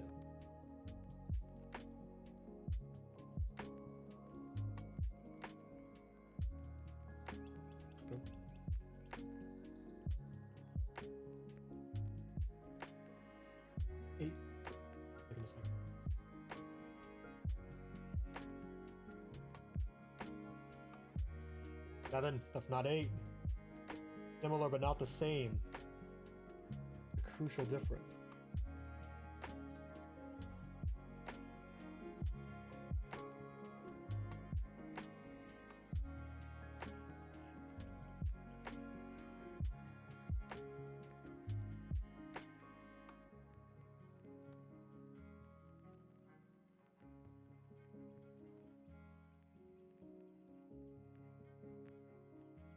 That up.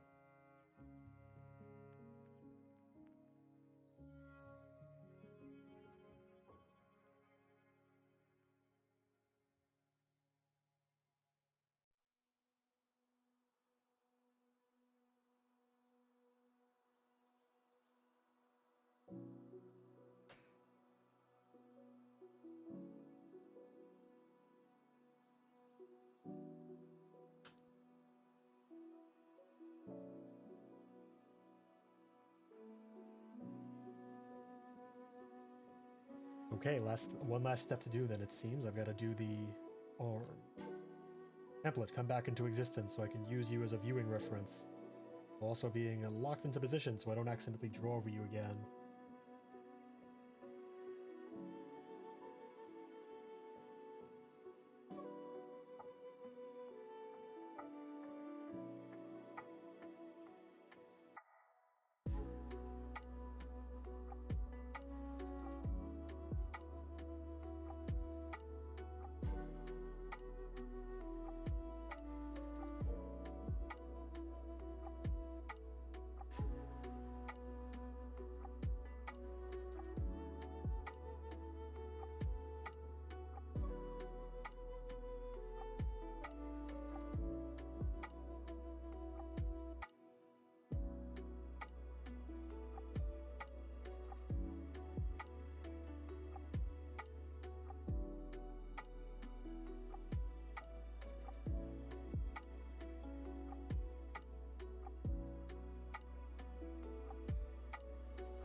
Boom, that works.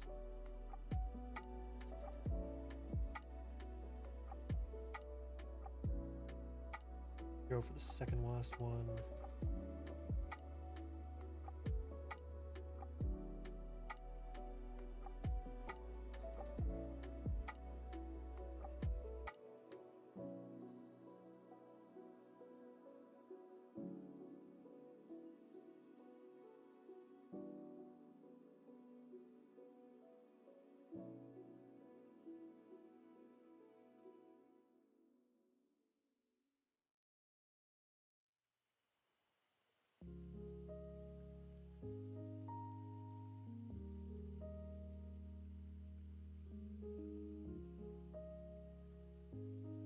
even see the arm.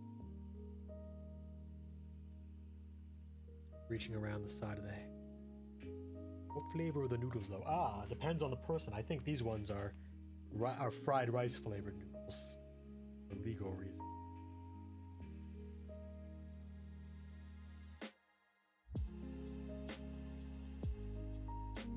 Colors in.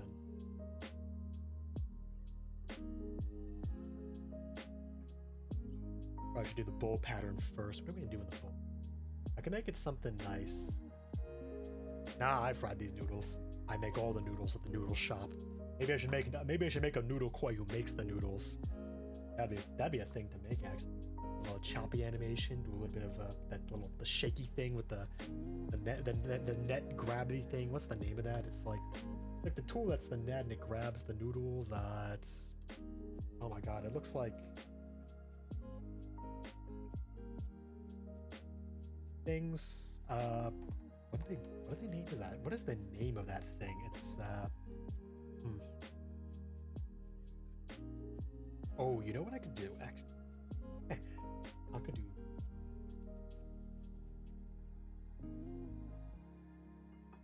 I could do a funny. I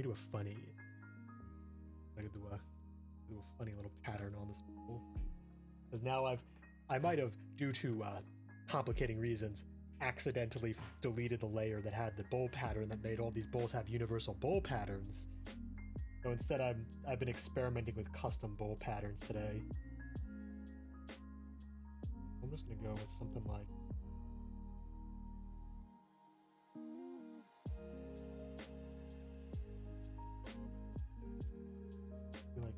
this. Oh.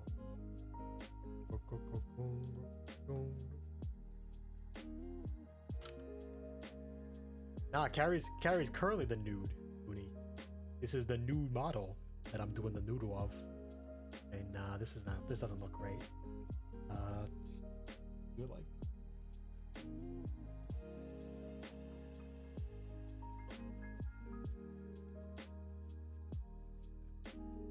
it looks a little bit more like it. Although I think these ain't. I don't think these are looking enough like the eyes I'm trying to go for. I think this ain't doing it. Oh, thanks, man.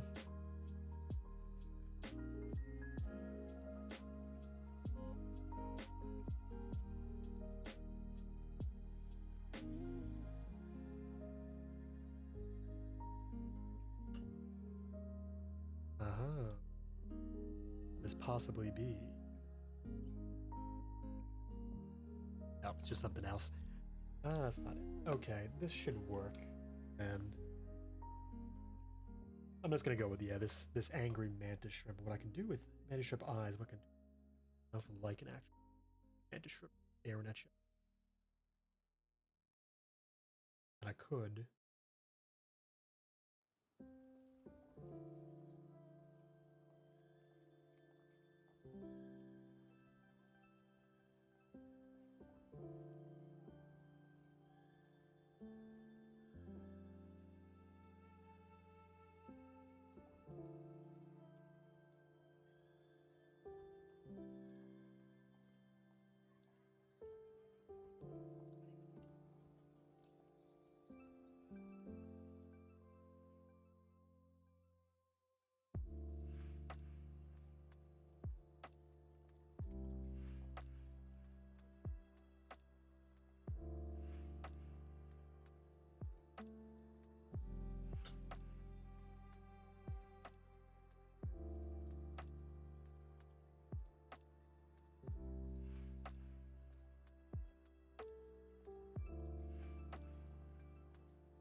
I do also have time for probably one more of these before I have to end my.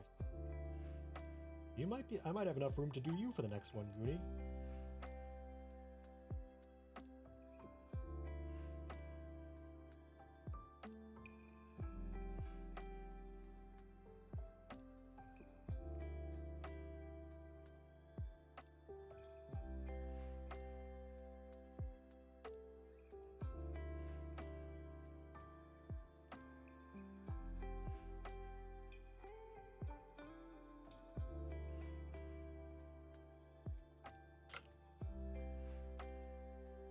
Okay, and now what I'm gonna do,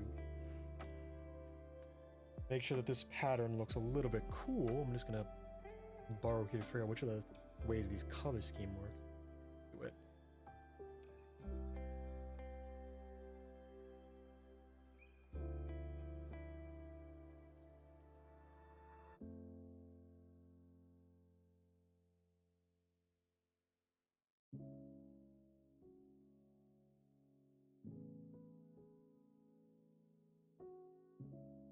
Blue.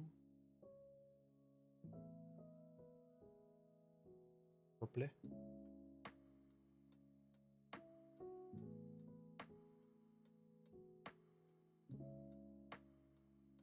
Where the hell's my blur function?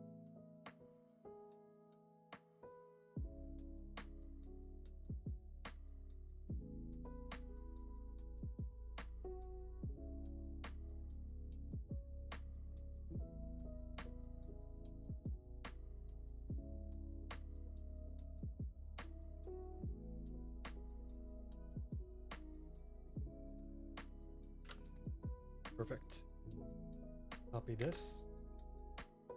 Put it on all three of these layers so that the pattern looks consistently shaded across all the different variants. I'll just get rid of purple to go for white so we can see this in it. Hey, it do be that beady shrimp gaze. Well, maybe if I make the body part more clearly not a thing.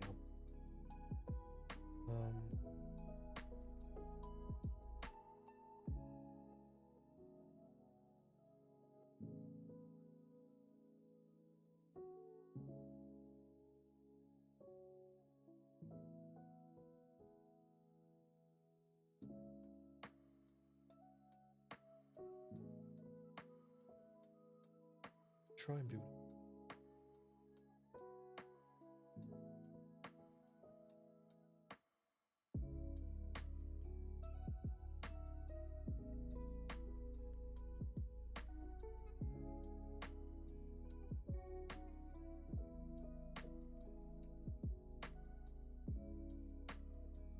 I don't like that. I do not like that at all. I'm just gonna go for the weird oblique shape that looks vaguely like the shrimp, but not quite like shrimp. I'm gonna go back to this so I can make sure I don't miss a layer when I start doing the color. I've also got the colors already lined up because I know I've done something with Ari before. At all the colors I need.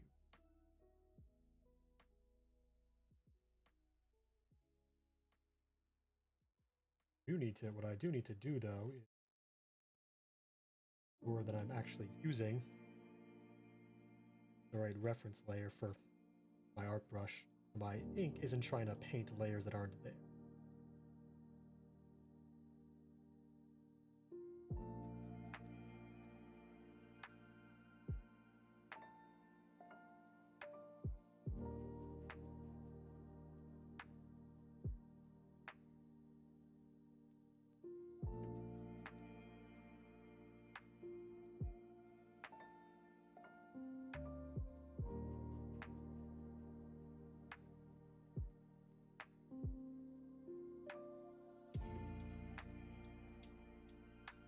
Wrong part of the layer.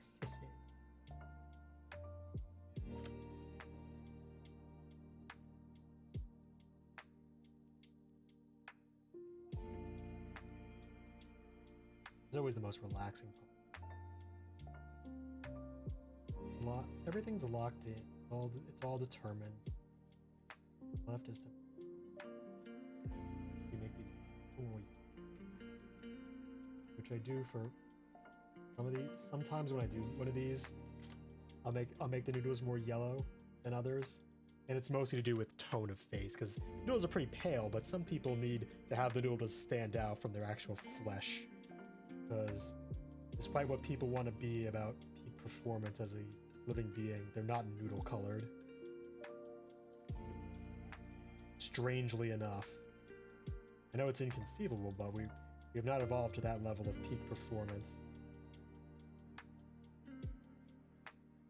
Do I have an opening? I do. Yep. Nope. Yep. Ah, my pen. It slips. It slips and slides like a banana up here. Okay, I'm sorry, but your natural skin color is just a little too close to ramen that I had to change the ramen color.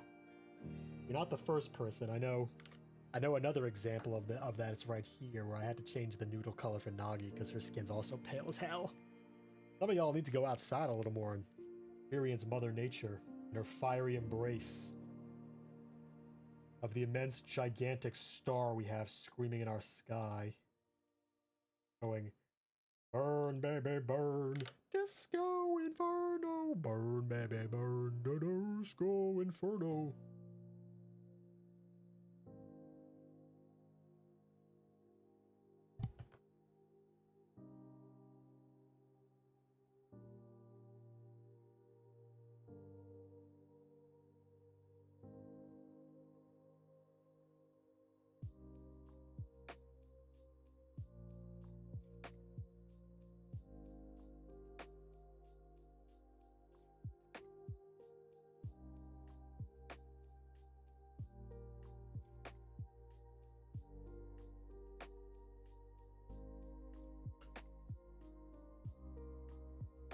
Porcelain white.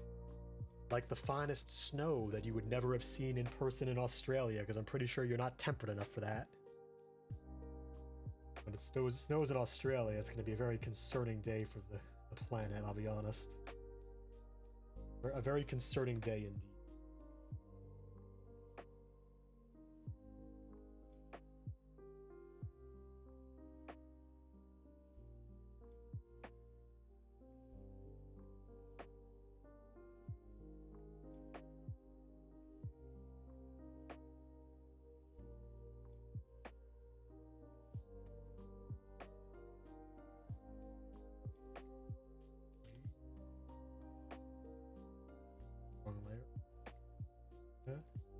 One more layer. Gotta hit the hand, which, fun fact, is on a different layer because it needs to be ever so slightly higher. And we can get much higher.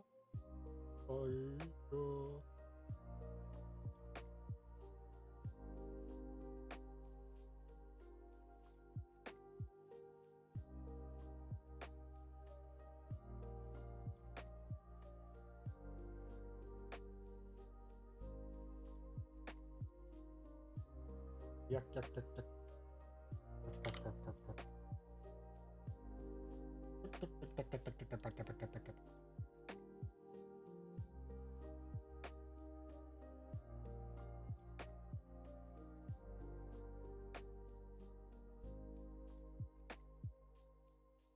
Oh, you know what actually might look better on this one in particular? A nice reddish. Darker one.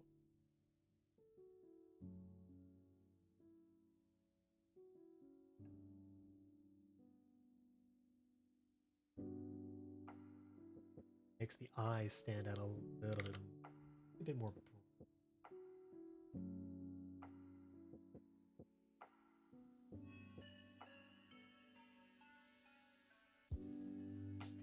As fresh as the driven snow. I've never seen snow when sad. If you ever see snow, you know there's a tradition you gotta do when someone who's never seen snow sees snow the first time. You gotta throw snowballs at him. You gotta learn the hard way what snow is. It's a fun way to learn, but some people are like, wow, Koi, why are you throwing snowballs at me? It's like, because I gotta be the one to be the first one to throw a snowball at you. I need to do it. It's just something, there's something in my bones that calls to me to do it. I don't know why, but it is. And so I've thrown snow at people from Florida who've never touched snow. I've thrown snowballs at people from Texas. God, that's a psycho kid behavior. I don't do that. Only villains do that. And it's like bad. Don't.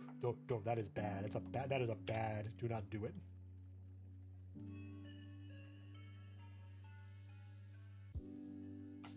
Well, don't throw rock and snowball. Not good. This kills the koi and severely harms innocent children, which you know is a thing to be concerned about. Probably the general vibe ain't exactly great without doing that. With doing that.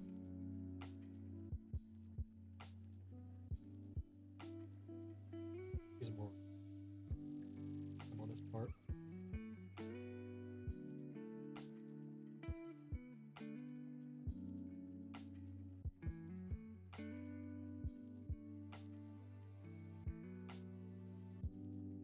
I like that one.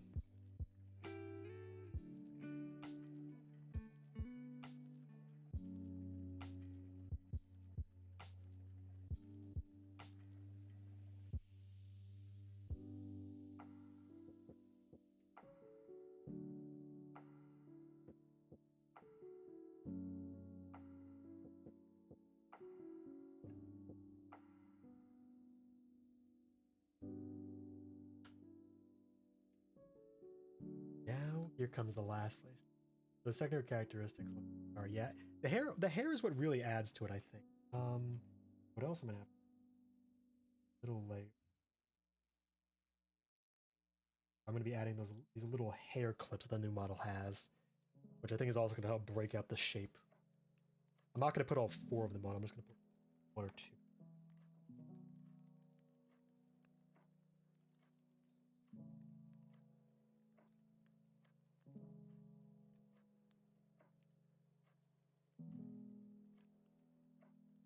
Like a very light shade of.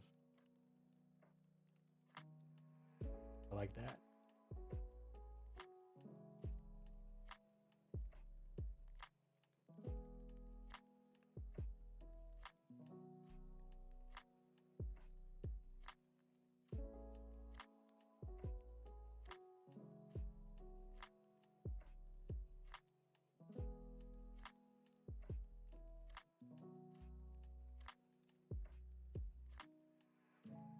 I want to make these move a little bit with the model as it the little tweaks and turns from my inexact sketch style, but I want to make sure it doesn't move too much because otherwise it looks janky. There's an art to sketch style, and there we have it.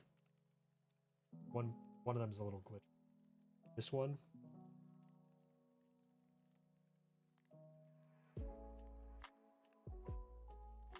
Complete that meld. Perfect. We're gonna have to put in the little highlights. Let's see, it's a bit of a darker orange. Or a darker. Yes.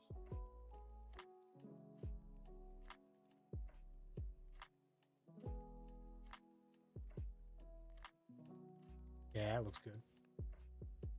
Might exaggerate. Brighter? Yeah, I like that.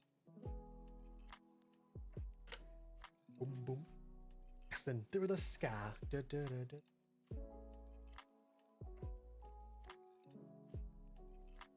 Put your hands up. Da, da, da, da, da, da, da, da.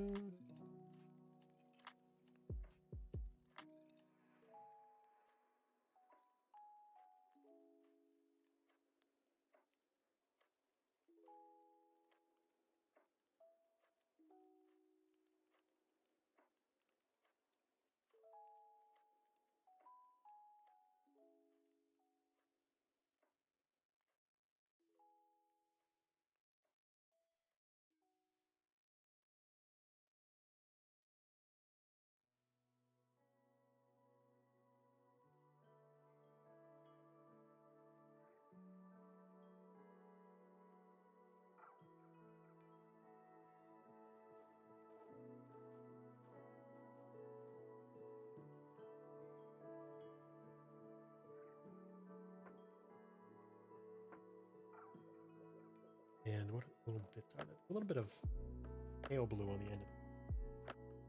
What I don't want to do is do too many of the different chromatics though, because it'll make the model a little too complex looking, which in some ways messes with the simplicity of the chibi style. So I'm gonna put a little pale bits on the bottom, I think, and that'll be the end of.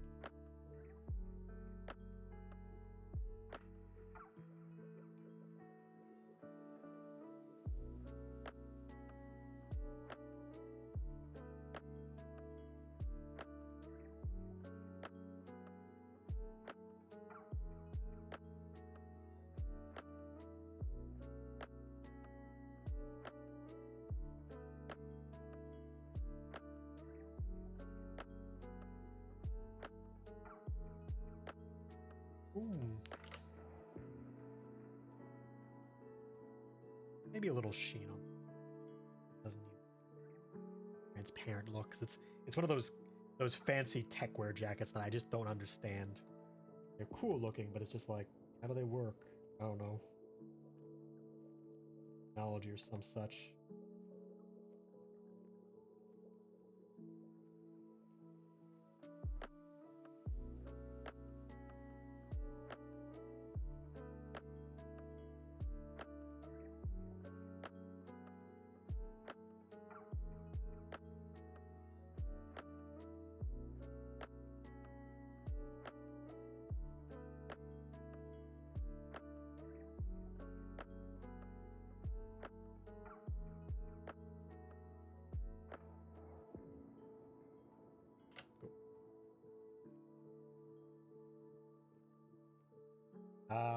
And now we're seeing a critical miss. I've accidentally deleted one of the air tags in one of the layers. Look, here it is. Here it is. Where is it?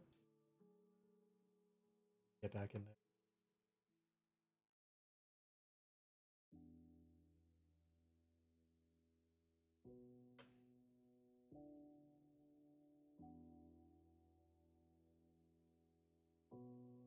Look, man, I'm a comfy koi, you know?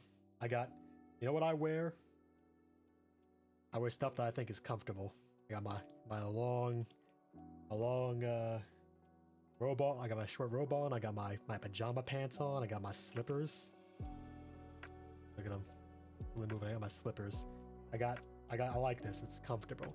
It's comfy. It makes me feel nice. Like, do I have tech as an option? Like, yeah, I can wear my Risk of Rain costume if I want, but like, it just ain't the same as wearing a nice robe and just being nice and chill and comfortable.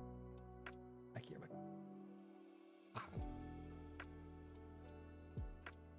I also think the colors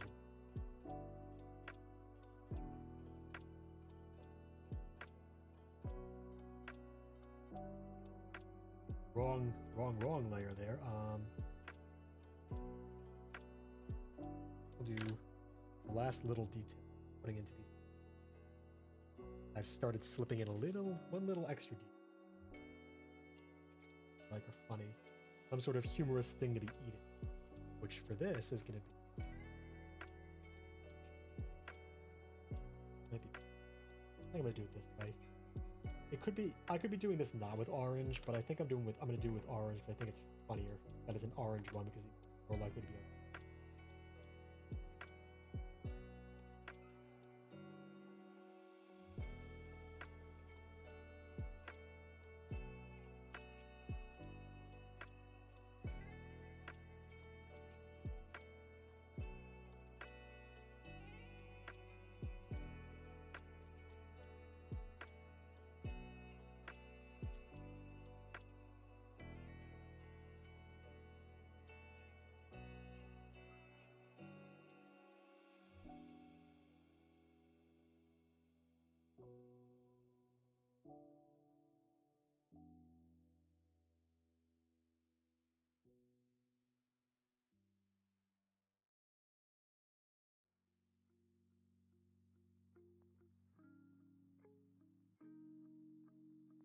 Whoops. Goodbye, fellow shrimp. Oh wait, I was like, what am I? Did I mess up the ramen? What color on one of the layers? Did.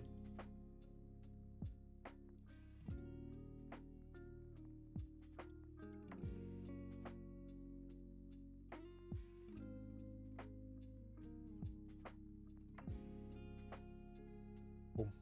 I think that should work. Now let's just do the last two final details. Finding a new background color. Go for white, but let's see. Maybe a really pale blue.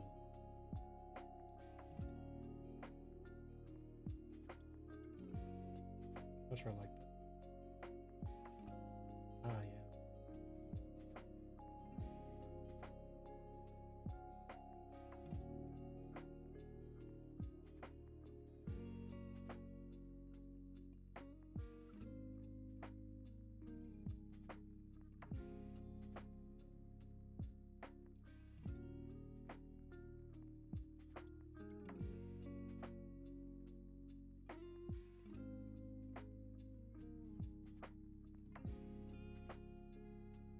Boom. One more nude for the wall of nude. Da da da da da.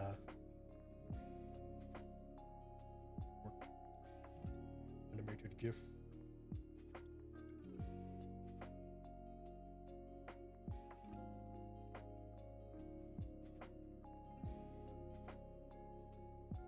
And export.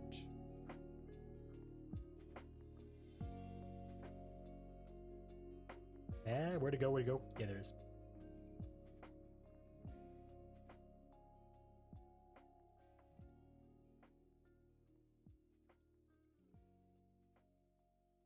Other one. Or does an AP course?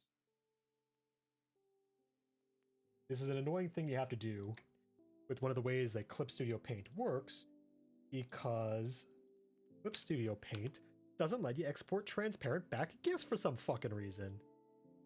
I don't know why, and it's kind of a pain in the neck by like every metric. So every time I want to do something like, every time I want to have a transparent back GIF to add to the Noodle Brigade, I got to do it this way. I got to go to a separate website, convert it to an APNG, save it as an APNG. Then I gotta download the APNG conversion, and I gotta put it in here, which is like a massive pain in the neck by like a huge margin. But what you gonna do?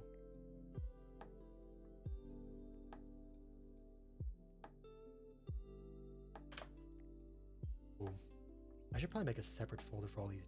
I'll be honest, my final results export file is kind of starting to look like just basically entirely new. Yeah, it's just the thing is like they haven't been bothered to like update their shit. So it's just like, eh, guess I'm dealing with that now.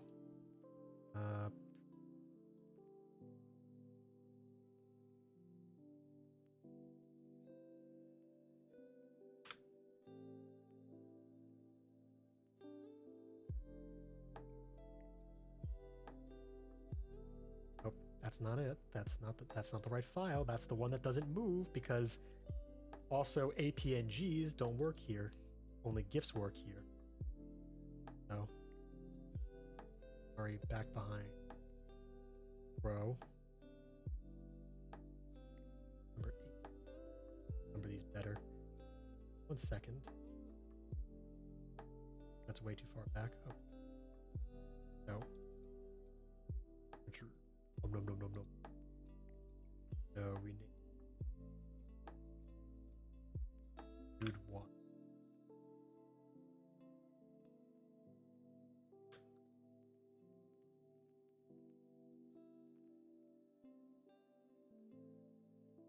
Consume.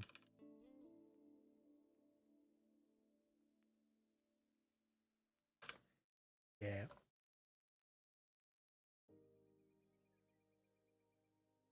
That works. You know what I should probably do is make all these a little bit bigger. Oh, I can't. Yeah, I can't make them all a little bit bigger. I'm gonna have to do this manually. I'll get a little bigger. I'll get a little bigger. Bro, get a bit bigger. A little larger. Alright, get a slight bit larger. Look at them all. Devouring the noodles. And of course, we can't forget the progenitor. Where is Noodle Koi? Oh, right, I changed him out for a different image. Noodle Koi, come forth. Where are you? Where did I put my... Wait, where did I put transparent Noodle Koi? Oh, I saved him in a different fucking folder, didn't I? Because I was trying to be better about keeping my stuff separated, and I put him in the wrong one. Be close to necessary. Oh lord, which one did I put him in? Things for dubious use? Yeah, I put him in dubious use. Aha, Noodle Koi, my longtime companion, who I put in front of me because he needs to go off. Who's a good little boy? Look at him, pat, pat, pat, pat, pat, pat, pat. Oh, you can't see me doing that because my mouse isn't on the right screen for that. Or assume multiple screen overlays. Here comes the browser. Pet. Where am I right now? Pet. Noodle Koi. And I gotta just make it because I have been tweeting all of these individual foods I've been making. Ooh.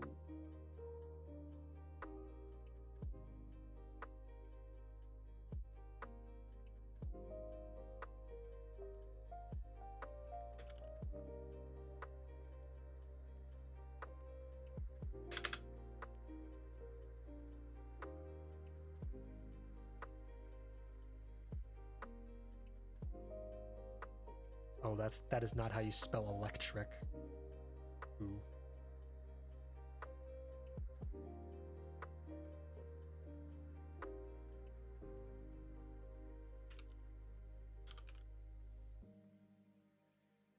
My new job only has me on one monitor. Oh god, I can't imagine going back to one monitor life, man. As soon as I got my second monitor, it's like it was life changing for me. Now I could do two things at once. I don't need to do the thing where I balance my phone on a bit of fun tack next to my keyboard, glancing down to watch YouTube videos on that thing.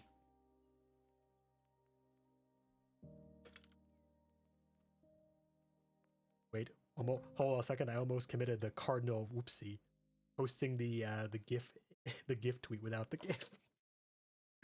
Oh, that would be bad. You see, that'd be very bad. Nope, bad. My tweet's not going through.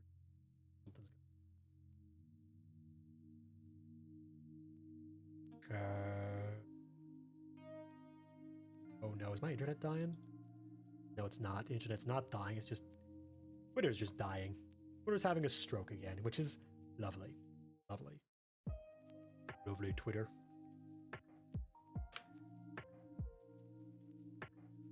See if I can find my reference. Typing in Goonyella, I've acquired the knowledge that the Goonyella Riverside is a gigantic fucking truck. Like, actually an impressive unit. Like, look at this thing. Like, fucking look at the size of this truck. It's ginormous. Like, dwarfing those dudes. Like, that's fucking enormous. Look at these guys. They're so tiny compared to it. Wonder if I can find out information about that truck. No, I can't. Damn. I think it might also be a specific construction site that it's coming from. Okay. Let's see.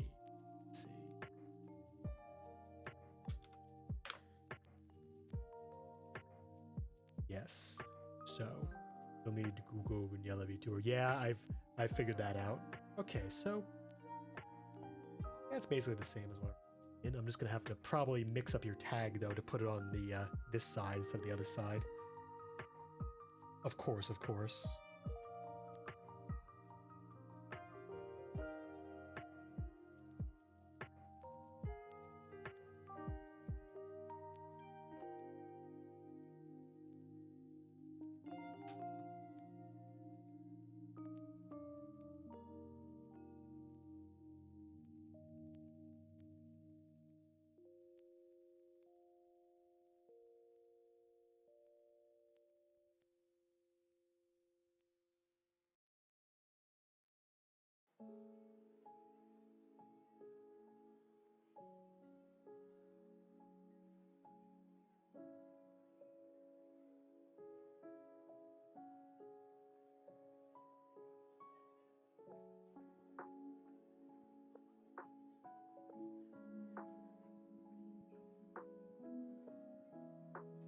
Right, and this layer is that thing that's.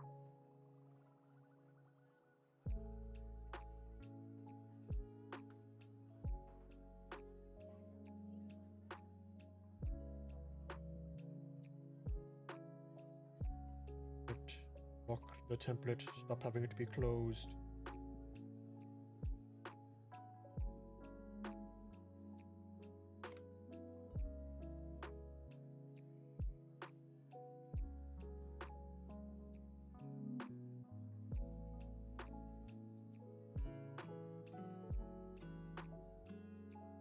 No, I said to be improving the temple. I think I kind of got a little worse at remembering to fucking do it the right way. Okay. Do I do a big face change, or do I just rely on hidden details to acquire my goals? I think I'll rely on that, actually. Since you've got a very stubby body, I might be able to actually do something interesting with the legs for plays out after I... Right, we got the... I forgot we had the one last thing.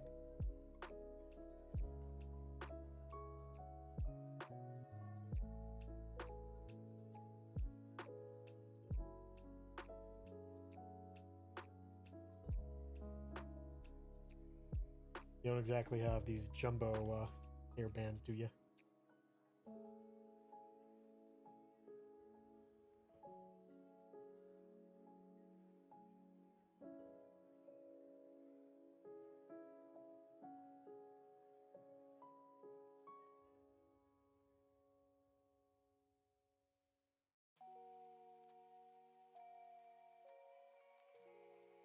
Perfect. Step 1. Deepen. We'll lock these layers so I don't accidentally nudge them. Hate doing that.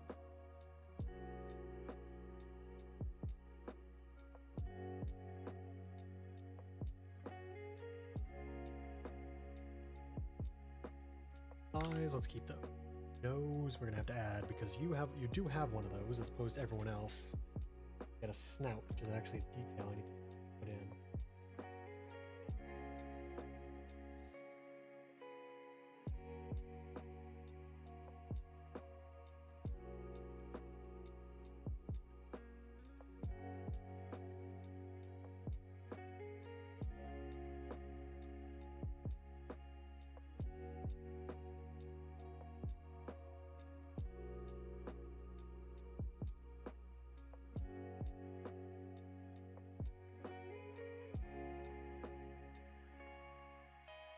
I'll do for now.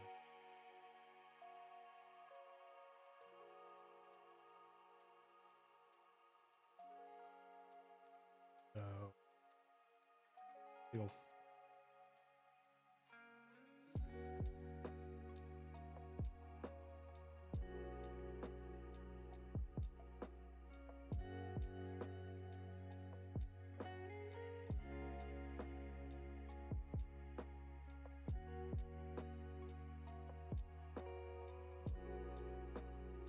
but we can keep them around the side of your head, don't we?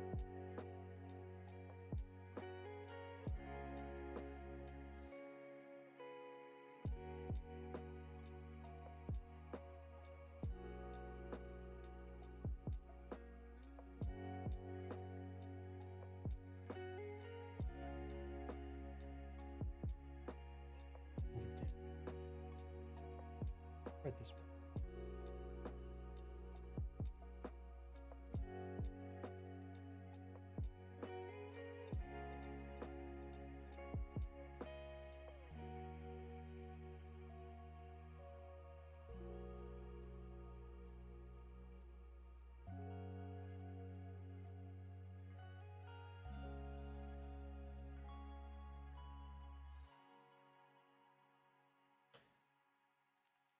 Secondary tab. The first one.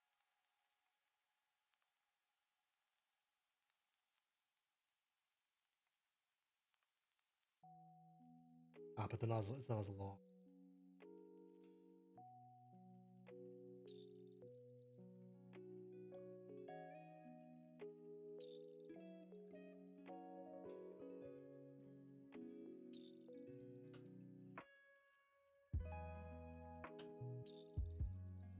I could do the barcode on this line.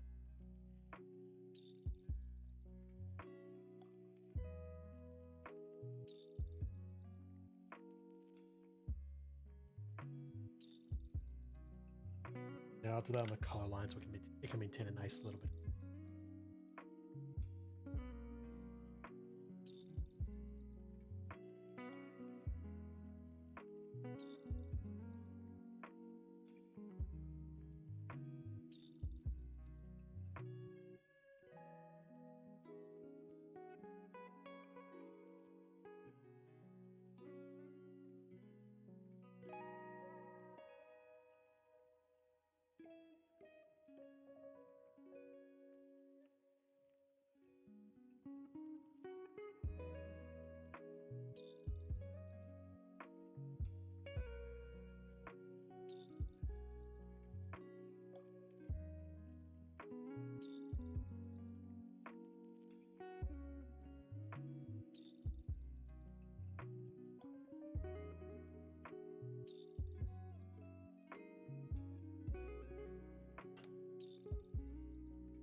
Brush size.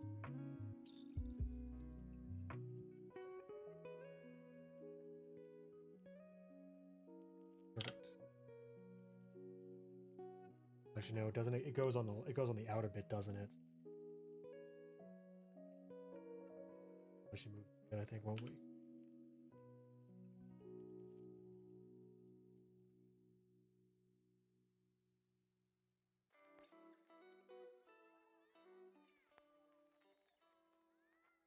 Move that.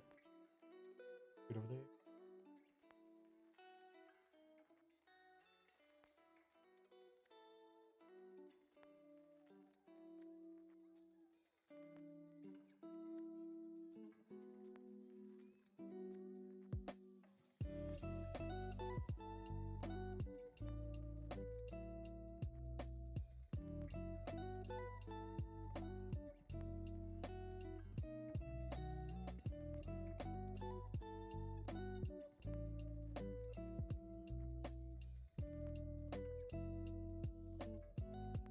Do the tag.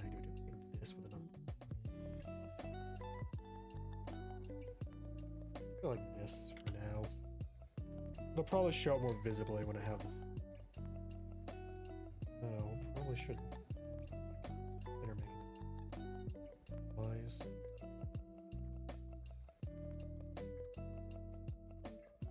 Or just bigger, actually. Exaggerate the shape. That.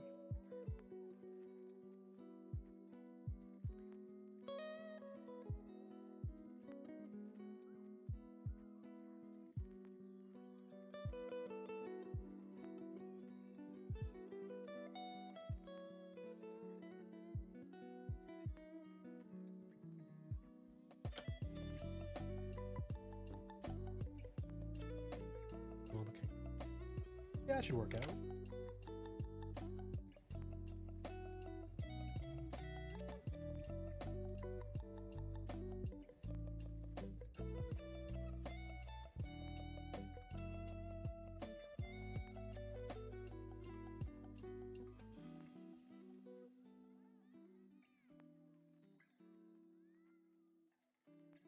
I might have drawn these big, to be honest.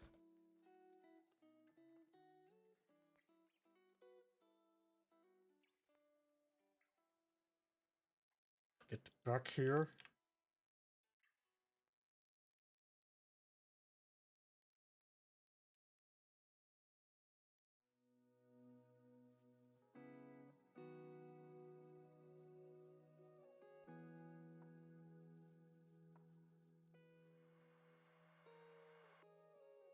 Why is the head that way?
Oh yeah. Hard flip.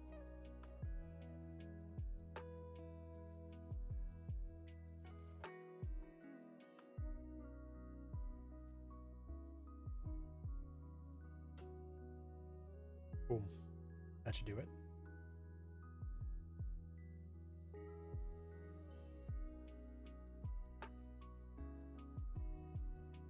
Back tap.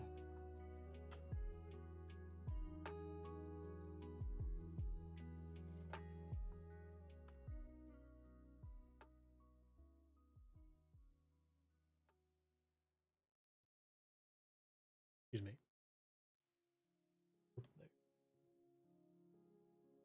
Do I do the other you're flopping over? That could be funny. One you're up, one you're down.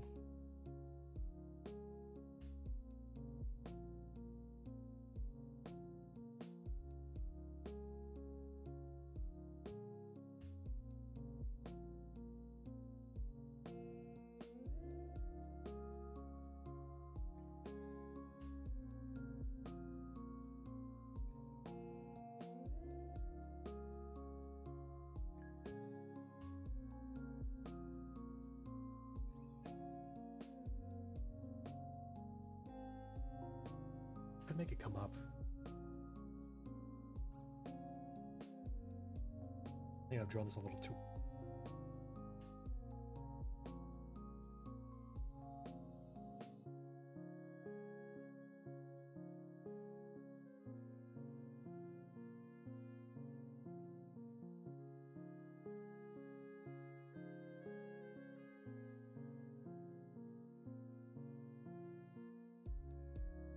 I think this one in the back, this one here, I'll be on. I'm going back and forth on sizing for these. I think I might be eyeballing them a bit too much, and I probably should have done some sort of prep work. Yeah, but I'm just gonna stubbornly force my way through.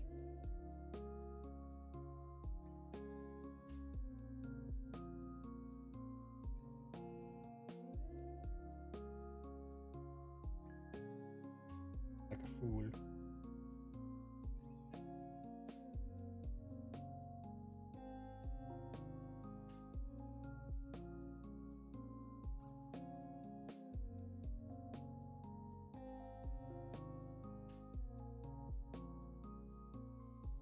Like a fool.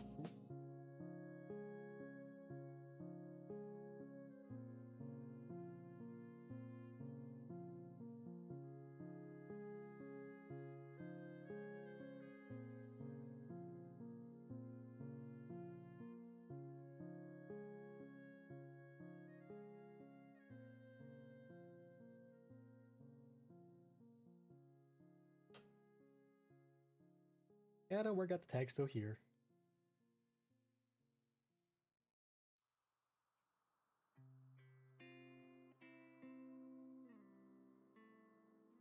Bottom part.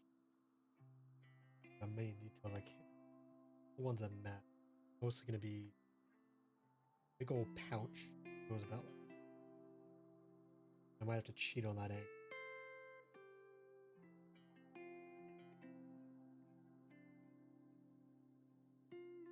I might have to make it a bit lower than it.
Cool.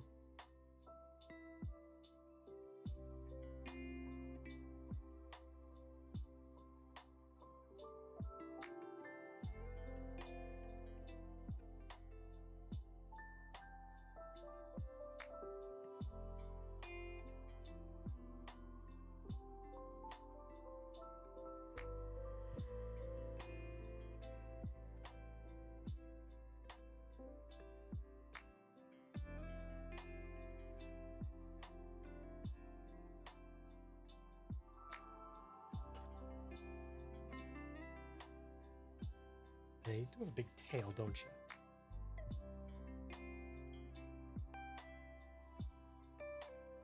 Which comes out this side. This.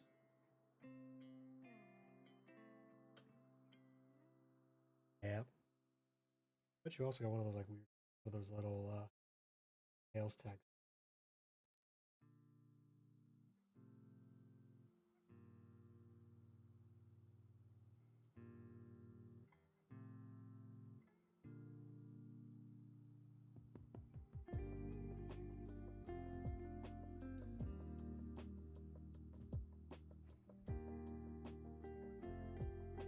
Boom. I think that should work. We need to add. Oh yeah, the headphones. Can't forget those. Crucial detail gamer accessory. Let's go knock this down by one more. Because the base of it.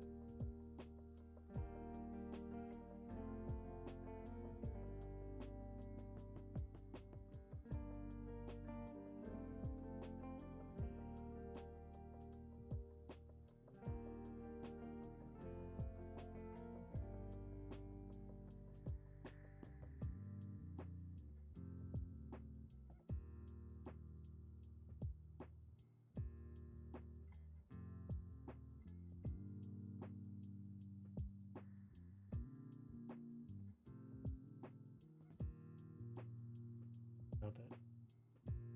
Those little flipply bits. Yeah.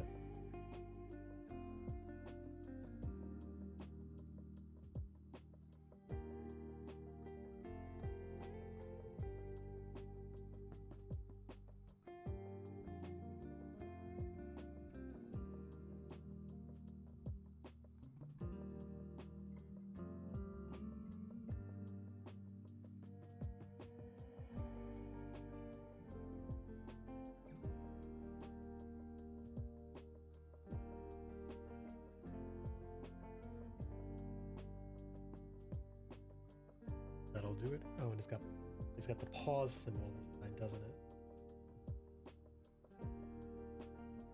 Place on the other.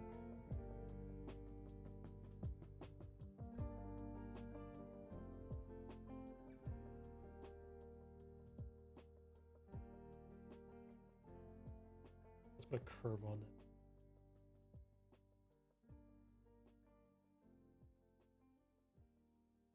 Track the bits I don't need.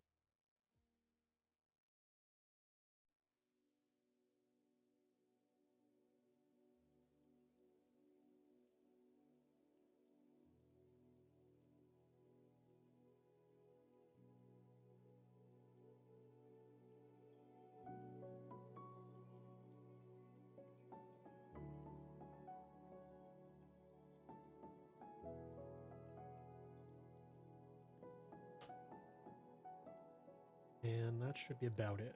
A little bit more of this here. Why that it's bending around. Hold this a bit.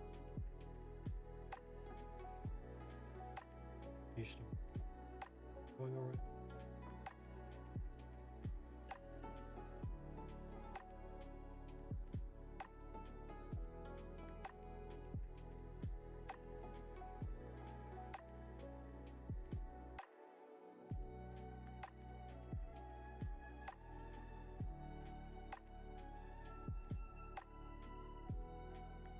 Ah!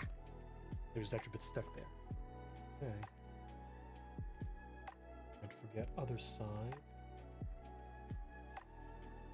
into the headphone.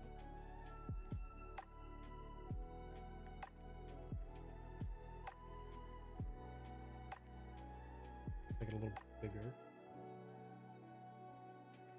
Would be big there. Even if the majority of it is in fact covered up by arm. Okay. That's one. Now let's just draw this 2 more times. And then we're going to go back to redo the first one again. Because whenever I do one of these things, the first one's always the roughest. I like to have all my stuff look somewhat consistent, so I'll redo the first frame iteration. Of course, can't.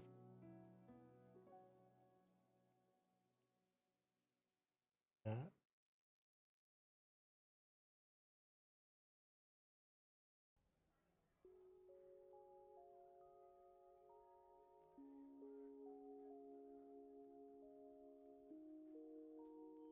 Next.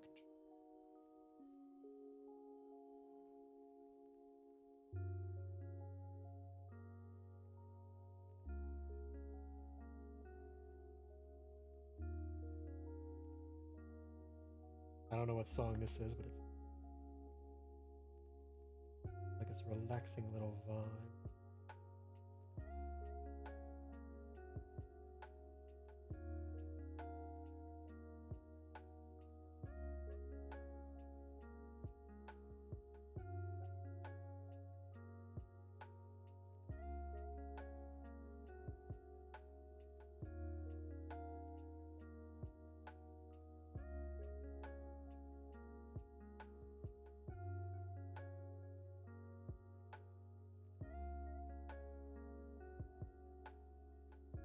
I'm also going to be having the ear actually to the side on this, which it does a little twitch.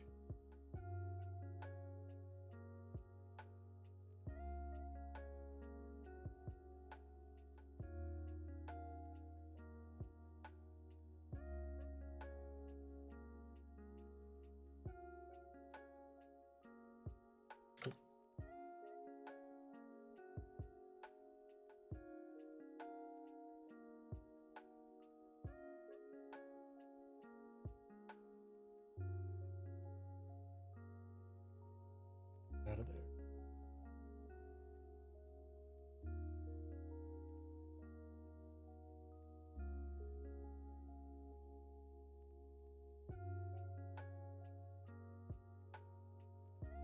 Or would say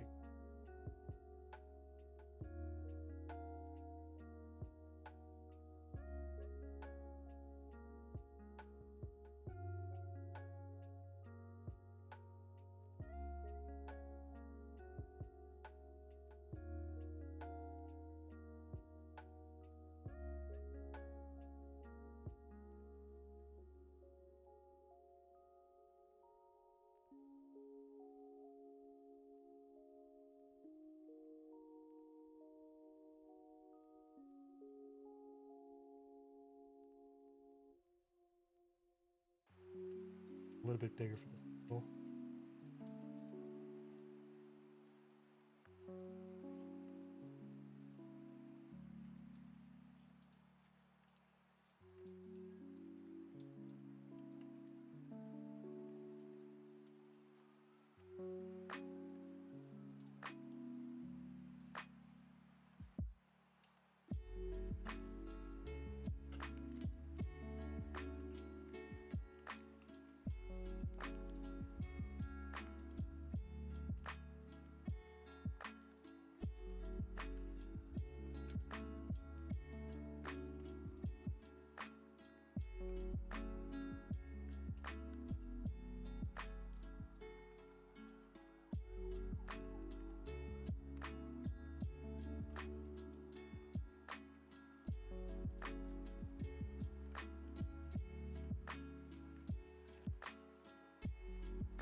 thing I like about these headphones is that they also let me hide part of the line.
Ooh, man. I had to go to work, maybe I'll keep my eye on the hunter for that result. I'll see you around, Goonie. I hope I'm not responding too late for this. For you to hear this. Perpetual worry when I duck my head down and look at the screen a little too much. I worry that my focus is drifting a little too far away from the balance of interaction and non-interaction. As much as I want the final product to look good, I am also here to make people somewhat of a more interesting or entertaining day. So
Timothy Okaguchi.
I think the leaning ear is not going to work as well as the twitching ear, so we're going to just...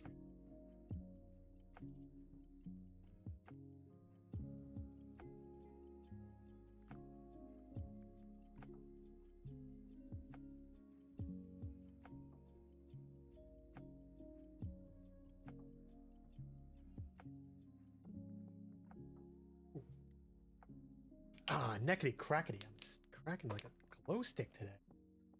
which is good because it means I'm actually getting all that fluid out of my body. Lactic acid is clearing.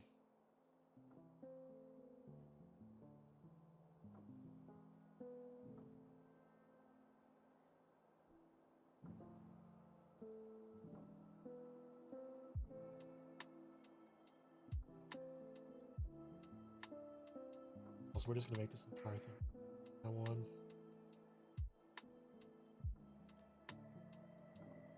I'm not gonna rely on any mixing and matching two different widths. Boom.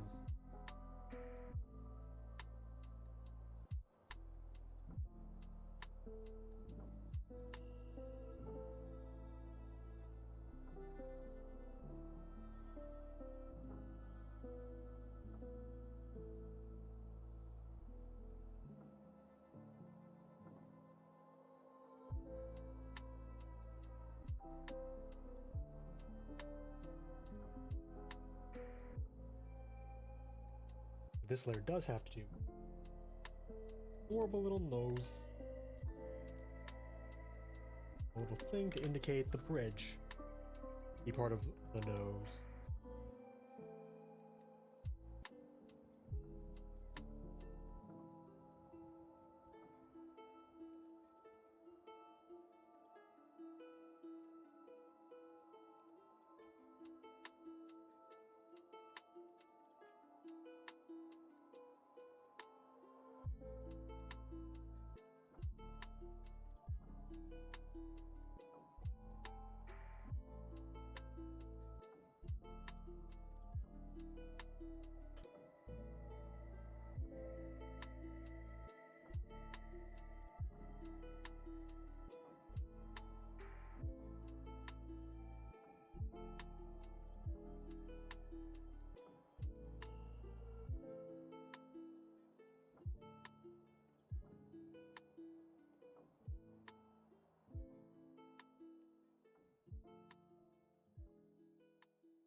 And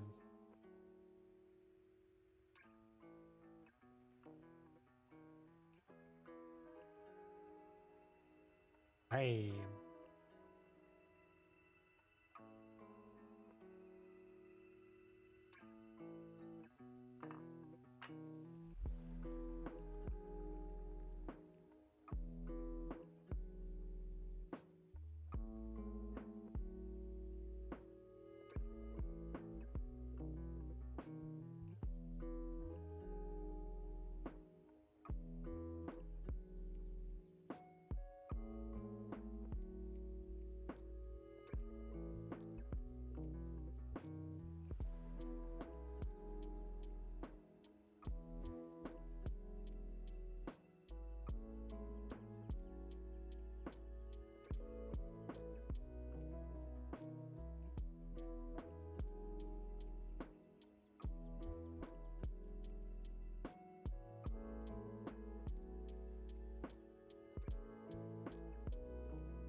Do check out like a bayonet.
last part.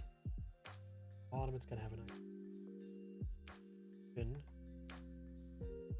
Indicate that it is in fact flesh pit.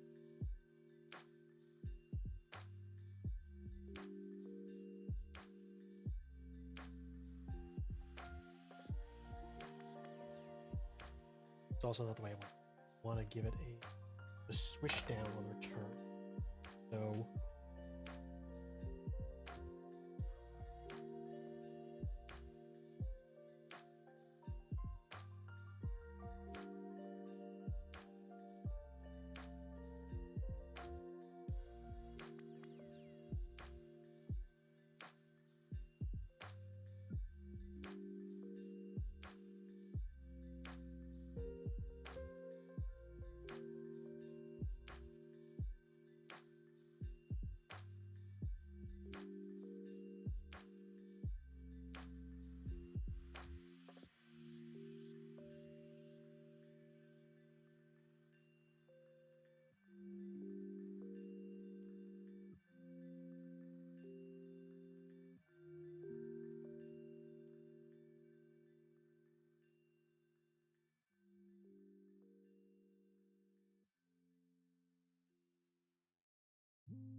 boom.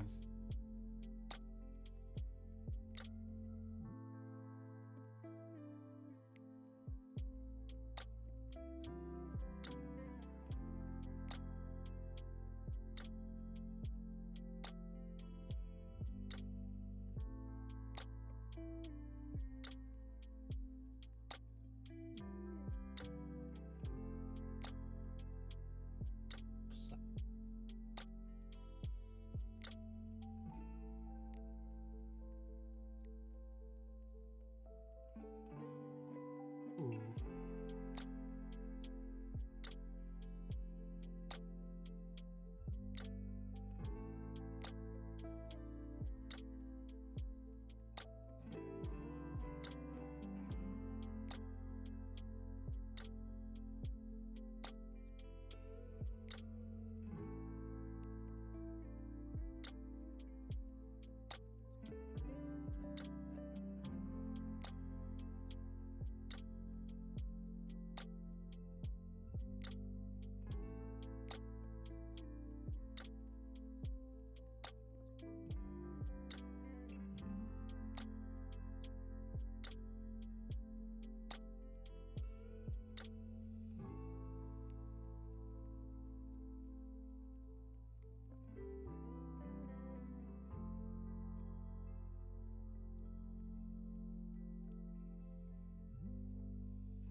Yeah, it works for me. Although I'm gonna try to lock this. Oh.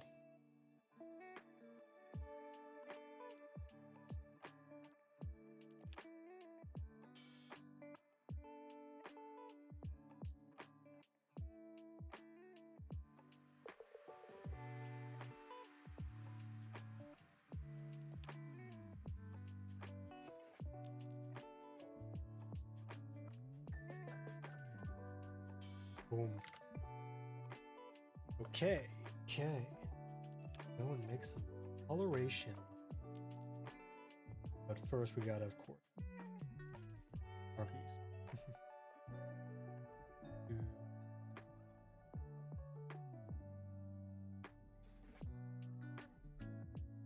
Maybe some jazz. Green ref. Fucking web P. Yeah. What is your tab? Jazz. Boom.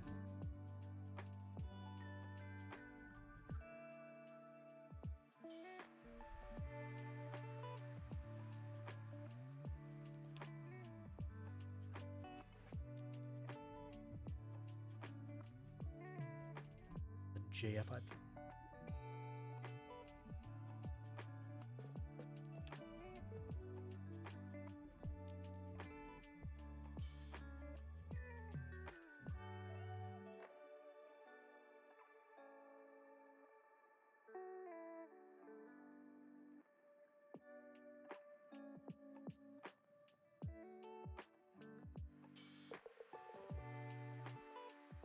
I guess that's what we're using to steal our colors from.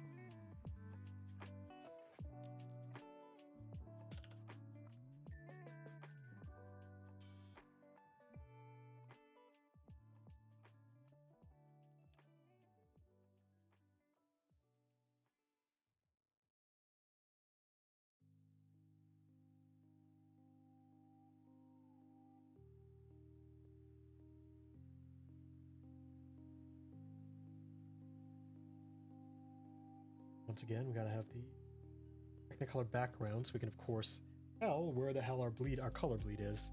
Even though this one's a little weird because, as you can tell, it's got that weird Kari silhouette we got that we accidentally might have, probably should have sorted a bit better than we did. Whoops. But sometimes we all make mistakes in the heat of passion, Jimbo.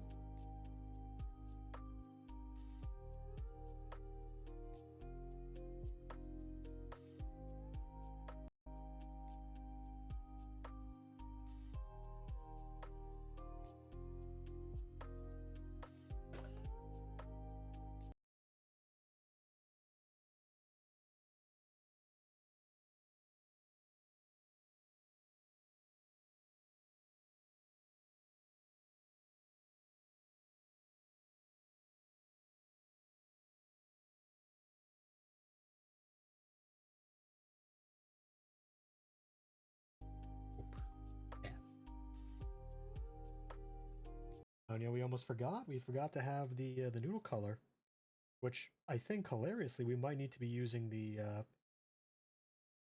lighter color for Goon. He's a bit darker in terms of coloration compared to the last few pale fucks we've had. Might have to make it a little bit lighter, just to stand.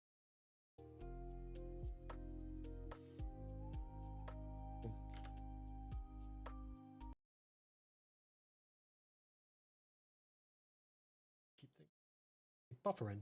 Should be music only. Why is it doing that? On the lowest frame rate.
Ooh, this has completely died, hasn't it?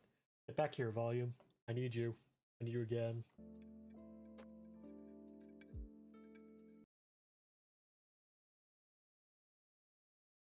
I need.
Oh dang, this thing really expands in this one. Or knock that into line.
am I going like a something tackle?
That was the wrong layer to draw that on. But the key part here is we got to do the Australia sign, which is the 4-line kangaroo.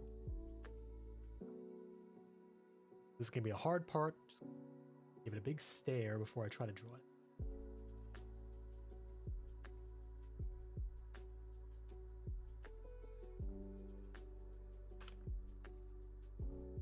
Boom. Australia made. Afraid from Australians because you know that the kangaroo is a bit of a nuisance animal down there.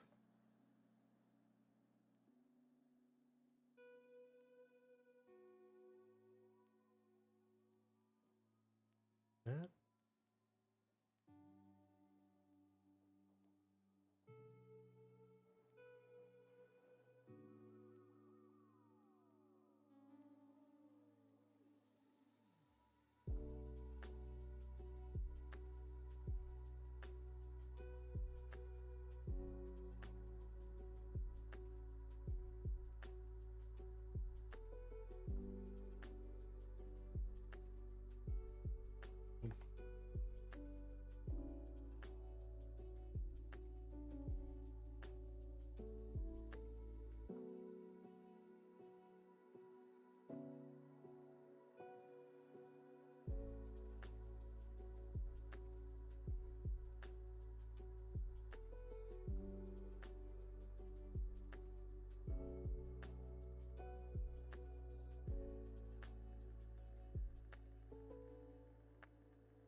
I've also noticed that I've missed a detail on Goonie that I think everyone forgot about. There's a little bow around his.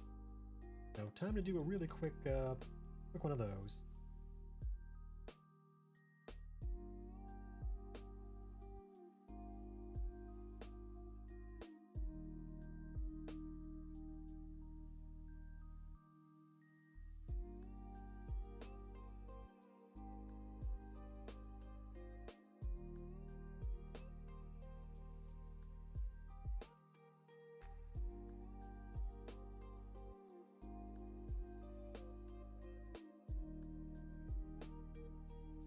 You know, I can even fake it. Pretend it's one of those little nice boats.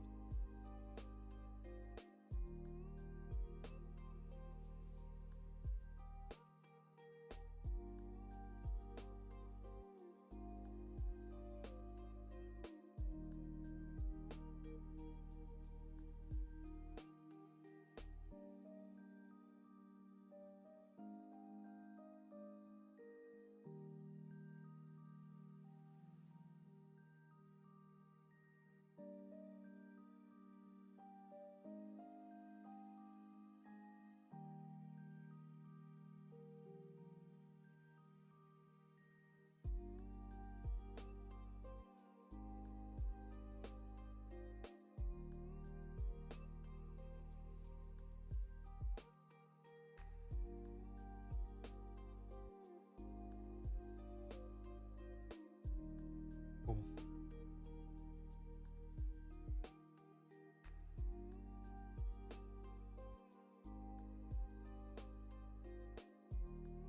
That.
Oh, doom. Goonie is back in time to see it. Okay. Back means you're also back in time to see me do this. Take a picture of Australia. This.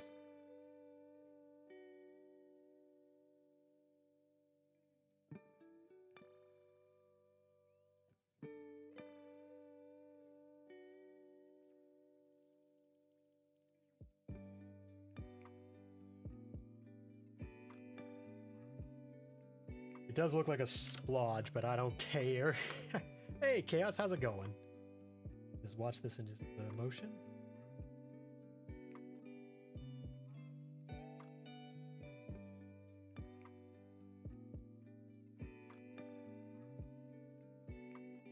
File export name, Goon Nude. I'm sure no one can ever misconstrue this file name into anything untoward or weirdly sexual, right? It's just an innocent file.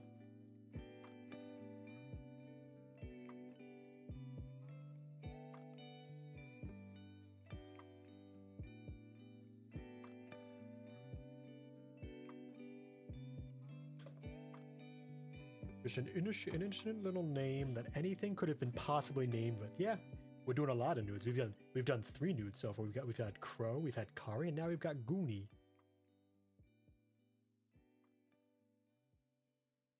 Goonie. Australian.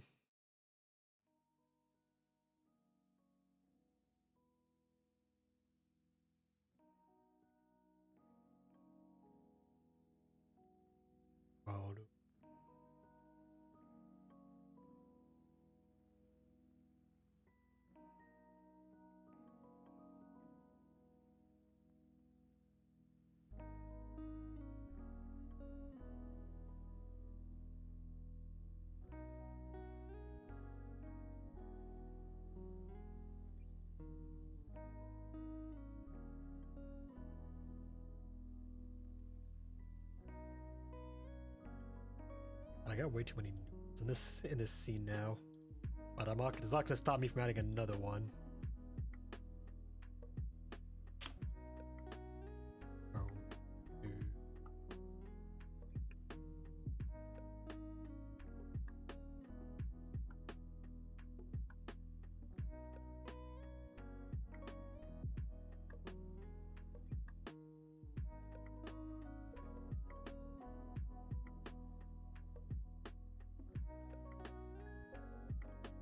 Oh, you know what I forgot to do? I forgot to put something on the fucking bowl.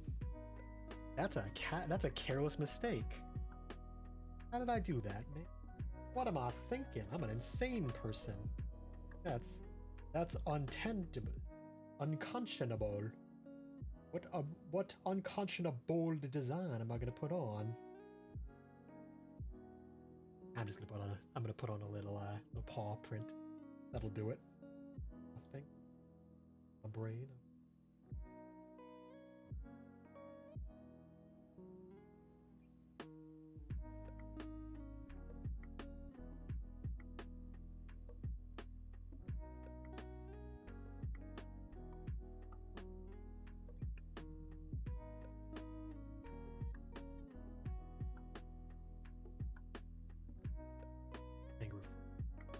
It might look weird. See that?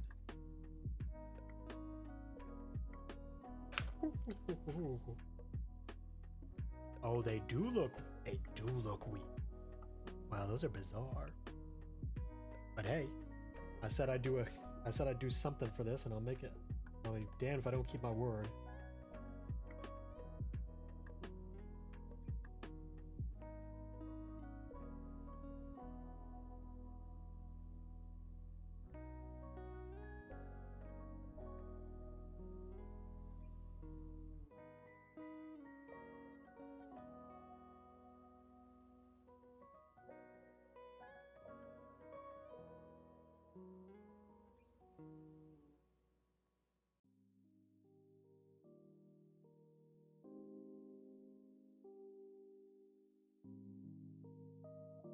Actually, looks kind of a little dumb, actually.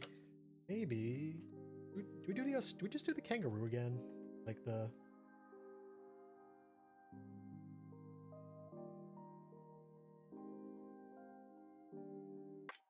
I don't want to do the kangaroo. Let's just do a zigzag. It does have that pattern on it.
Back there. File. Vert.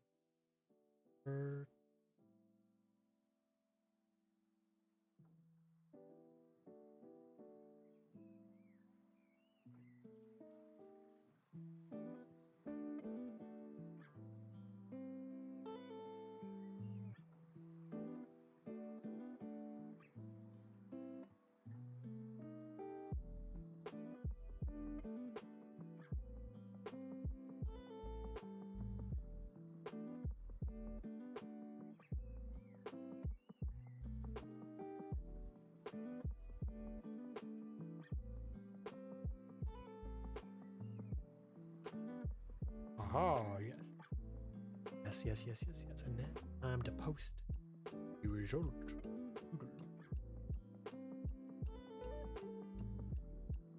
Bye, dude.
Need to learn how to clip better. It's great to see how fluid you can be with it.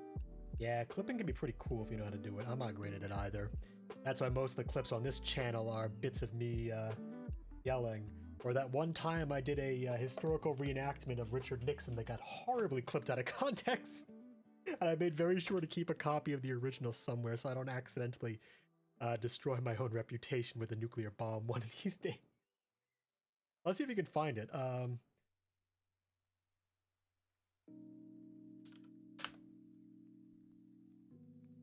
Off my shirt. Yeah. I've also got two different shirts I can change into, like this one. I'm thinking your mind to be open window every day.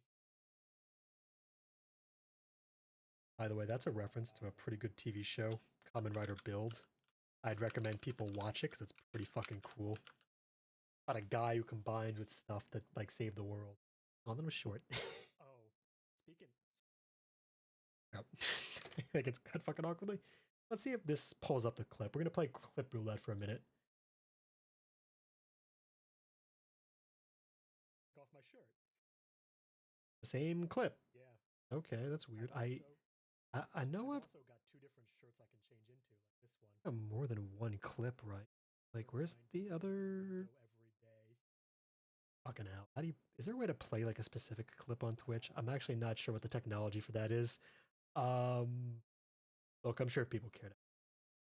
Just don't find the inappropriate clip. Right? It'll all work. It'll all work out. It'll all work out. Be aware the context was me saying that Richard Nixon was kind of a dipshit and doing an impression of him with his cocaine busting thing. Actually, hilariously, before the Channel 5 news thing.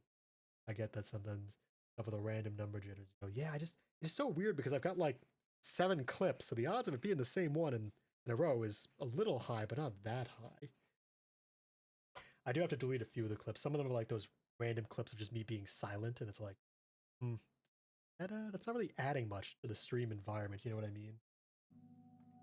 Also, I think I have enough time to do like one more nude before I gotta call it a stream, so anyone in chat have a recommendation for who I should make this next nude for?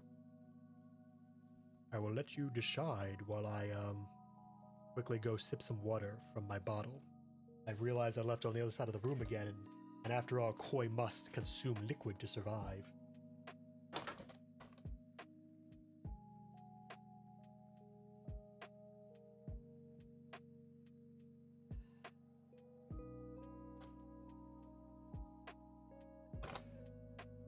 Let's do a Google search. Shall we? Yep.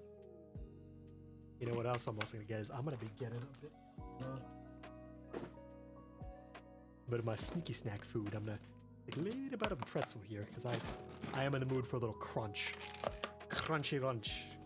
A little thing to put in my stomach. A bummock. These rhymes are kind of getting a little human reference.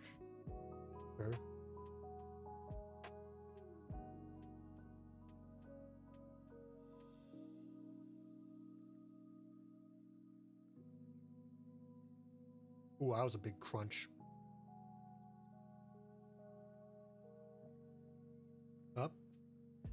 Isa maybe. I got our bag of rice crackers. Nice. Okay.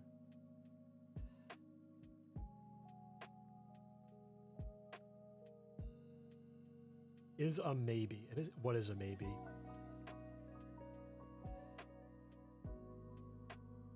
What is a maybe?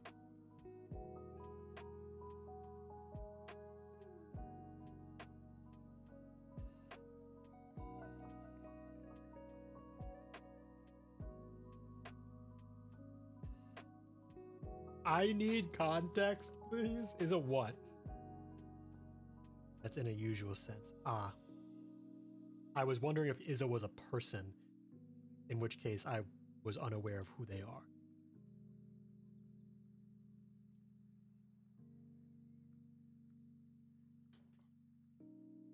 Is a person is a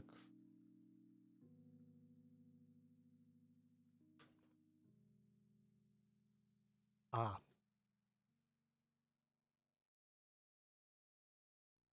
And they also have art. Chaos also has art. Let's see. This might be speedrun mode time. If I can do 2. I said I'd do. I'm an insane person. Racked. Racked like corn. But I'm also feeling the groove now. I'm starting to get this down. I'm starting to get downloaded, as the kids put it.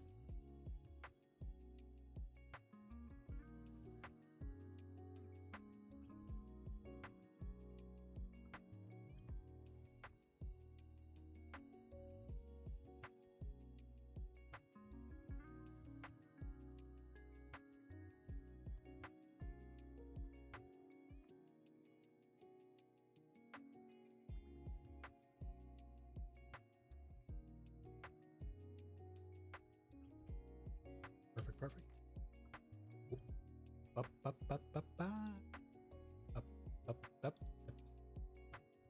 Oh, dang it, I keep clicking on these things.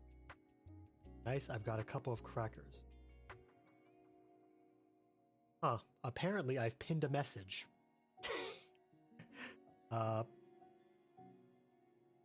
Well. Pro gamer moves.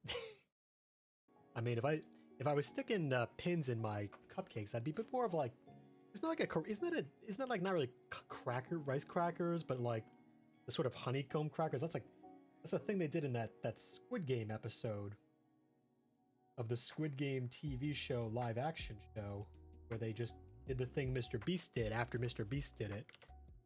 You know, in a way that was still original-ish.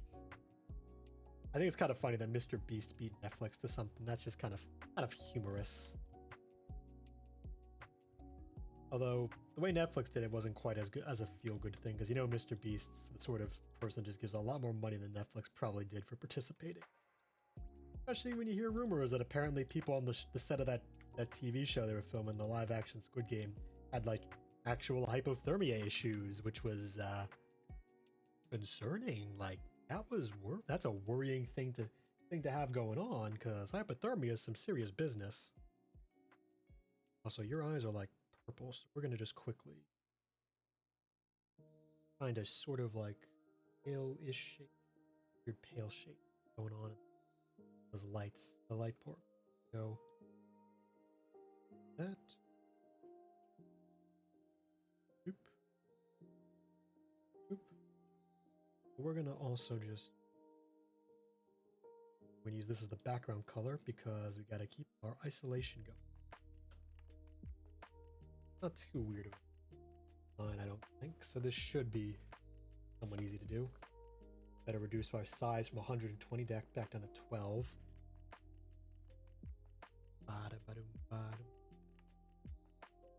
Big. 3 on this. We just do.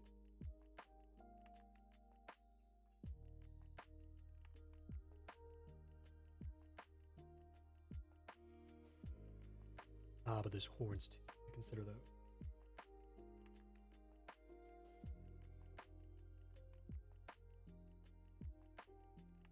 These are just big, straight, pointy ones.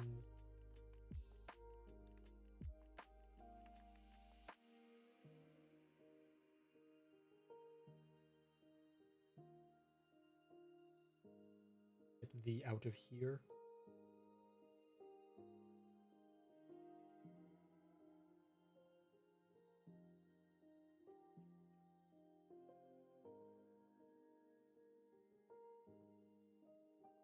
We'll make that 2, I think.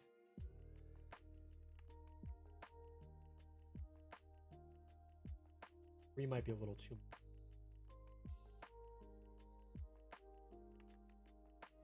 Oop.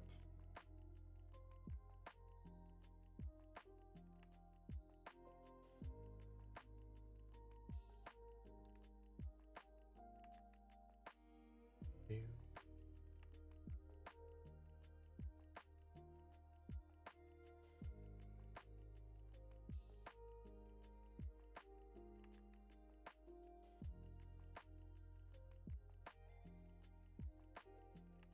Bam.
Was it non-concentric cones you do?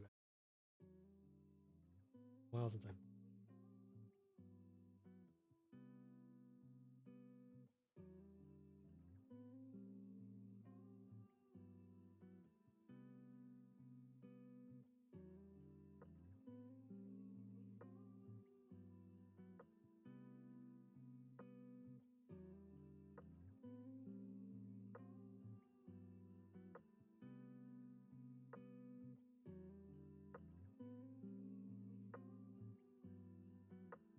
yes, that's how.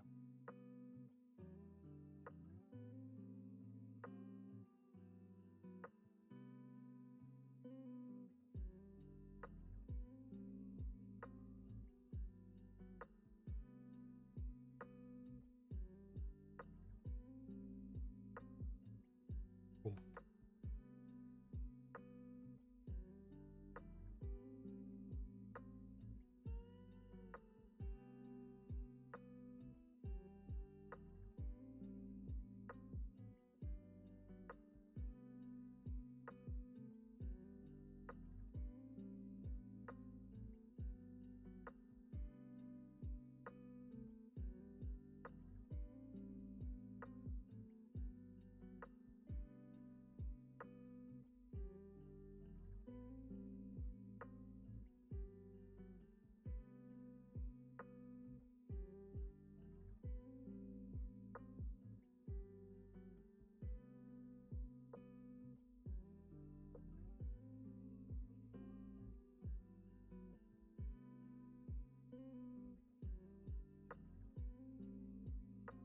A little bit around.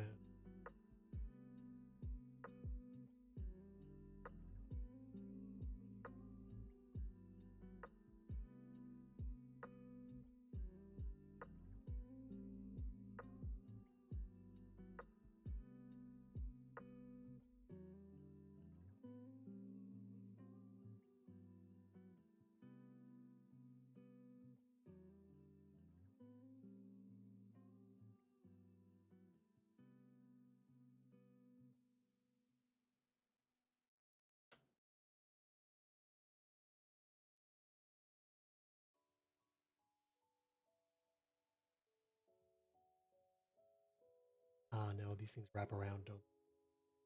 A little grippy thing.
Boom.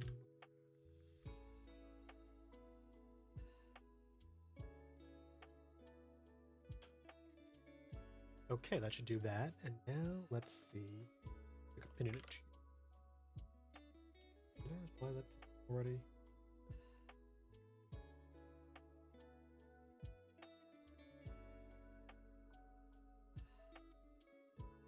Let's see. Little collar thing. Like this coloring node thing we got going on. Wood.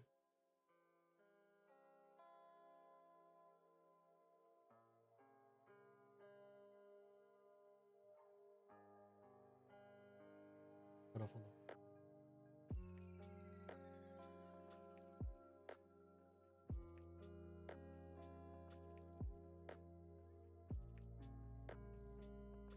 back part.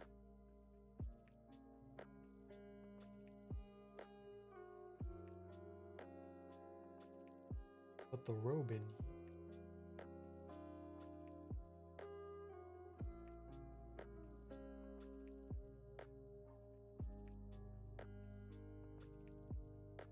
Really, these really flop down a lot, don't they?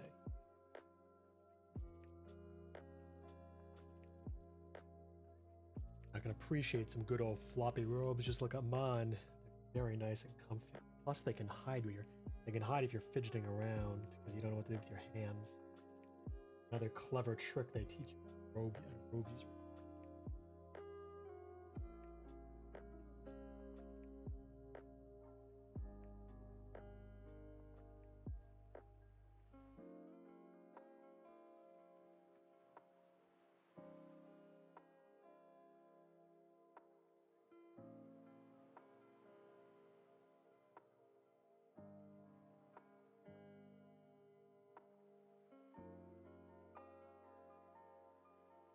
In the middle of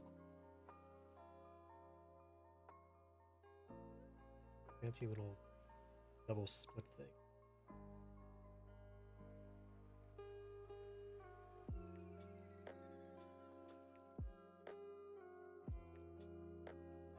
We'll go here for this.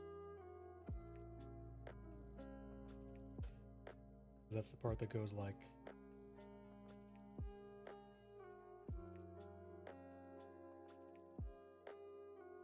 Also, that probably.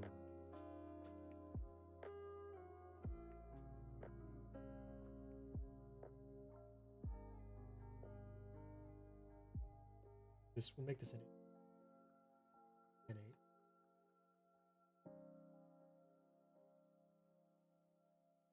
Boom. I think that's close enough to. Although we do need one more little detail. Got the floppy robes.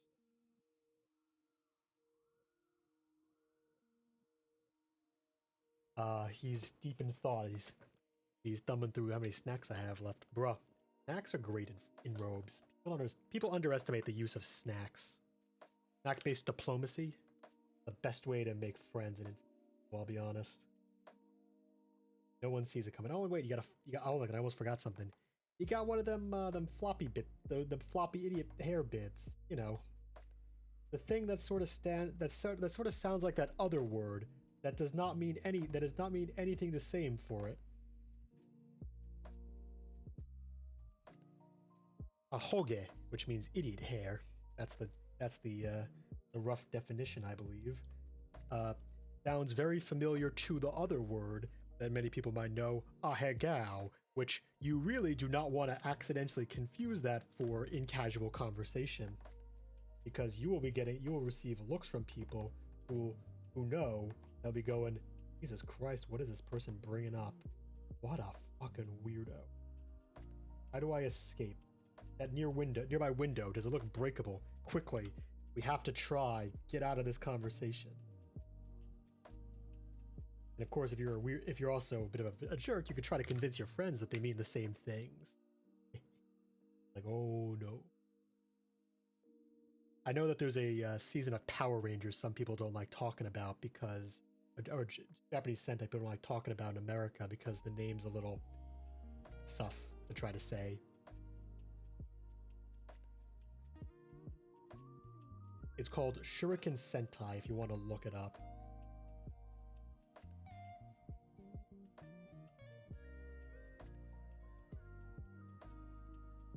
That's the name of it. It's got a very, very Japanese name.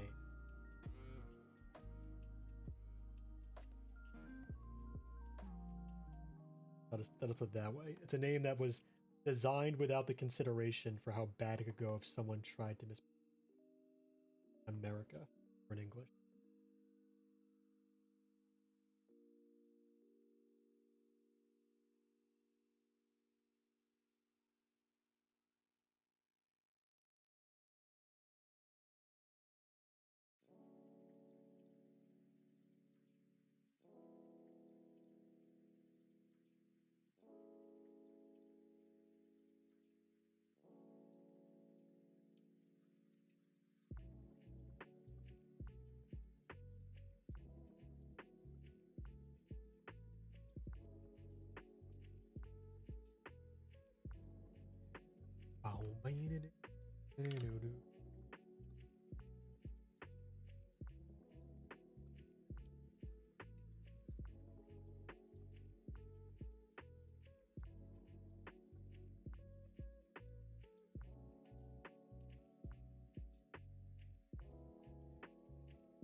In front of your eye a bit.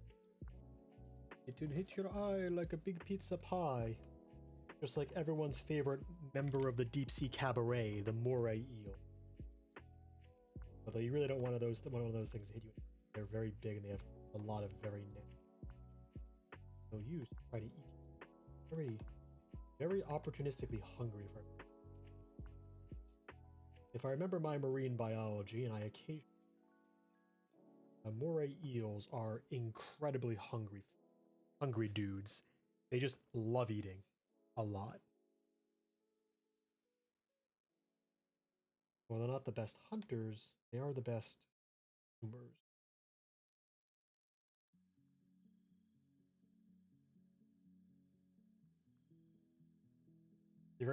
They're ambush predators. To put it that way. They're not the best at like hunting things down, but if you stray too close to their little hidey holes, they'll get you. Like some of the more aggressive predators in this chat, such as the mantis shrimp, a psychotic clown with delusions of murder. When I say delusions of murder, they will kill and eat anything. They are very, very hungry things. They do what they want because they cannot be contained by mere. The rules of nature mean nothing. I kind of want to put up true facts about the mantis shrimp. Can you DM me that? Ah, you want the thing? Yeah.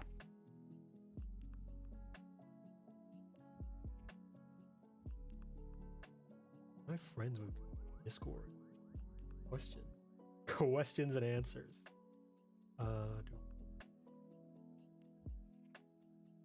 Oh, I might not be friends with Goonie on.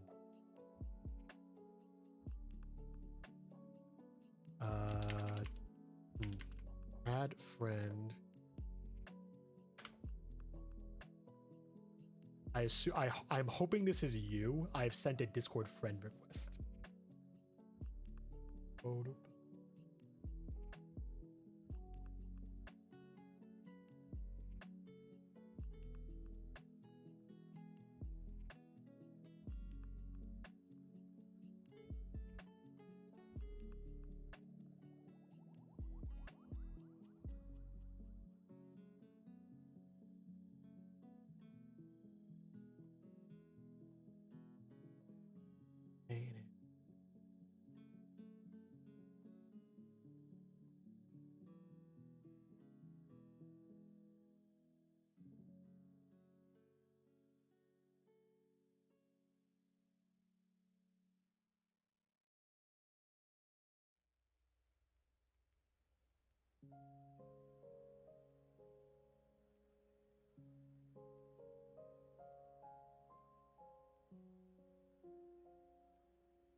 That's on delete, not move.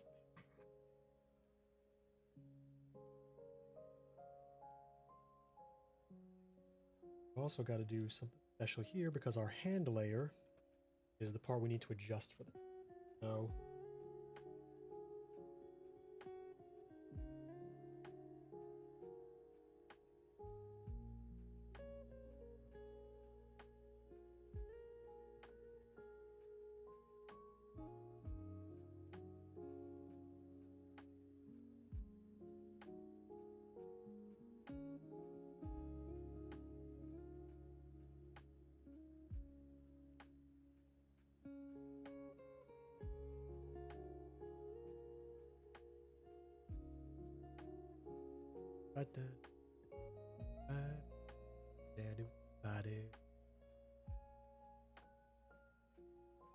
box. One unread message. Oh, someone else accepted a friend request 1 month ago. Jesus, I have not been reading my Discord messages.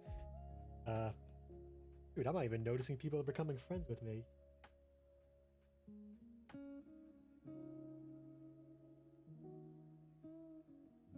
Just a little bit.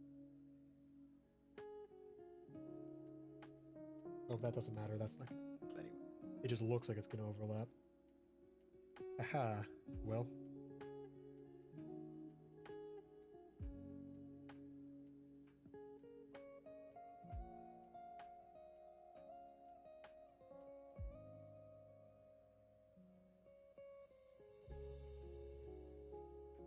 Boom, boom.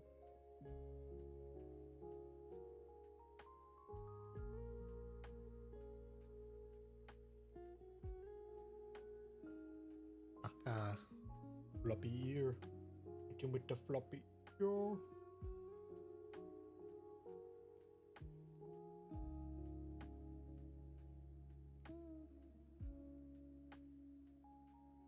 Do the leg thing. What's the leg mean? Do the something leg. Hit him with the something leg.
Yeah, that should work for the angle. You got the click on that image again to get the full size view of your model again on the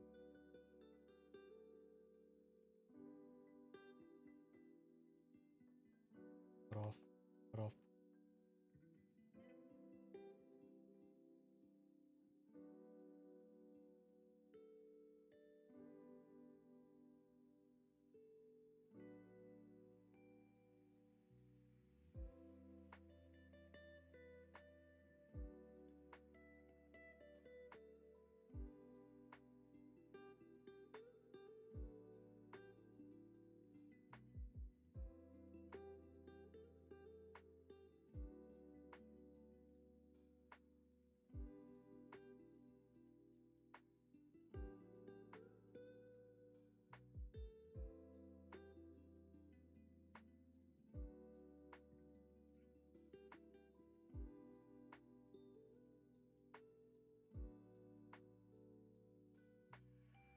Okay, this is That not looking too. There's always the concern when I try to push into speed mode. Whenever I do something like this. Ah, the word's gone. Gone. Something. So when I try to push into speed mode, I get a little too sloppy because I lose focus. But I think now I'm hitting the right groove where my brain is able to articulate the right words I want to say. Such a way that I'm not actually losing too much of my keep things. Balancing all the balls metaphorically.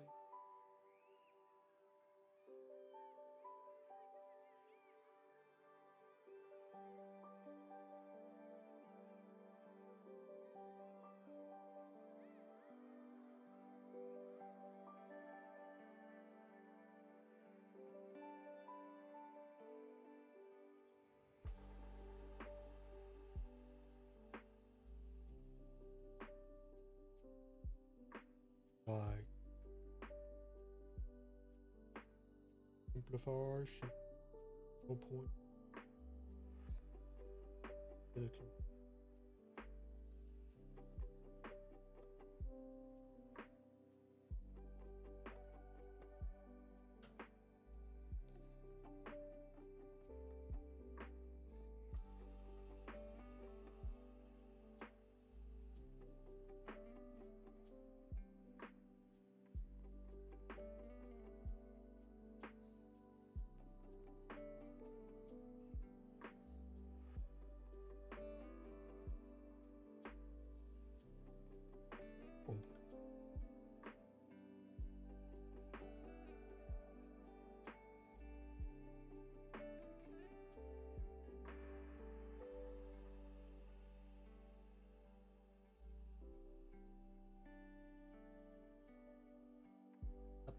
Almost forgot to keep it on the middle.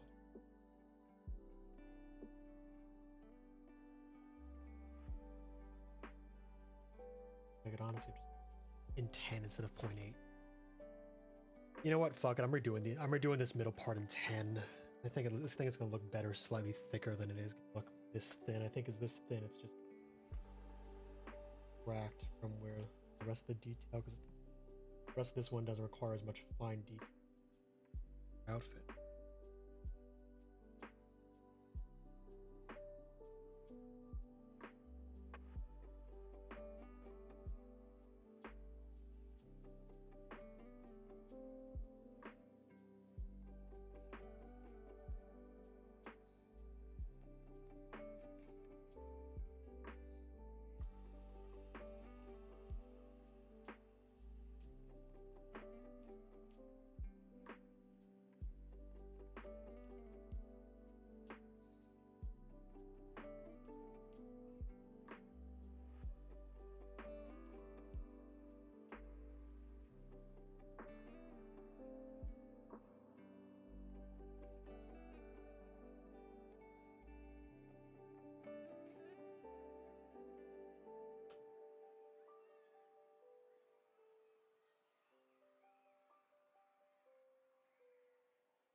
Boom.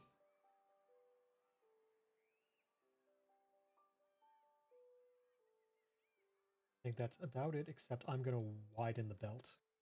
You wear poofy robes, so that means instead of sticking like that, go out like boom. Honestly, I'm probably gonna just change.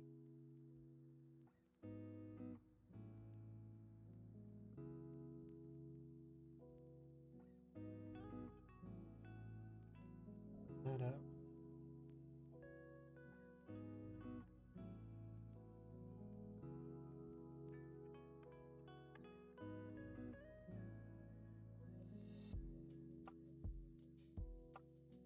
Everything.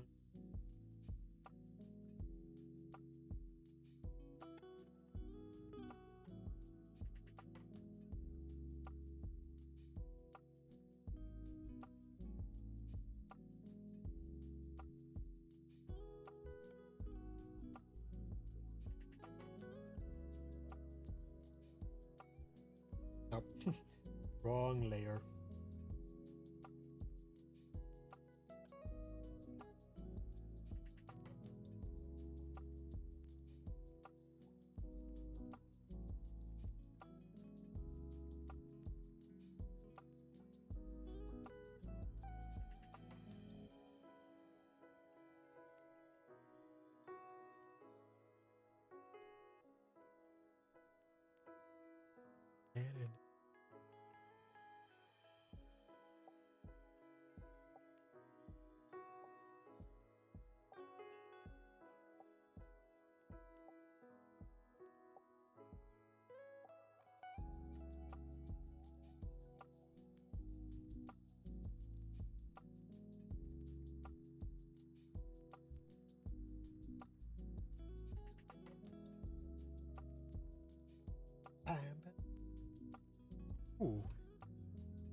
images. JPEG. Open up reference JPEG. Screen assets. Okay, color 1 to steel, face color. Thing to remember to do is to not set yourself to be on random mode anymore. Because if I do that, I'm going to end up pasting across all the layers instead of just the one layer, which is a bit of a you know, a whoopsie doodles, a whoopsie magoopsie.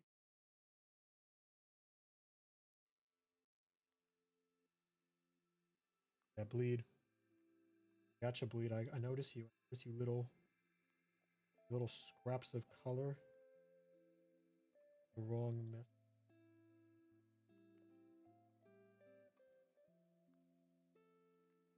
And for you, I think we can use just normal colored ramen. Aren't that pale. In fact, I'd say, Chaos, you're about the opposite of paleness from basically everyone else I've been doing ones for today.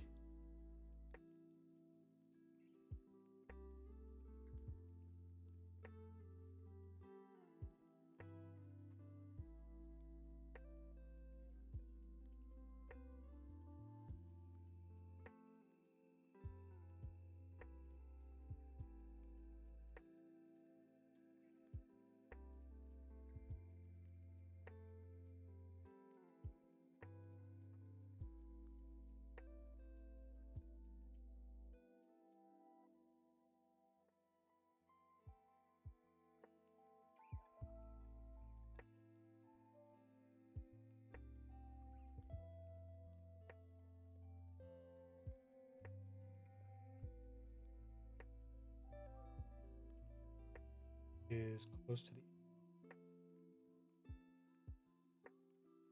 again after lower this to about 10 when I try to keep the consistent width pretty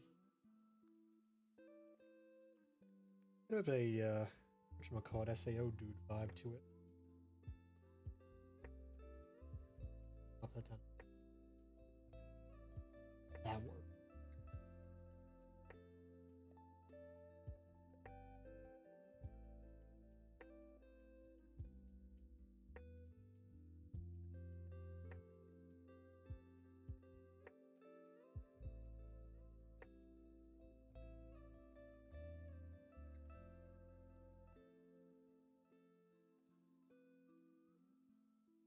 Almost forgot to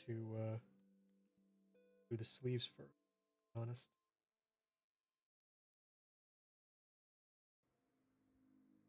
Gotta remember to do this first so we don't do.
Those little bits of artifacting we're to get all of them. Look nice. Poster. Look.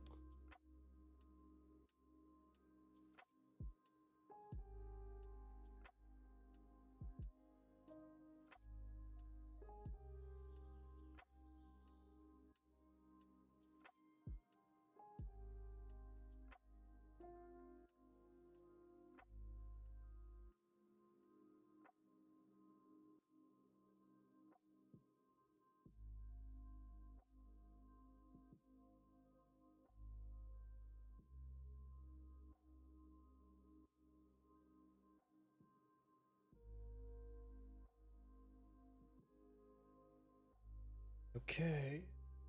Let's color.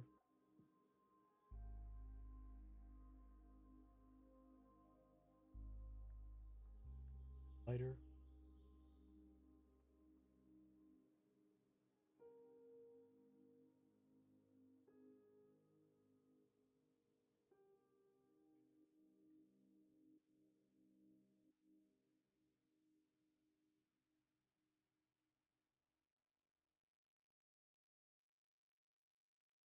Perfect.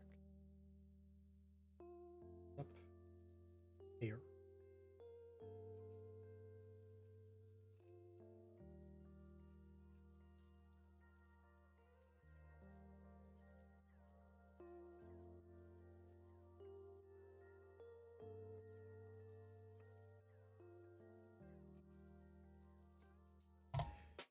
Ooh, a little bit of artifacting I do detect.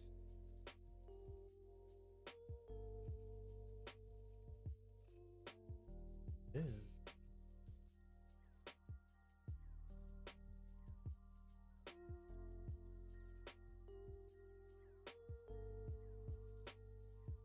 Get you. Glimmer of the wrong color in the exact wrong place to be. Found hide from Koizetsu. Got eyes like a heron, one of the natural predators of Koi. I took it from one in a fight, and it's in a jar in my room. I look at it whenever I want to be frightened by something. I really have no idea what software the software's so intuitive. I'm gonna sit and learn rather than doing it like I have been.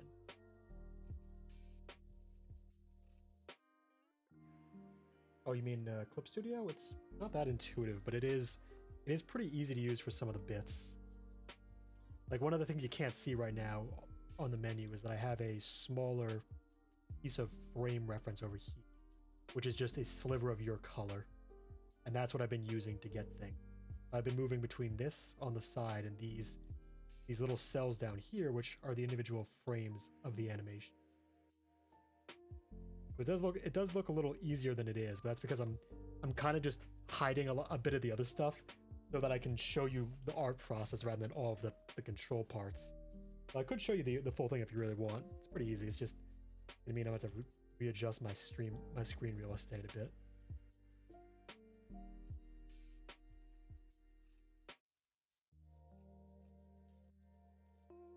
I'm just like hyper zooming in on a very small piece of a very small sliver of the screen that I have of your art from your Twitter that I've been using to do all the coloration. That's how I've been just finding all the colors. I'm just taking all the colors right from the guy and just popping them in.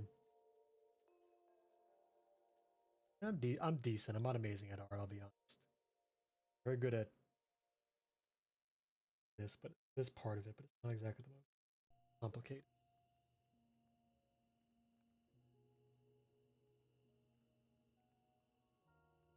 I do appreciate your compliment. I'm very bad at receiving them.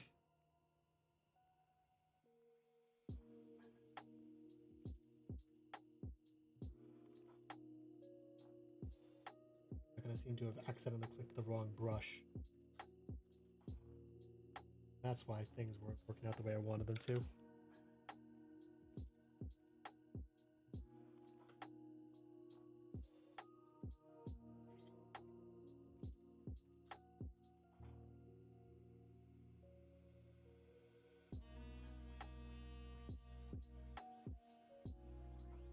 Oh, missed the line. Tricky.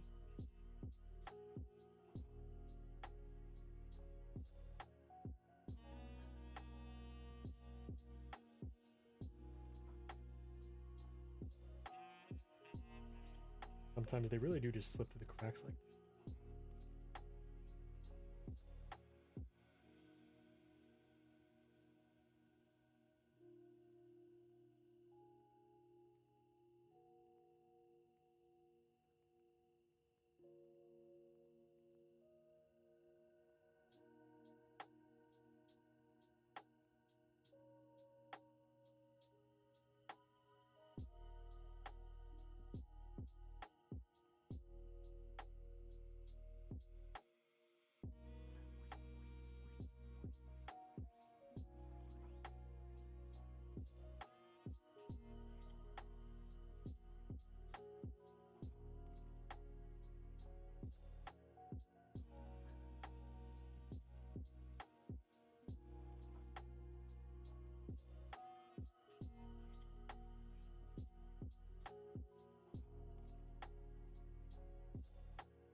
That moment when you try to erase something and you're actually like, wait, no, I can't erase it because there's actually a color behind that. I gotta hit it with something else.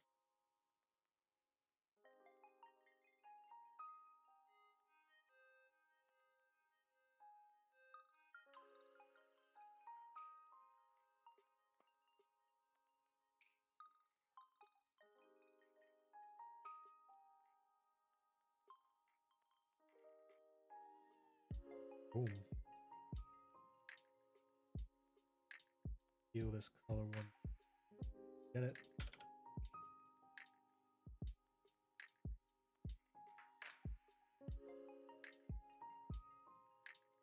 Oops. It doesn't like that. Too much openness on some. Automatically.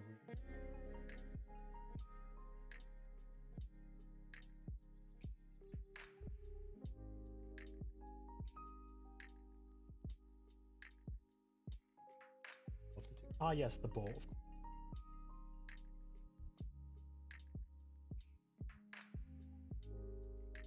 And what sort of pattern do I think would work well on this bowl? I could do a little flippity floopity thing, but I'm not sure that's like the most interesting pattern. You know, maybe I'll do some swirly purple lines. I think that's gonna.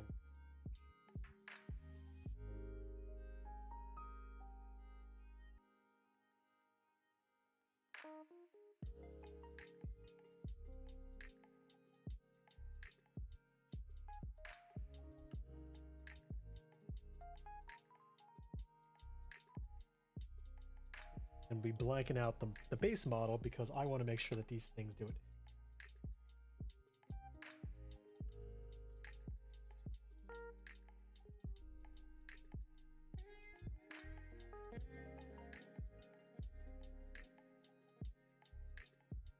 That kind of looks like a mustache.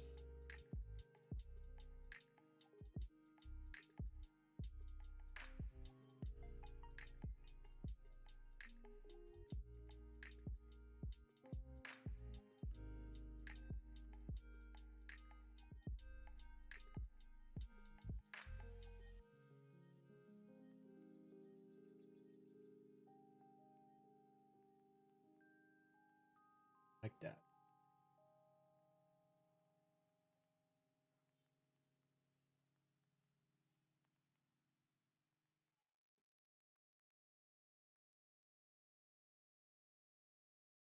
I kind of almost want to make these things warp a little too much to make it look like they really are just chaosy, but I feel like the downside of doing so would be just making it look a little bit more poorly constructed. Is fear of mine sometimes.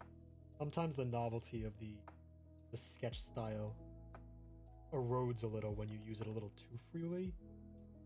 And instead of having something look very good and sketchy, it kind of looks like you just made it very cheap. Which is, I guess, the key difference between aesthetic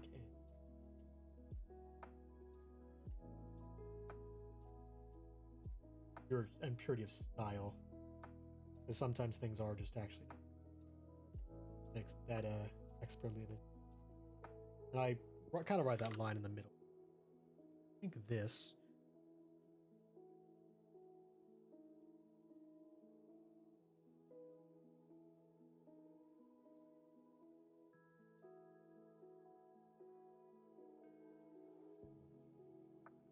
Yeah, it looks good to me. Boom.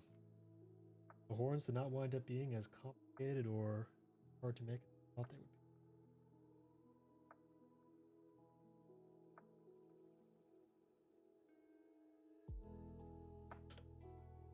Little fan, like cloud effect.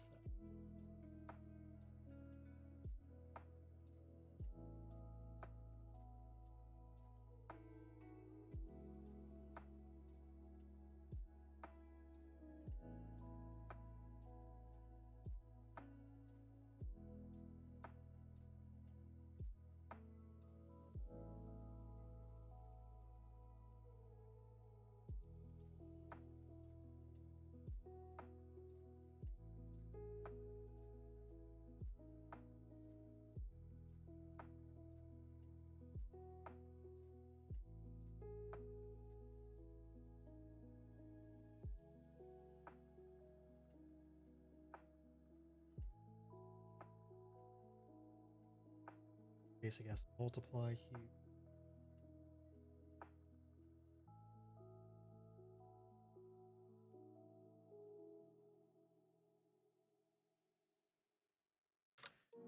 Yeah, I think that looks enough like a galaxy.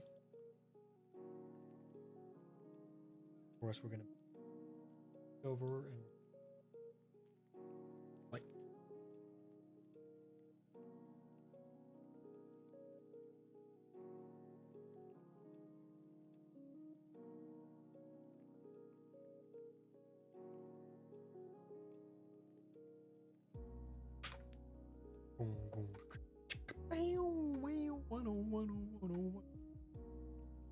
Get him. God, drawing galaxies was one of the things I learned is actually something that's a lot cooler before you know how to do the cheap ways. And how did I learn the quick and dirty way of making them? You know those Facebook painting videos where it's the guy doing like the 50-minute crafts? Like those are actually kind of okay for like learning how to take things apart on some basic levels for sorts of things like galaxy drawing. I can make a quick and dirty galaxy like that pretty quickly, having watched a bunch of those Facebook paint videos. I know it's like, wow, you could have, where'd you learn or something? It's like, nah, it's stupid quick craft videos. And it's like, but it works. So you know, if it works, but it looks stupid, but it works, it ain't stupid, is it?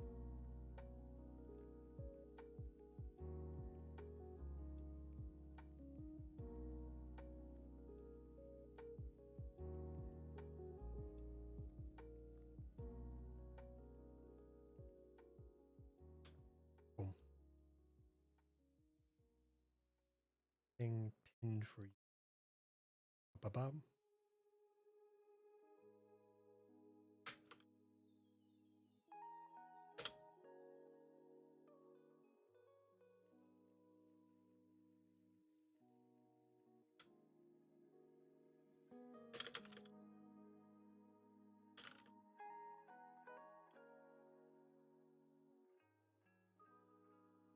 Cool. Up. Almost. Once again, I almost clicked send without actually posting the damn thing. I'm bad at that sometimes, ain't I? Yeah, it's like this. It is literally exactly that technique, actually. Okay. The crow is the last one. An image, a new tab. Copy image. Save image as. Please don't be a web piece. JPEG.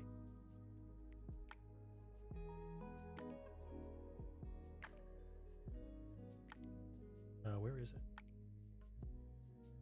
Save image as JPEG.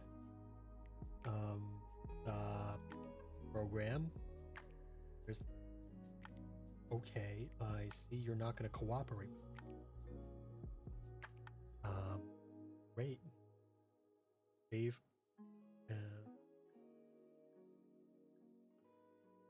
I hate it sometimes. I hate it here sometimes you just be like, oh, there's a proper way to reformat this file and save it as anything. Yeah, man, thanks for that. Thanks for watching. I hope you've been enjoying the stream. Reveal a message to me if you need to know how to get to the new transparency. Sometimes a pain to do. I'm gonna do this. Add another image. Noods 7, let's go.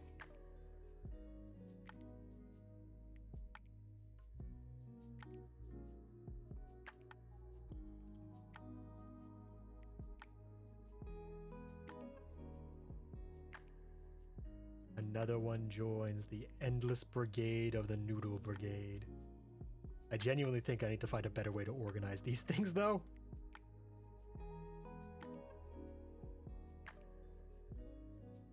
Oh. Nope. Control Z. Get back to being small. I don't want you covering the entire screen. As cool as everyone is, I don't think my screen real estate can afford to give away too much like that. Bam.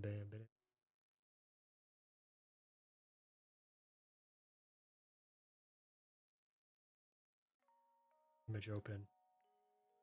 Pictures. Screenshots. Talking about my process like a psychopath a little. Boom. Color scheme ready to be stolen. Formatting ready to be moved. Save this as...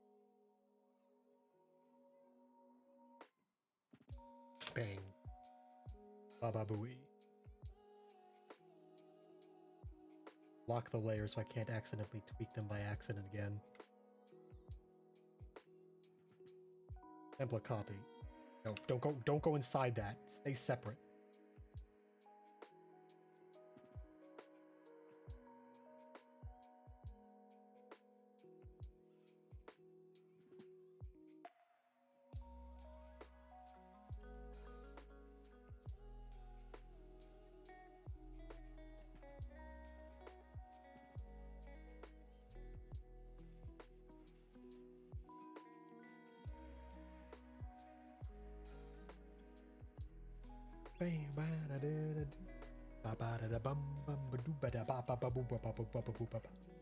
Focus.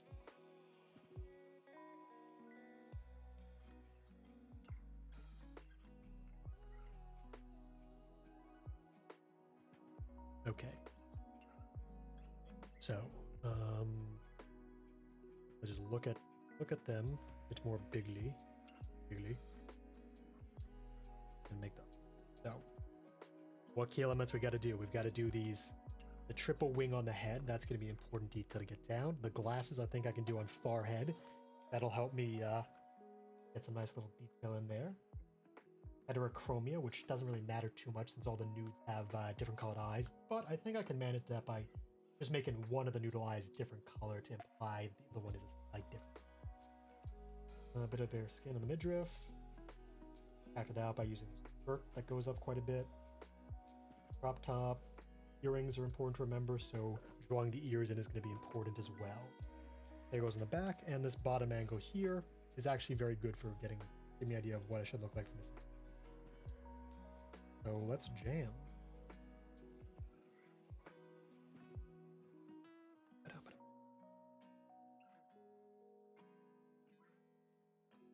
First and foremost, though, let's make sure that our colors are right.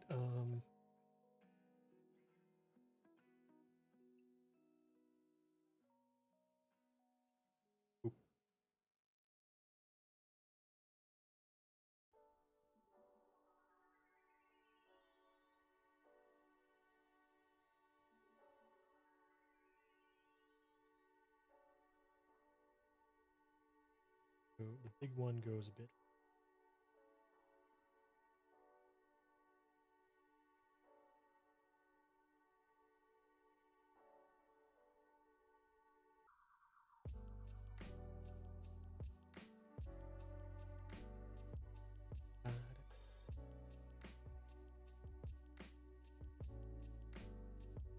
Oh, I know.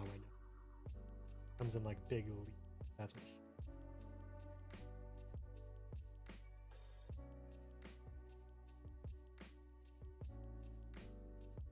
No, I feel like some of these need to dig a bit deep.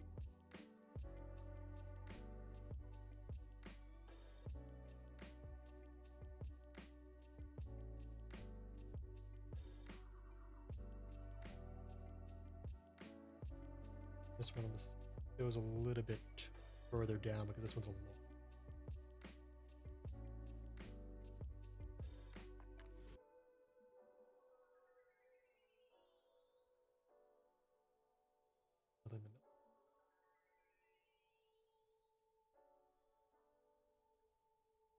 Boom.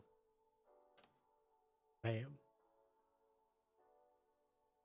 And there goes back around. Weep, weep. Ah, no, I gotta make sure it doesn't. Big curly thing.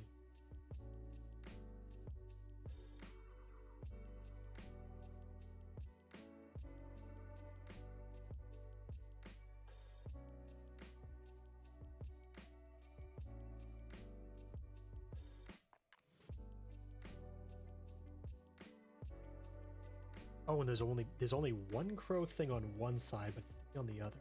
That's nifty.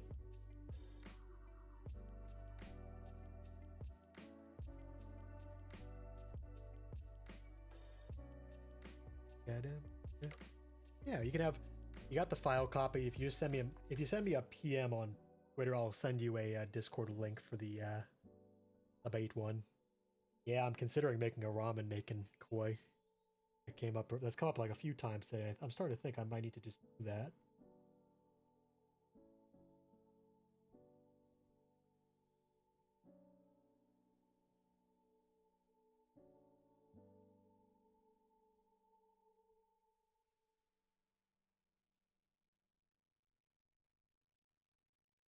It's also got big hair.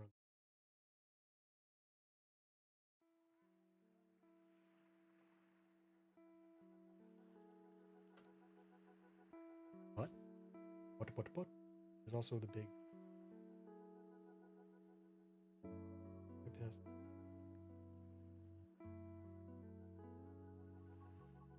Here. Boom.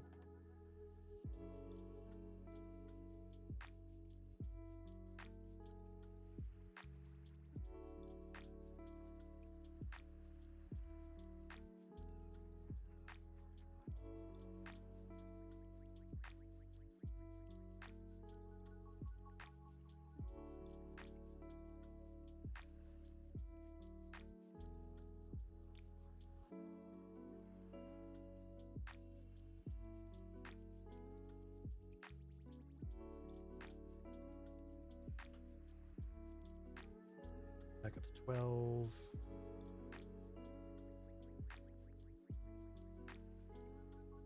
It's in a bit more.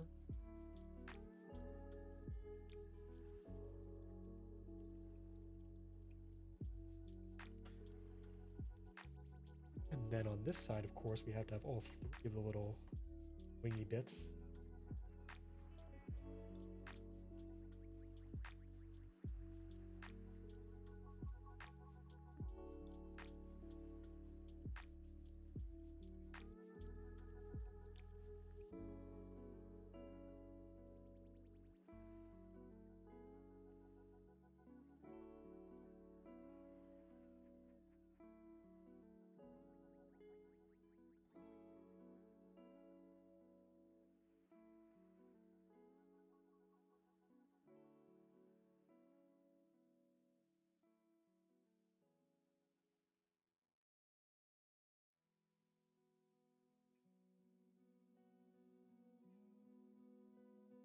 Course, their big hair in the back.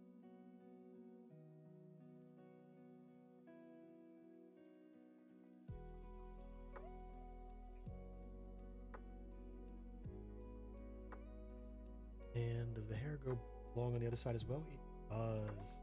There we go.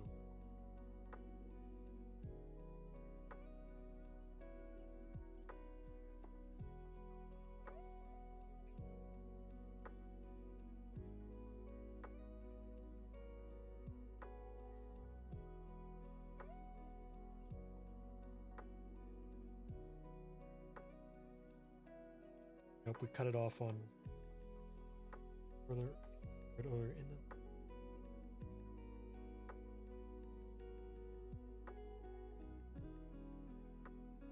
I like this. This part here goes more. Yes. Neck crack. Ooh, neck crackety. Ah, it's neck whackety. I pulled it and I didn't even know it, so now I'm gonna go and really start to show it. Neck has got a pretty big cuff. Fancy rough sleeves. That there. And it's got one of them big triangular bits.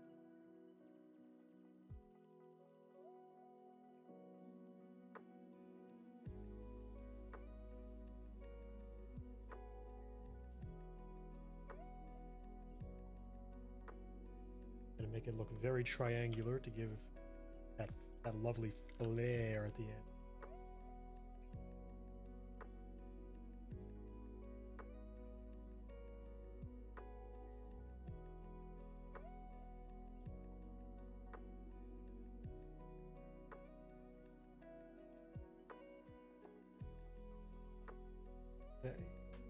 Next up, we've got the open part here.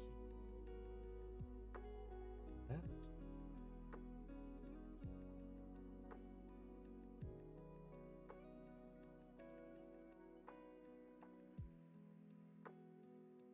Deals in this. This part here, make it just a little bit more staggered down for this part of the color, but it's more because the chibi has to exaggerate where that is. It's not exactly, we don't exactly have like the anatomy to do close fitting clothes that easily.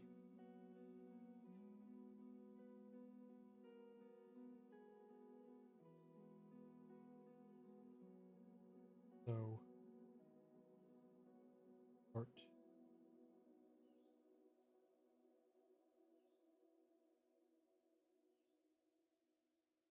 Follow the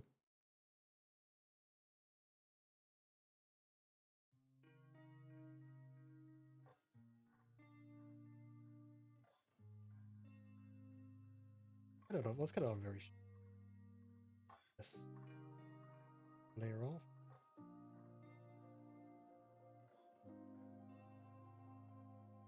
Layer off. My dear jacket.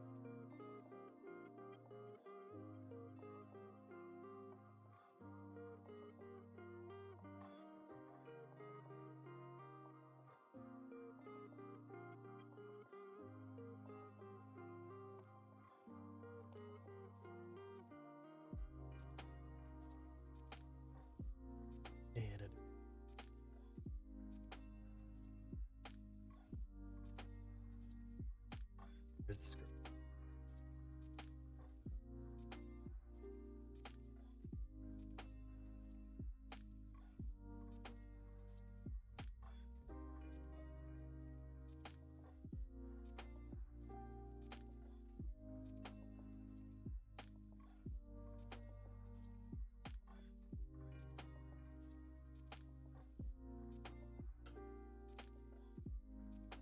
Oh, and of course we can't forget over here, there's the other side of the flare. And this is actually where we're going to catch the visual of how far the jacket actually goes down, because this side's being blocked by the coat. And this we could probably move up a little on its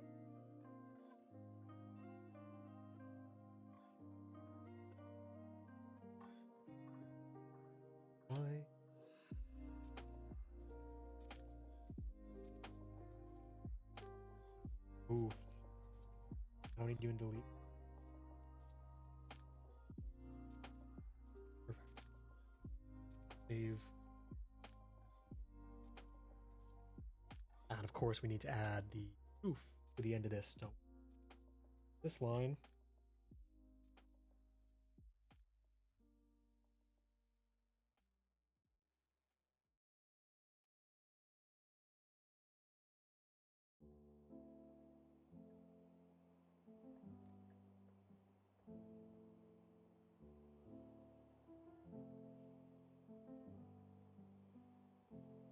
Why? Up.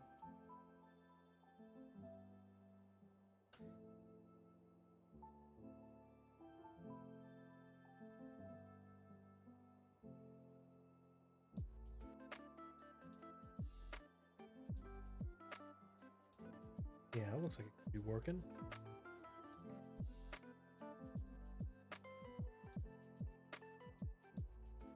What I think I need to do to solidify the real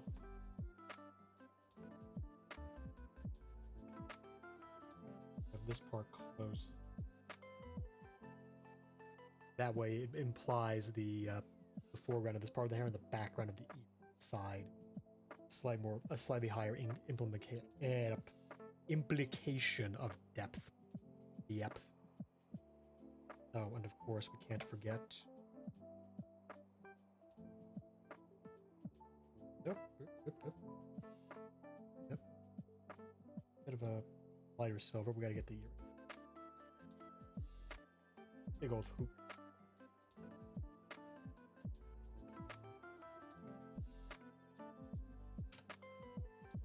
Remember to put that on the other layers as we do it.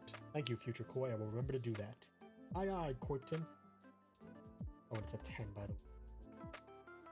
Oh, keep that in mind, amigo.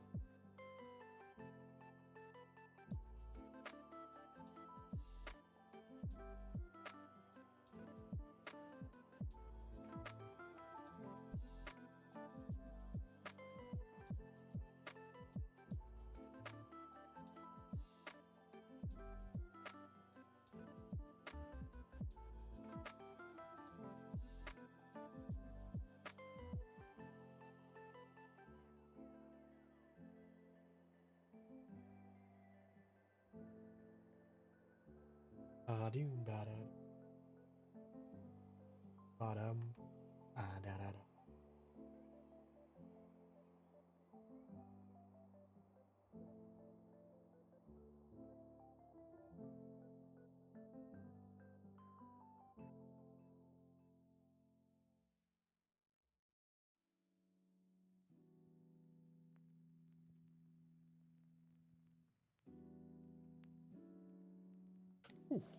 Okay.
Wait, that's already it? Hey.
Ooh, my neck.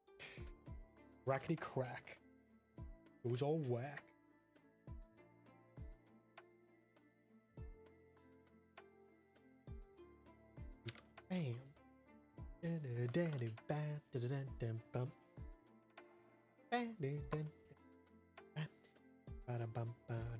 Bam. Last thing we said we'd do was the glassy.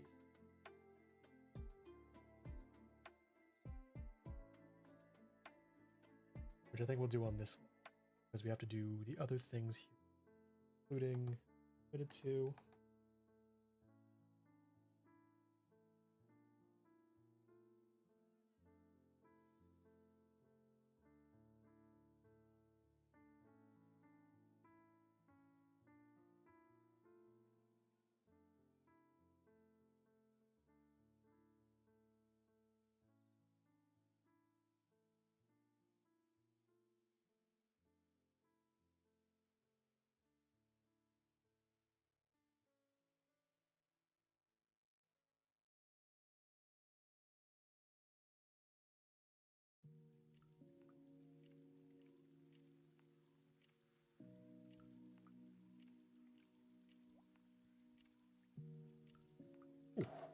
Ooh, hey! Last step on this horse. Way up here.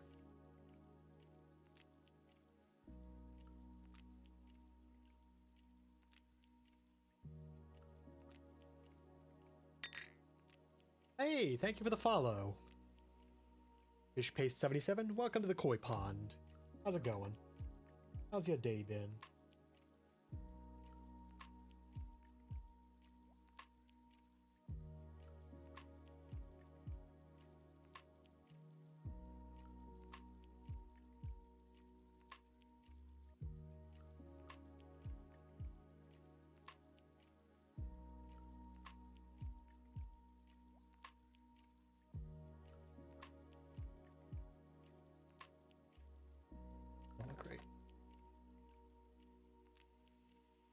Have these on a cool angle, like.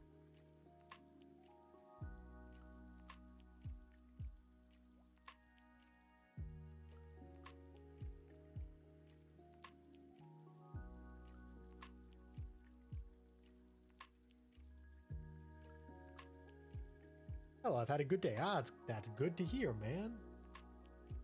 I'm just finishing up what I'm calling another nude drawing stream. Drawing a lot of VTuber nudes today. As you can look on the bottom, you can see all the people I've done. 3 of them don't count, but the other 4 that are new on the left are all new nudes. The newest of nudes. Hot off the nude press, one could even say.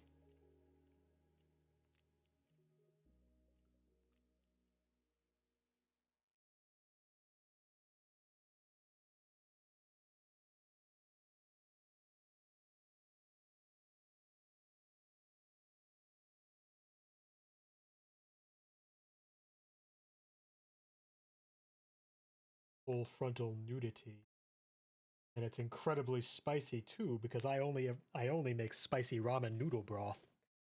I like the spice. It makes me feel alive. Also, like, I do like some mild ramen flavors, but it's so good packed. That for the pre-made stuff. And honestly, I haven't had the time or the inclination to make myself some full from scratch ramen as of late because it's real thing. A friend of Kari and Ahmad Frieza. Ah, hey! I wonder if you know who this is then. Who could this be? Is a mystery.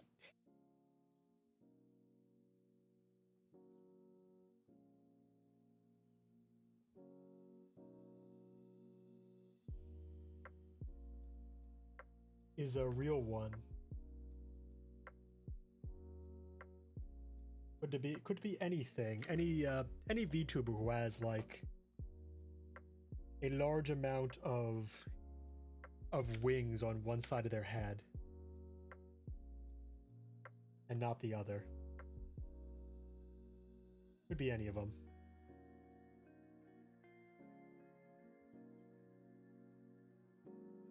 Could be anything. For real, no cap radio.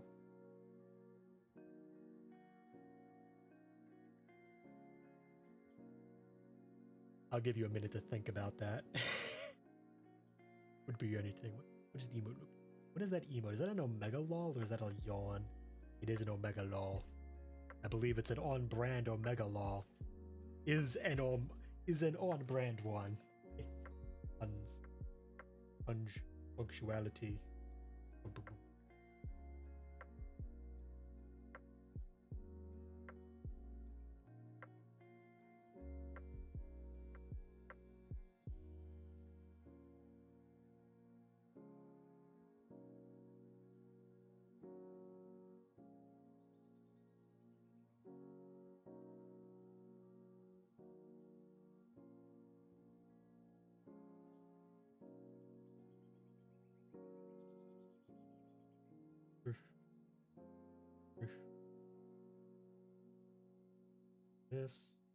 This mode is.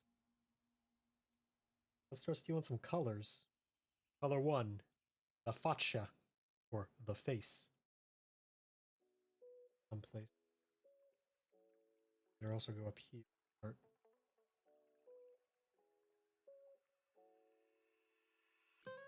Changing the hands.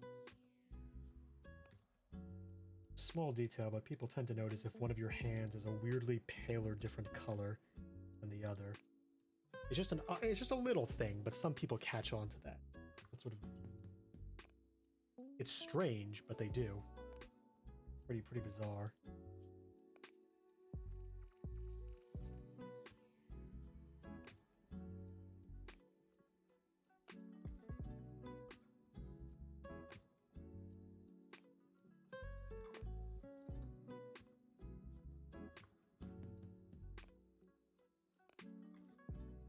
Also got to do another crucial detail. Oh, we don't have one that's like glaring neon. So let's just quick. I love using these to track when I'm missing a fill. Makes it so much easier to see when there's glaring neon pink just sticking through at random places.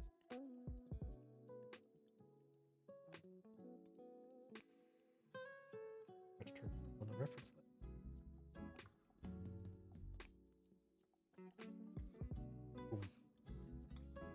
Of course, we need to add in a little bit of extra arm over here. Did forget to draw. Be a little about that. Put that in.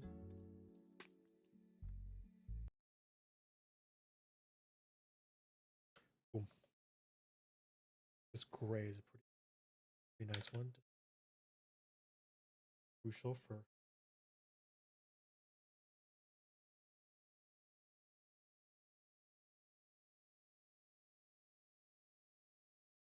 Do I have the inner side of the sleeve color? I do. Oh, it's dark, yeah, because of course, the cuffs that I haven't drawn.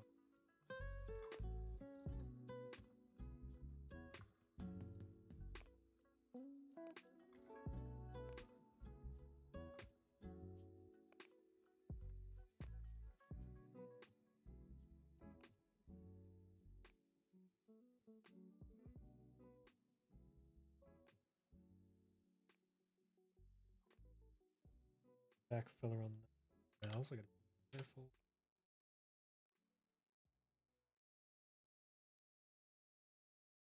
So how's everyone else been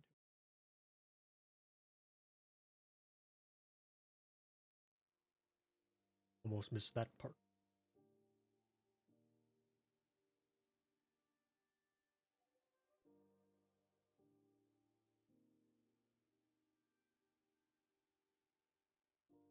Lighten that up.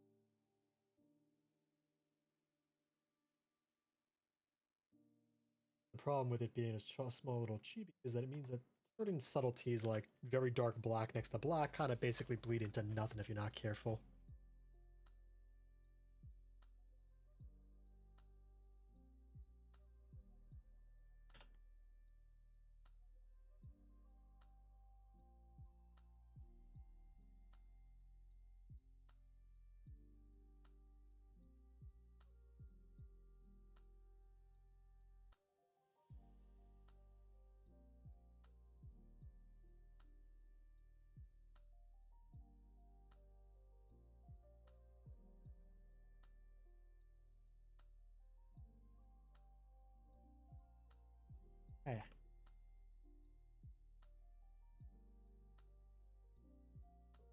it has an orange line, which I'm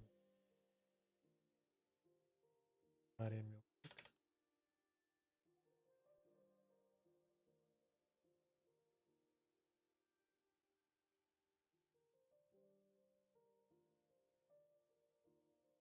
I do love flashes of orange on the inside of stuff. Believe it or not, orange is one of my colors. Possibly could tell by the fact that I am both an orange koi and I'm wearing my favorite orange shirt right now. Got a very important message on it. I think more people would live a happier life if they followed the ideas my shirt is preaching.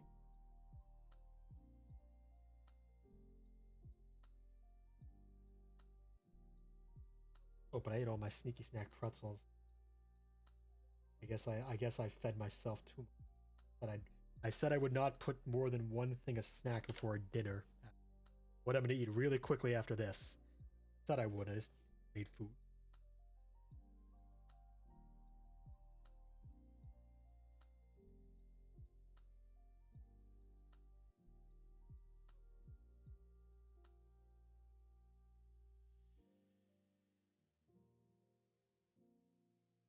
Oops. Accidentally missed a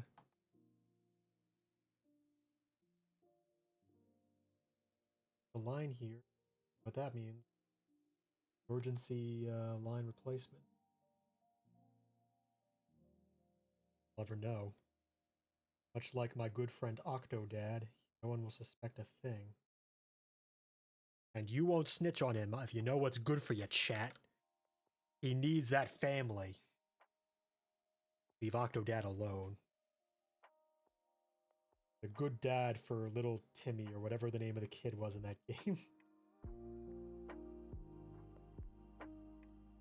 Fucking hilarious game, by the way. Octodad, dadliest catch.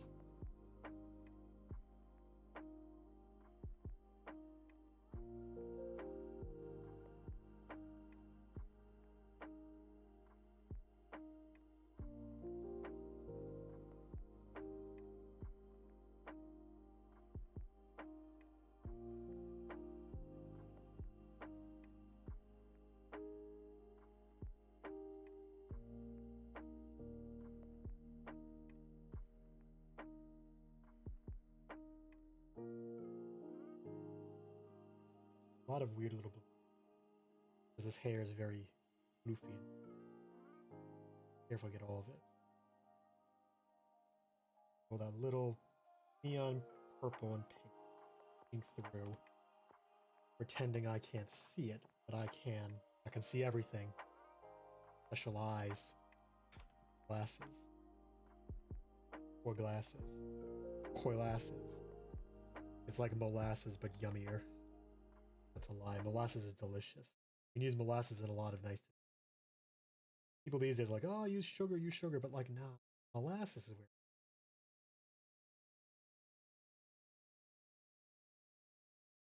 The classic. Original.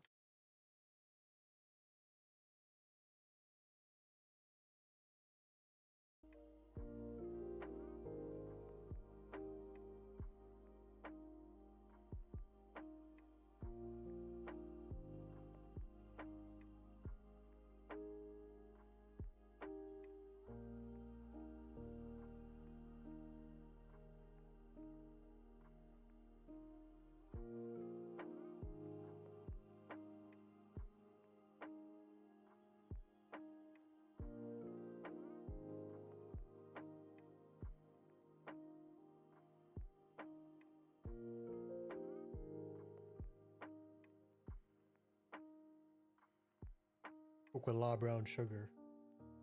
Maybe I should try it. Yeah, molasses is very nice. Though there are some certain idiosyncrasies you only get used to. Idiosyncrasy 1. That stuff moves like molasses.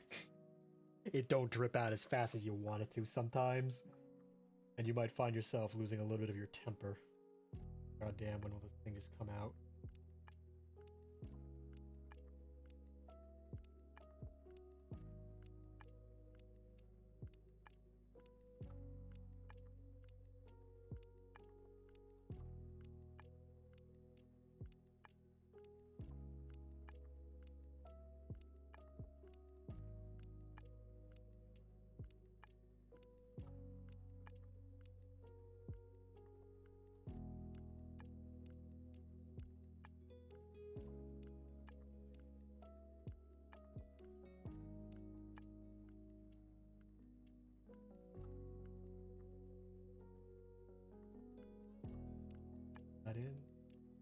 that gap in.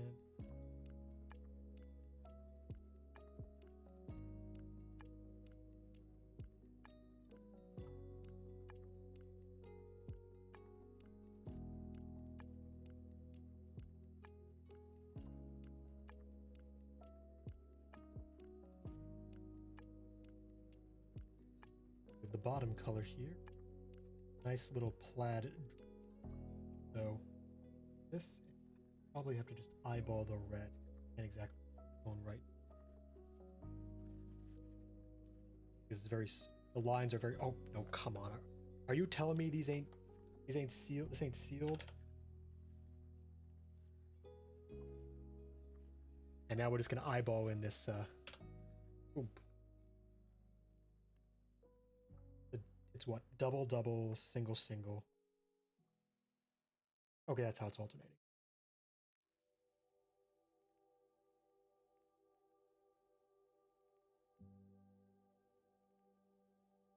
So, single, double, double, single, double, double. Single. Actually, we'll just do the double line. Single line here to imply it's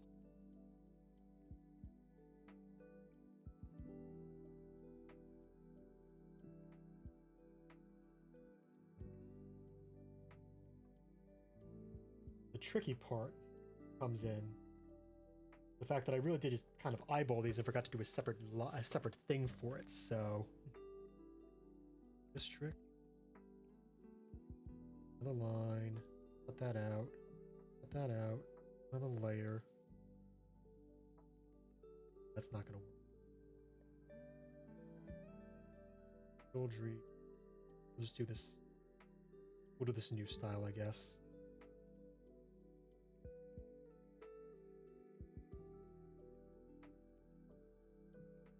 Which layer did I put the damn dress little markers on?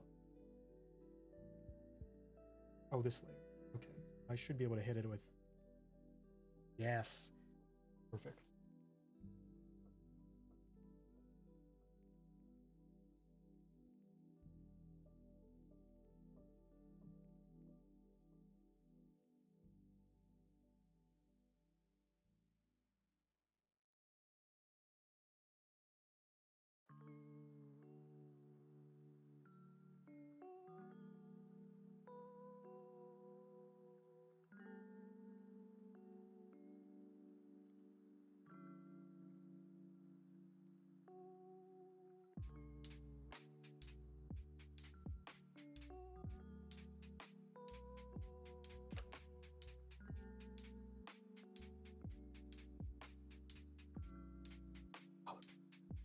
Bastard, get out of there.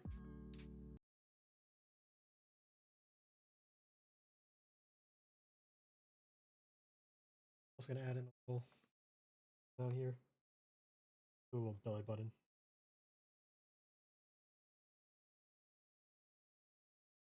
We like to have fun here, folks. Hold on a second. I spy with my special eyes. Missing color. Bam. Ooh. That's looking good. I think I'm going to do is I'm going to add even one last little itty bitty bit. I'm going to add a little bit of flair to these sunglasses. Get a little light treat.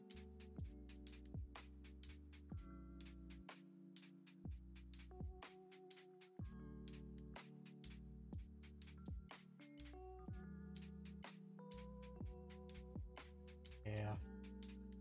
Now that's what I call looking.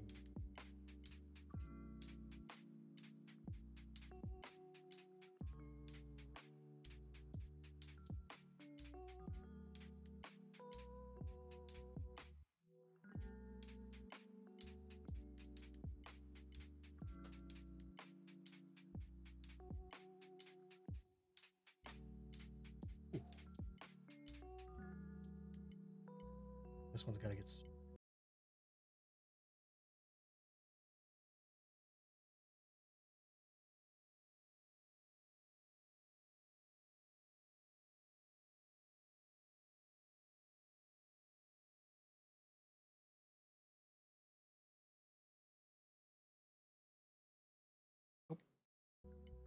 Almost.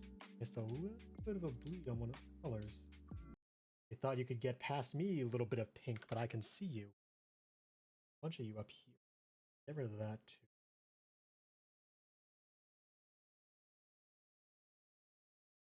There. No more pink anywhere. Okay, and now there's one last little detail I gotta do, which I do always gotta. Ramen bowl pattern. Let's gonna go for it. Could just be simple and go for a little thing here, but I think I'm gonna go for a little crow bit. A little crow pattern. Do of course keep it in a separate layer so I can visually see it on all.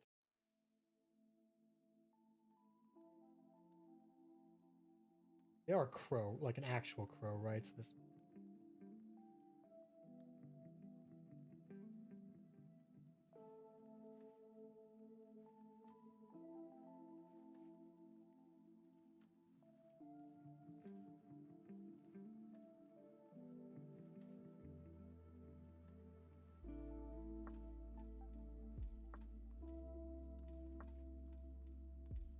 I'm about to use another one of my certified learned off Facebook 15-minute crafts art techniques, which I think applies a lot better to digital art than physical art. So we're gonna see some in a minute.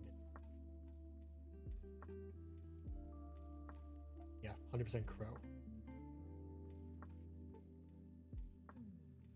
Same way I'm 100% koi. Wow.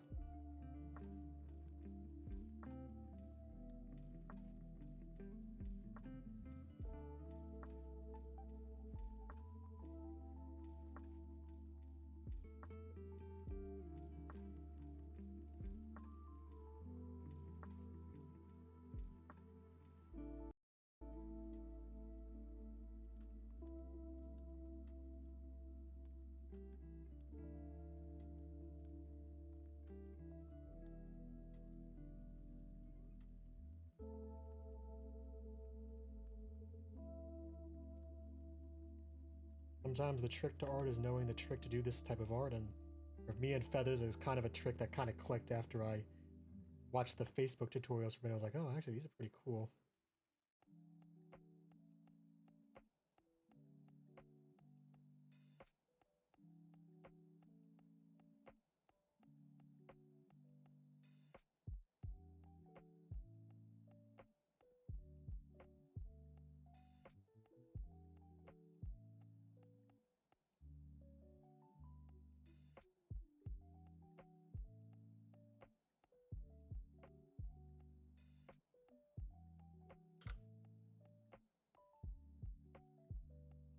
When we put back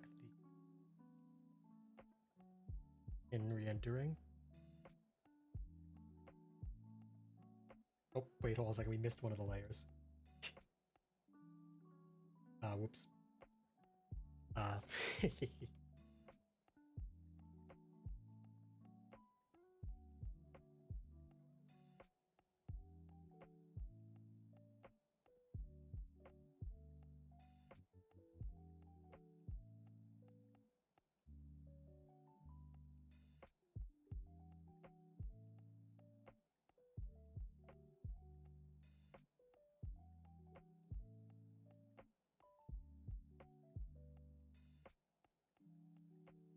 And look at him go.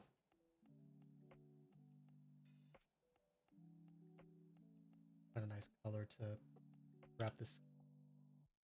I think honestly a nice pale orange.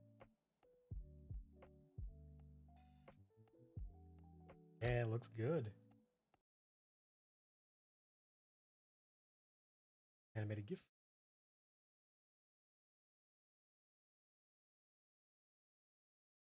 File name is a nude. Is a nude, is a crow.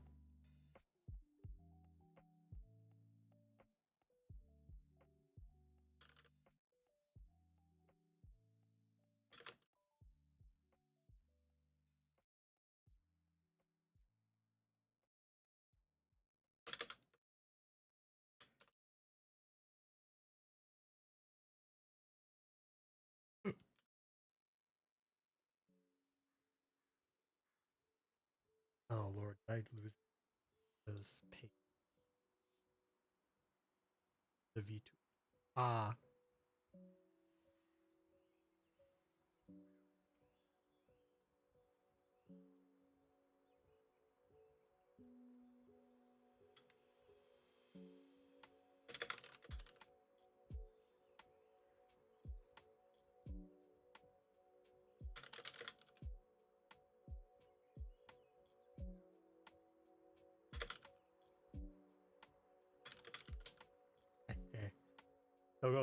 Still going strong. We are actually not. I'm about to. I'm actually calling it. This is the last one.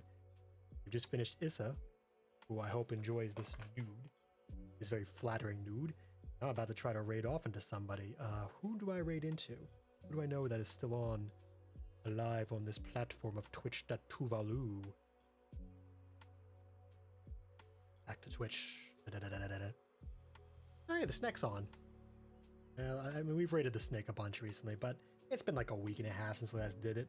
So, everyone stick around for the raid. Thanks for tuning in.